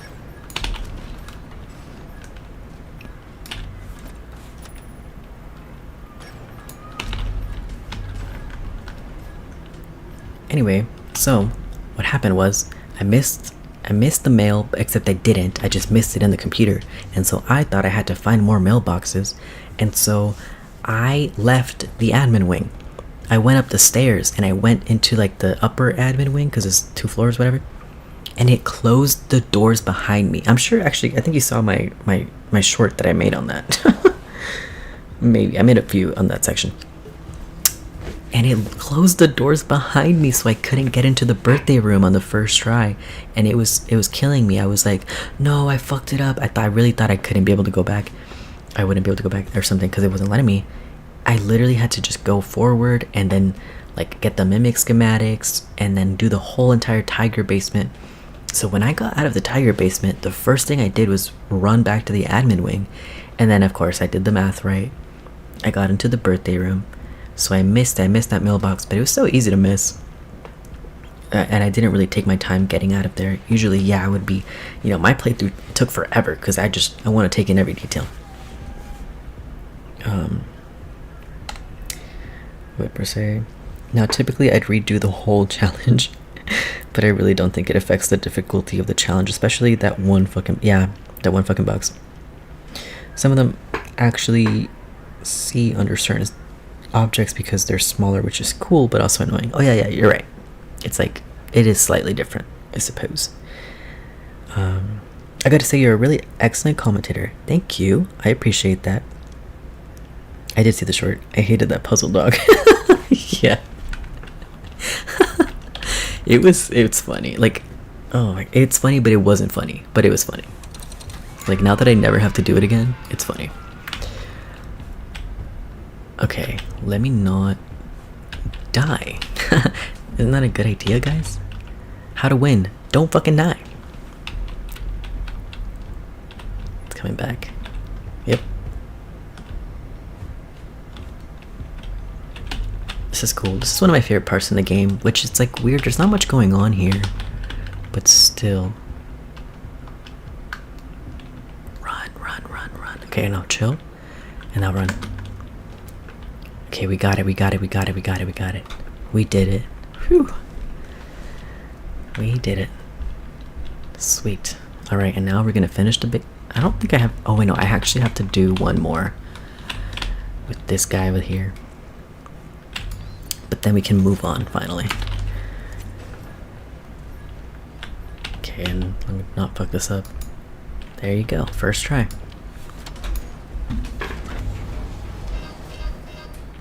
It's funny now because I know exactly how to do it. Yeah, no, this time I'm just gonna cheat. I wanted to challenge myself and not cheat on my first playthrough, obviously, but I'm just gonna look it up. Actually, I might remember it. It's like 01350. Here's a pro tip: avoid the mimic. Hey, thanks, man. Thank you. Yeah, I'll try that. Okay, let me check out the map real quick because it's kind of bothering me that I didn't remember. This is floor 2. Okay, that's what it's called. It's not the welcome show or showroom, it's the welcome lobby. Yeah. Okay. Coolsies. Pro remembered.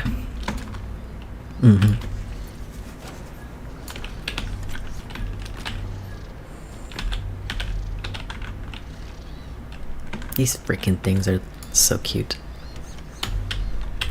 It'd be cool to like have one. That's not realistic at all, but I don't know. Like, I don't know, merch of that little guy would be cute too. Little tiny figure. Oh, the music's glitching out. It's fine. Let's get a. Let's just do it. Let's go. Wait. This one. Nightmare. It's like 3 different kinds of music playing now. Or I guess 2 copies and then this one. This music's good though. I like the Faster Blast one. It's chill. The space like theme, space type music. And it, it's not Faster Blast, but it's like space shooter. Yeah.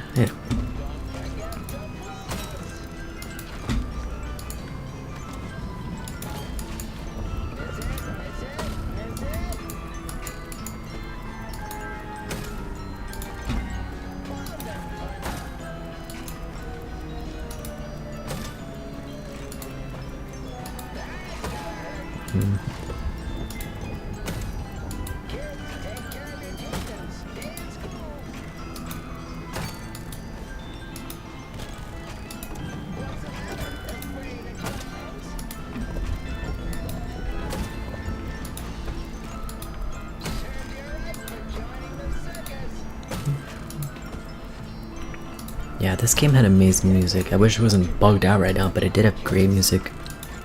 Of course, you know, the talented Leon Riskin. Who, yeah. Hey.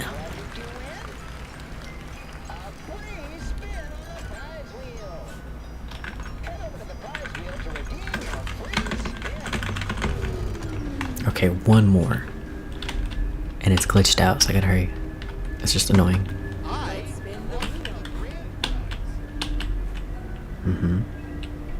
My kids love me now.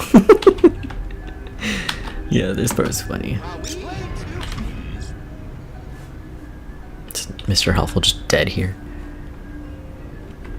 Okay, and that's the one that doesn't have one, right? Or am I tripping? It doesn't, okay. Because last time I almost died. I didn't die, but I don't want to push my luck. I mean, I would spawn just out there, but still. Let's get a move on. This music's... Oh, steel wool. Oh, I think it did have one. It's fine, it's fine, it's fine. Despite the game, I agree the music is peak as fuck, especially the OST of Poisonous Kiss. It's so relaxing. Yup. Exactly. Okay. Let's do this. This part's easy. Oops.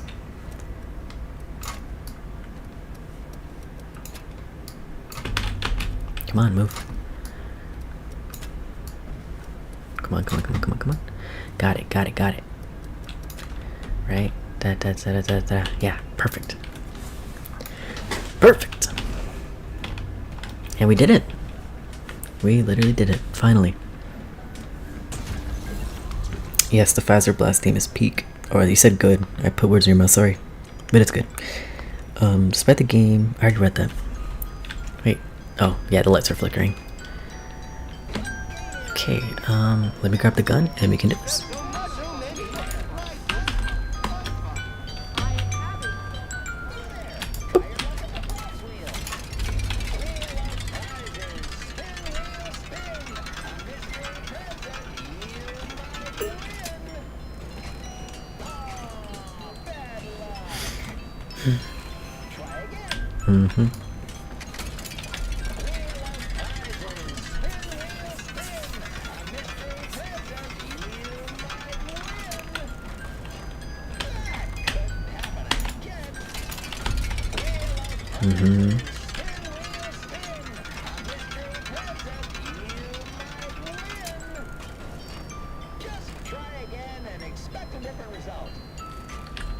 I swear.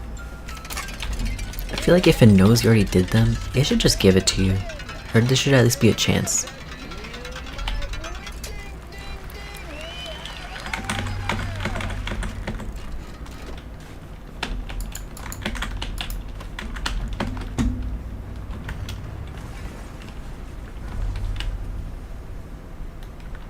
It'd be cool if you could actually catch Big Top here. I don't know if it's possible, but that'd be cool. Well, peak good, all the same, true. Wheel of prizes, spin with spin. So spin with spin. Mr. President, you might win. Yeah. No, yeah, and I mean, Toasted actually said that, Toasted Perfection. Like, there should just be a chance that you get it on the first try. If you already did all the games, you know, just save us a few minutes. Or a couple seconds. Yay. Okay. Let me be really careful with these because, you know, last time the freaking thing despawned. The tape. So let me just babysit these. Oh. Hello? Okay. I'm gonna... I guess I value... they're about the same. If they despawn, I'd have to come back anyway. Actually, let me hold on to this because I don't want to go back down or come back later. Okay, straw hat, top hat, B antenna. Straw hat is over there. Top hat is right there, and then where's the B antenna? Right there. Okay.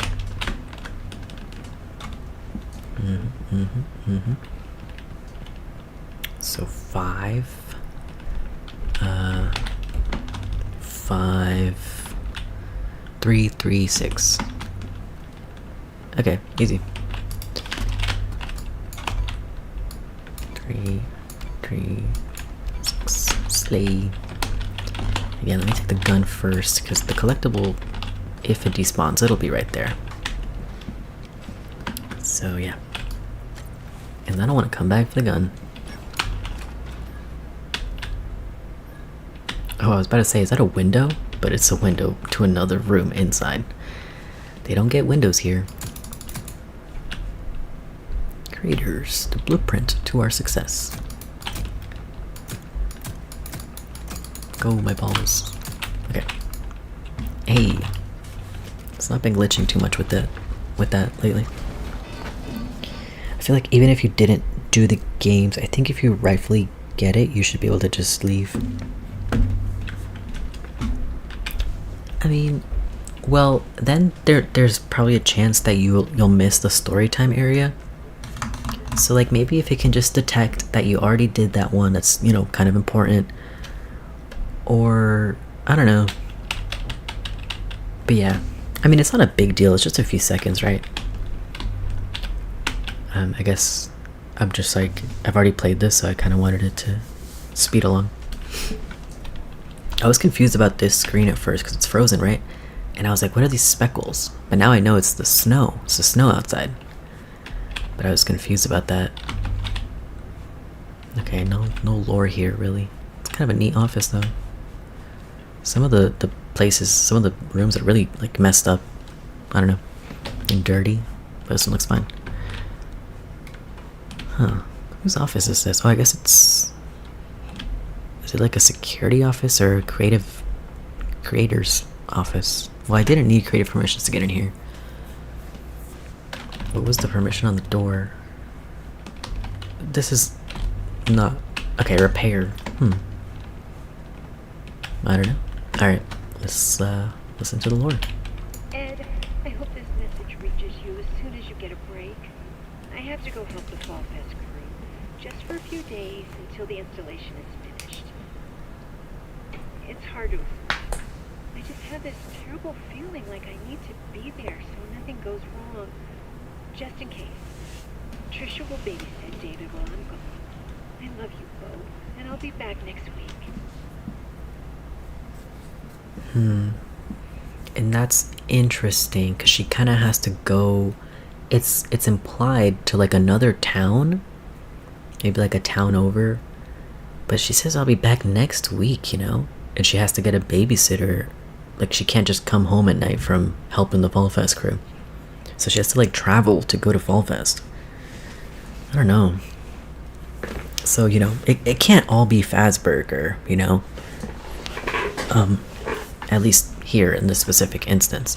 And who knows really if Fall Fest is in the same place every year. But I think that makes sense because, like, there's usually, like, a designated fairgrounds in a town. And that's where they hold the fair every year. Right?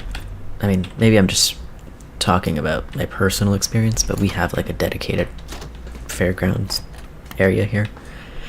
And yeah, we have the county fair and the state fair in the same, you know, place on different times of the year. And then she died. Yeah. That's rough.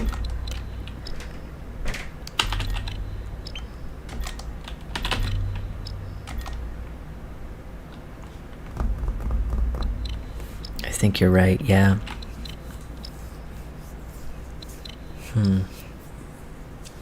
So security breach 2. Because security breach and the whole Fazburger theory, sorry, I meant specifically like the Pizzaplex, I guess. There is like some evidence, because we find the MCM mascots or Cassie does in the Scooper ending of Ruin. So there is evidence that this building and the Pizzaplex could have been like on the same plot of land. And then I asked this earlier, and I guess, you know, no one really knows the answer. But like, if anyone thinks like for Security Breach 2, if it's gonna be again the same, you know, Pizzaplex mall, or if they're going to do like another location somewhere else. Because if we go somewhere else, then we could, you know, maybe get Fall Fest stuff and be closer to that. Maybe. Okay, why am I up here? Oh wait, I forgot the trophy. Oh, and the Fredbear oven. Okay, let me get this first. Yeah.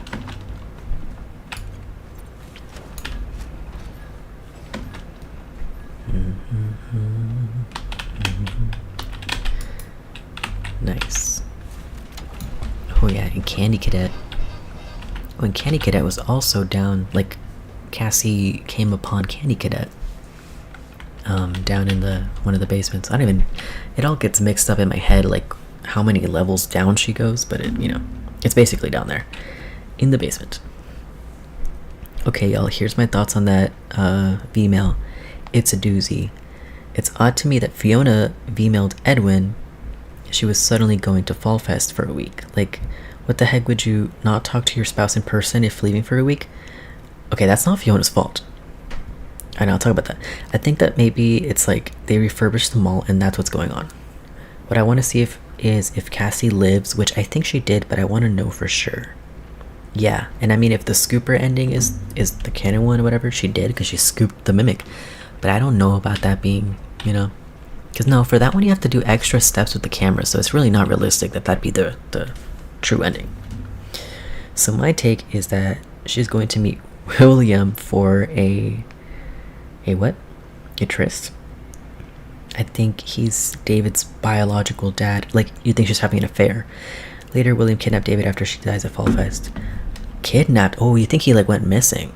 Like he like snatched him from the playground? That's crazy. Like Garrett style. He took David. That's crazy, and he's like possessive, so that's crazy. That's literally crazy. I don't know, because Fiona really actually seems to love Edwin. I don't really get that from her. But that I've heard that theory, like the affair theory.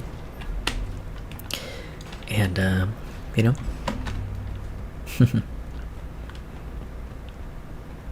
And if that's true, then it would make David Murray, you know, David Afton.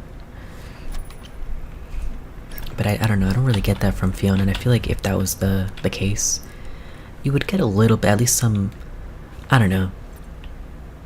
Okay, well, okay, your point was that she kind of left in a rush, so it could be like a, you know, William like hit her up and she was like, she wanted to go, and so she didn't really tell Edwin.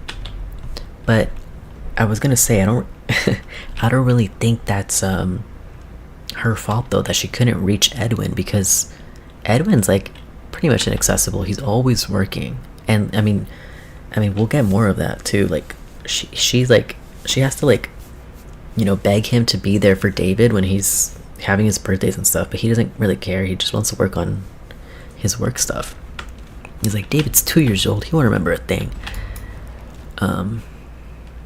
Yeah.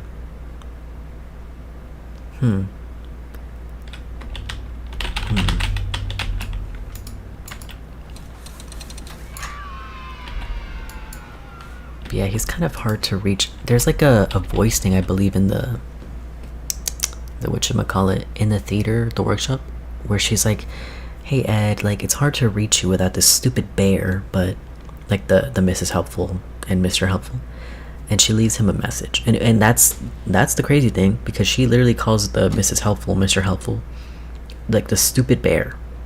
She hates talking to him through the voice recordings. She hates that. She would rather speak in person.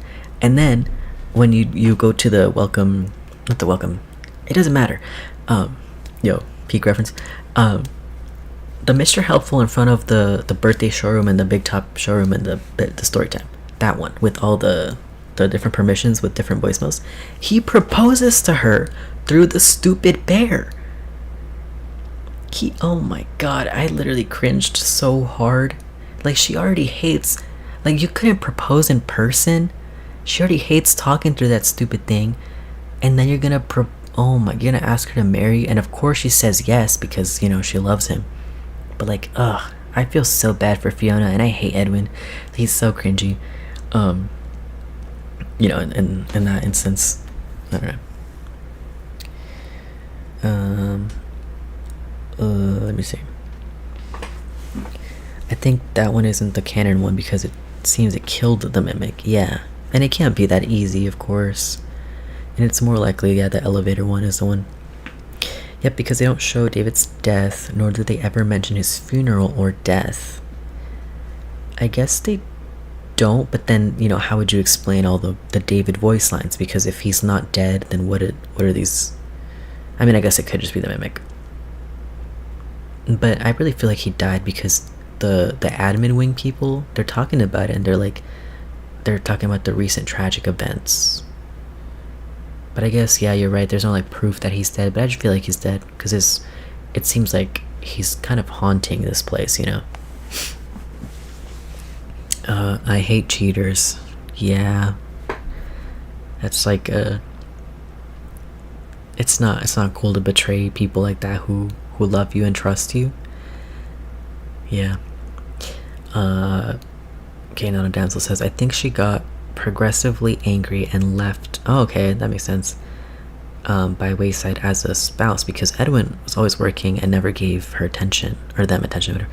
So more out of needing attention than being mean. And of course, William scooped that up. William? Scooped that up? That's crazy. No, I mean, yeah, that's fair. William would definitely like jump on that. I mean, okay, that sounded terrible. I'm so sorry. But he would seize that opportunity, I guess. Is a better way to to put it instead of you. Yeah. Yeah, I guess, I don't know, I really see Fiona, she put up with so much, and even now, she's like, tell Edwin, I still love him, you know, well, I say now, but you know, at the end of the game. So I don't know, I feel like she is loyal. I don't see Fiona as a cheater, but that's just me, right? It's not like impossible, you know. Oh, so William scooped that up to get Edwin more unstable. Cheaters are terrible at any rate, for sure, though. It was so crazy how he proposed through that. LOFAO. GS, I know. How did she accept that? LOL scooped. Ha ha ha ha. Sister location. Ha ha. You got my pun. Okay, you did it on purpose. I'm not just being stupid. Oh, yeah, this is cool. Fredbear's Pizza Maker. So official merch from Fredbear's Family Diner. Super cool. Super cool. Oh, let's see what's on the back. I need good lighting though, Helen. Alright. Alright. Okay, hold on. Okay, hold on. Let's see if we can see anything. Caution, electricity, electric toy. Alright, it's kind of hard to... Let me try one more time here. God damn it. God damn it. Okay, maybe here.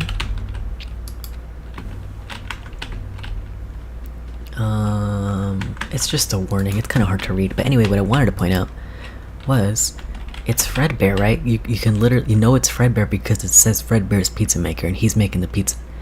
Make real pizza with only light bulbs. Let's eat. And it seems like he has black accessories and brown fur, which I guess that makes sense because, I mean, Fredbear, his full name I guess is Fred Bear, but his name is Freddy Fazbear. This is the OG, you know? So that's Freddy Fazbear, and that's why it's called Fazbear Entertainment. But, you know, they just call him Fredbear, Freddy Bear, whatever. And even, I mean, I just showed you guys the Fredbear singing show. They call him Freddy there, too. So he is the original Freddy. Like, it's not, you know, he's the grandpa, the ancestor to all the other Freddys yet to come. You know? All the Freddy Five Nights. I just thought, you know, nobody asked, but I wanted to say that Fredbear is technically also Freddy. Freddy Fazbear. So I guess since we're solving Security Breach 2, by playing Secret of the Mimic, I feel like Freddy Fazbear in, like, you know, just Freddy from Security Breach, he does like have a connection to Fredbear's, you know, or Fredbear. Whoops. Because in his green room, there's like that neon sign, and it's like yellow. It looks yellow with like a purple hat and bow tie, right? Like, tell me I'm not crazy. It's literally Fredbear on like a Fredbear sign. And, you know, that's the OG, and that's fine. Like, it's not weird to have it there.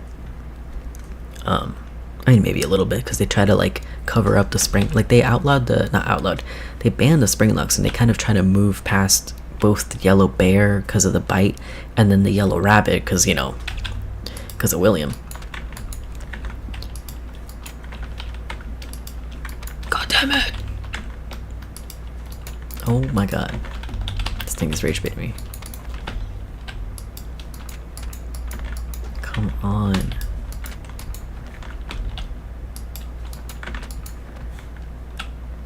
Okay, let me retry while my cortisol, you know, evens out again. Okay, let me see. I said that in a TD stream, and TD said, I don't know if Scott would write adultery, it's too dark. Yeah, I mean, he is a Christian man. That doesn't mean a good man inherently, but it doesn't mean he can't write dark themes. But still, you know, I really don't get those vibes from Fiona. And it, you know, I guess if you do, then that's I don't think I can refute it, really. I mean, I did say a bunch of things where I do think she's loyal to him and in love with him, even through all the bullshit he does, you know. But I can't say it's impossible, so. I don't believe it 96% because I don't want to think about cheaters in a game I really enjoy. Yeah. Because murder isn't LOL. Yeah, okay. FNAF Secret of the Fredbear. Freddy Bear. I know. Cute. It's a cute nickname. There's one more point to that. Then Fiona was the leak. I don't know, bro. My theory takes a dark turn on Fiona. Yeah, it does. Arnold, bro. Just put it in the machine. I know, bro. Just put it in the machine. I feel like a lot of the FNAF lore is up to the fan to interpret themselves. Yep, and that makes it really fun. And of course, that sometimes it drives you crazy. Arnold. Firmly grasp it. Look, carry it. I can't even stand up right now. Okay, there you go. Arnold, buddy. It's literally like it can't even make its way in there.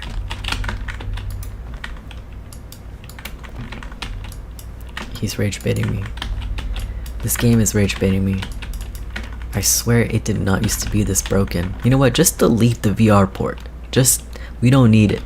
Just let the game be like fine again. I say that because I don't have a VR headset, but you know. This game is cool, and it's cool that it can be experienced in VR. Hey, closer. Not quite. Come on, bro. You got this. I believe in you. Yeah, honestly, I don't. Maybe that's the problem. Oh my god. Thank you. Oh my god. Alright, let's get the hell out of here. Jesus. Spent enough time doing that BS. Now it's time. Ooh, I'm gonna show you guys the Murray house because you can actually see it from up here. Firmly grasp it, yeah. I think it's more of like we have very few important women in FNAF'S to make when a cheater feels weird. Yeah, might be. It's odd, but I see all Scott's games adults are terrible somehow. I promise you flat mode is better, at least in my opinion. Yeah, oh, you got to play it in VR, huh? You have like I think I remember that, or I might be making that up, I don't know. Big Top's Carnival Showroom, yeah. Nothing really to see here. Let's go to the roof. It's 10:12. I might have to end stream in a minute, like maybe 10:30. Well, for me it's 10:12, so maybe 10:45 at the latest. And I don't think I'll be able to stream again, or maybe tomorrow, maybe Monday, but more realistically Tuesday. I feel like Tuesday is like for sure I could stream, and I definitely want to, because we gotta. Well, I don't have to solve security breach too, but maybe we could, and then we can tell everybody that we knew it. I know I'm inside and I'm playing a video game, but this area, it's like a breath of fresh air, because you're inside almost the whole game. So it's nice to get to just be outside for like a second before going back in. I did, and it's basically just what you see is what you get. Yeah, I like this area. I might stream security breach, but it's also midnight, so no one would be there. Bro, I don't want to promise I'll be there, but I would be there. I'm like the unemployment final boss. Okay, here's the Murray house. You can see it from this like if you walk out and you go here and you can see it then. But then if you jump down, you can't. Like anywhere over here, you can't see it. So it's only this specific part. And there it is. Chimney. Oh, I thought I saw something like a light flashing. I think it was just the snow. But the lights are all on. The lights are on. That's weird. I mean, it could just be for like aura, it looks cool on the mountain. Say less, one person is enough, lol. Hell yeah. I don't sleep much up till 4 AM at least, so I'd watch. I bet. Sweet. Yeah, you can take over, because I'll probably end soon. I've been live for I don't even know how long. You see. Damn! Does that say 7 hours? Oh my god. Well, it is that serious. You know what? It is that. I was so excited for today, the anniversary. And you guys know how broke I am, but I was like, I can't work today because something might happen. It's that time for something to maybe or maybe not happen, but something happened. And yeah, I get to be here with you guys. And next Saturday, I'll get back to work. Yeah.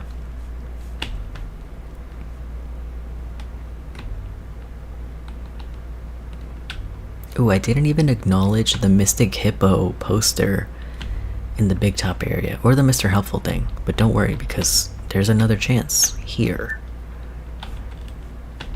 Okay, let's get closer.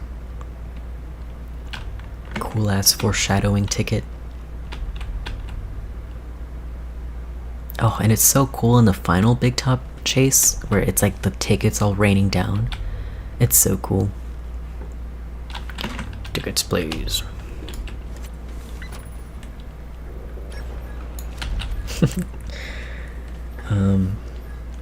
I like that it's snowing. Yeah, it's such a vibe. Oh, I don't matter. Don't say that. 7 hours ago. That's crazy. Did we all just become best friends? Hell yes. Also, isn't that the only Mystic Hippo poster in the whole game? No, actually. That's why I said there's another chance. So here, these are like the same signs that Big Top was holding, right? It was like, try your luck this way, and then buy here, get your tickets, whatever.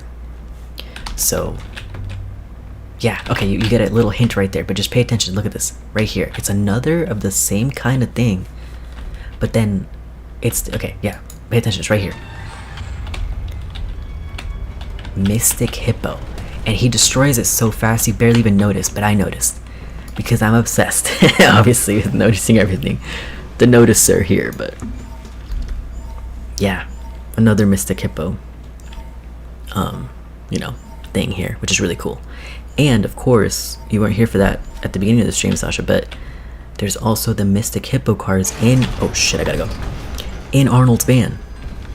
Like, they are literally the same from Help Wanted 2, the Mystic Hippo thing. He has those cards in his car. Okay, I gotta go. And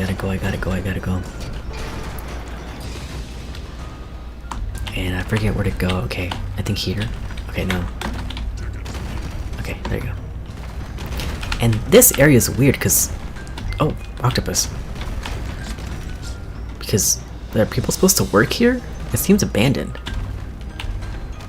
Okay, let's do this. It's like the back rooms, but then the admin wing is kind of like the back rooms. Oh shit. So I don't really know. You can't die here, right? He just okay. Maybe not. Oh shit. Oh shit.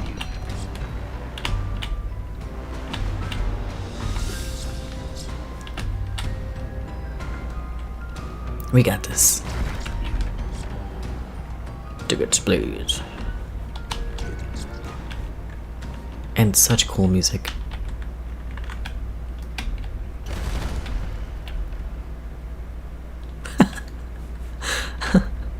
I missed that on my first playthrough, but I remembered to wait for it this time. Yeah, this area is weird because it's like there's some desks, but and random ass. I mean, I'm sure Big Top put the mannequins here. He like rearranges them in his showroom too. Tickets, please. But it's random. I don't know. Like, what's this area supposed to be? And I might not need to overthink it, you know? It could just be an area for this chase to take place. Oh shit, oh shit, oh shit. You scared me. But yeah, I don't know. Just a tiny bit interesting. Okay.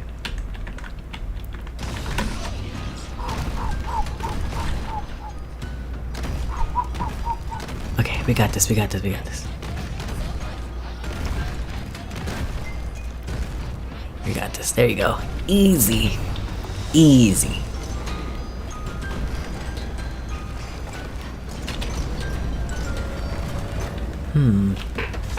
You know, Sasha, I can't see the spirals. I don't see it. I don't know. I try to look closely this time.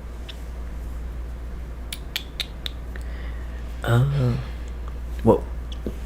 Whoa, I hadn't seen that. Yeah, the Mystic Hippo thing. What is the significance of this fuck-ass meme character? Wait, which one? The hippo? Don't die, bro, or else we gotta restart. Right, right. Oh. Yeah, a little jarring there.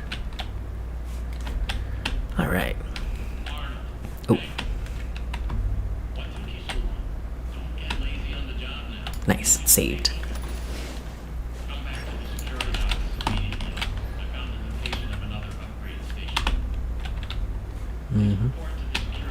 I'm actually gonna go get Monty because, you know, I died and it despawned. I'm gonna go get Monty real quick.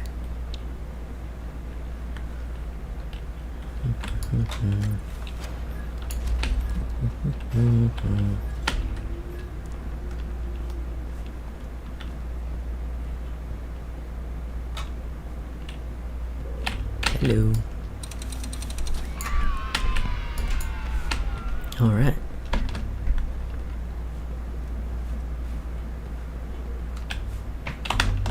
This way.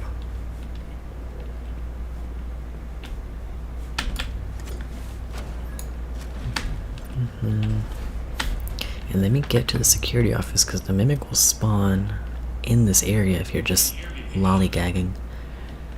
So let me run. And I guess I'll talk to him just so he's not yapping.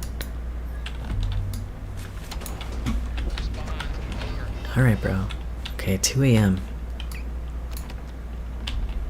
I am dying to know what happened in there. I mean, isn't it obvious? The system was flooded with alarms and alerts, and then it all stopped. I'm guessing you took care of it. Well done. No, I almost died again. You need to send help. Get me out of here now. Amazing. We'll look into it. Amazing. But first, the system says the data diver was updated to include creator permissions. I guess that means you're an artist now. Good job. I knew you could do it. As for your real job, your next target is the upgrade station in the demonstration theater. Check the map. You can get there through the workshops. I always found that line really funny. He's like, I guess you're an artist now. And then he goes, as for your real job. Like, oh, come on. But it's funny. the spirals are only when he jumps from the smokestacks for some reason, and it could probably be tweaking. I got you. Yes, Mr. Hippo is such a meme character. It's just Mr. Hippo with lipstick, LMFAO. Yeah. And like, okay, this is where I gotta bring up loop theory again with Secret of the Mimic, because it's like, it's all about like the poster. It literally says like, find your own destiny, you know. And it's kind of like, if we're fated, like FATED, not like fated then how, if we're fated to like be here and have to experience this, and like, I don't know, cause like this game has the data diver, and then in Help Wanted 2 the player has the fast wrench, and she's like, this key is familiar to you, so I connect that there, you know. But like I said, I'm one of those parallels people, and so I gotta tread lightly. I don't want to step on any toes or whatever. And anyway, what are we doing now? Upgrade the yeah, in the theater, go to the workshops. Whew. Yeah, no, I don't know if I want to do. Yeah, I might hop off because I need a shower and I need to eat, so I might not progress. Like, no, actually, let's at least go there. Yeah, let's at least go there and then save there, because I just got the Monty, and I don't know if it's saved exactly. Oh yeah, and Sharpay, because it's glitched out. 9:52. Is that an alarm clock? 9:52. That's random. And you know what else is random? This like suitcase that's dated 1974. And it's got two, so it's kind of like a box, right? And it has the two locks like the FNAF 4 box, but it's so random, and it's just literally right there. So yeah, no, I'm insane.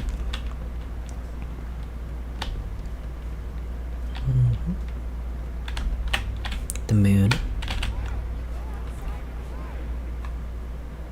Oop. I'm pretty sure that line also always plays here when you come back. Daddy's busy, buddy. Why don't you go outside and play? My god, I'm starving. I really gotta eat. I wonder what I'll make. I might reheat some pizza because we had pizza yesterday. And I don't know. It's on theme for today. Okay, let me put this away first. Please work. There you go. Sweet. And then there's this. Okay, so I think, and I can do the math later or some other time, and I can prove it. But this is 1977, right? And I think David died. I feel like I know David died in 1975. So it's not like Edwin, after David's death, he like fell into a deep depression and like just totally broke down, and everything went up in flames or whatever. Like he kept working at least 2 years after that, you know? Which is just interesting. Oh, and then this, I totally missed this. To the administration department, the admins from the workshop leads. Subject, bring your child to work day. To whom it may concern, while we understand the morale benefits of bring your child to work day, it is the collective opinion of the workshop staff that having children running around the workshop area or space is simply too much of a safety risk. Specifically,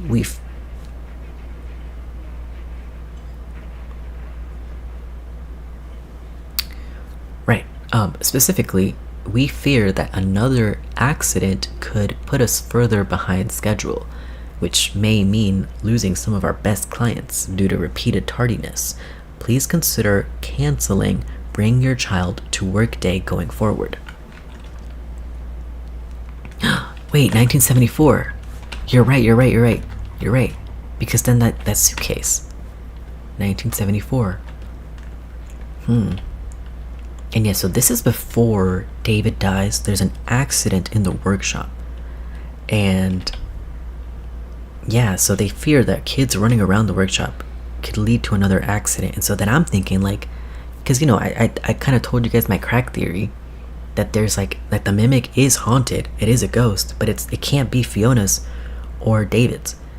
Like, if we do the ghost math, and we can do the ghost math, but I need all the films and not the birthday films. Those are good, but you know what is also good? The product films, because those can help you build a timeline too. You can like line those up, but we're not in that position right now. But anyway, that's my crack theory, that there was like an original victim, and I don't know, this could possibly support that there was already an accident, and it's in the workshop area. And okay, the thing about the workshop area, wait, hold on, I just got a text. Oh yeah, I gotta hop off, guys, in a minute. I'll just wrap up my thoughts, and then I gotta hop off. I gotta get like some rice going, you know, because dinner plans and such. Oh, that's one of the coolest voice lines, like the please call for help. Oh my gosh. But yeah, I don't know, in the workshop, I feel like the most dangerous thing in the workshop, in the theaters, whatever, is the Springlock suit. Like the Captain Springlock or whatever. That's dangerous. That's the most dangerous thing, you know? And yeah, maybe some sort of accident with the Springlock suit, and it caused them to go behind schedule because like someone died and there was a lawsuit or something like that. And you know, maybe it could have been a child, because they're literally saying like, you gotta cancel bring your child to work day. And do you think Edwin did that? Probably not.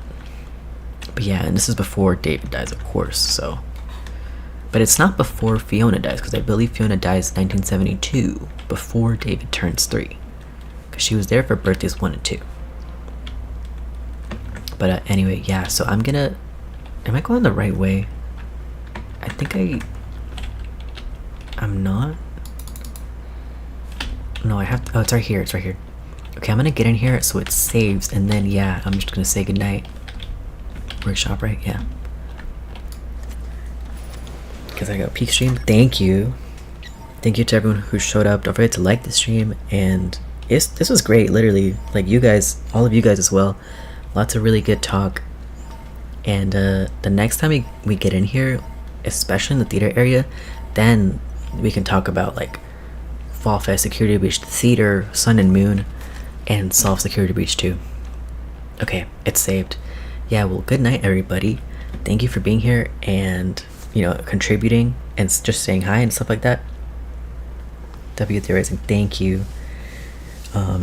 Yeah, you guys have a good night, and happy anniversary, happy birthday, FNAF, and all you FNAF fans and stuff. It's been real. Have a good night, y'all. Bye-bye. Yeah. Bye-bye, everyone. Take care.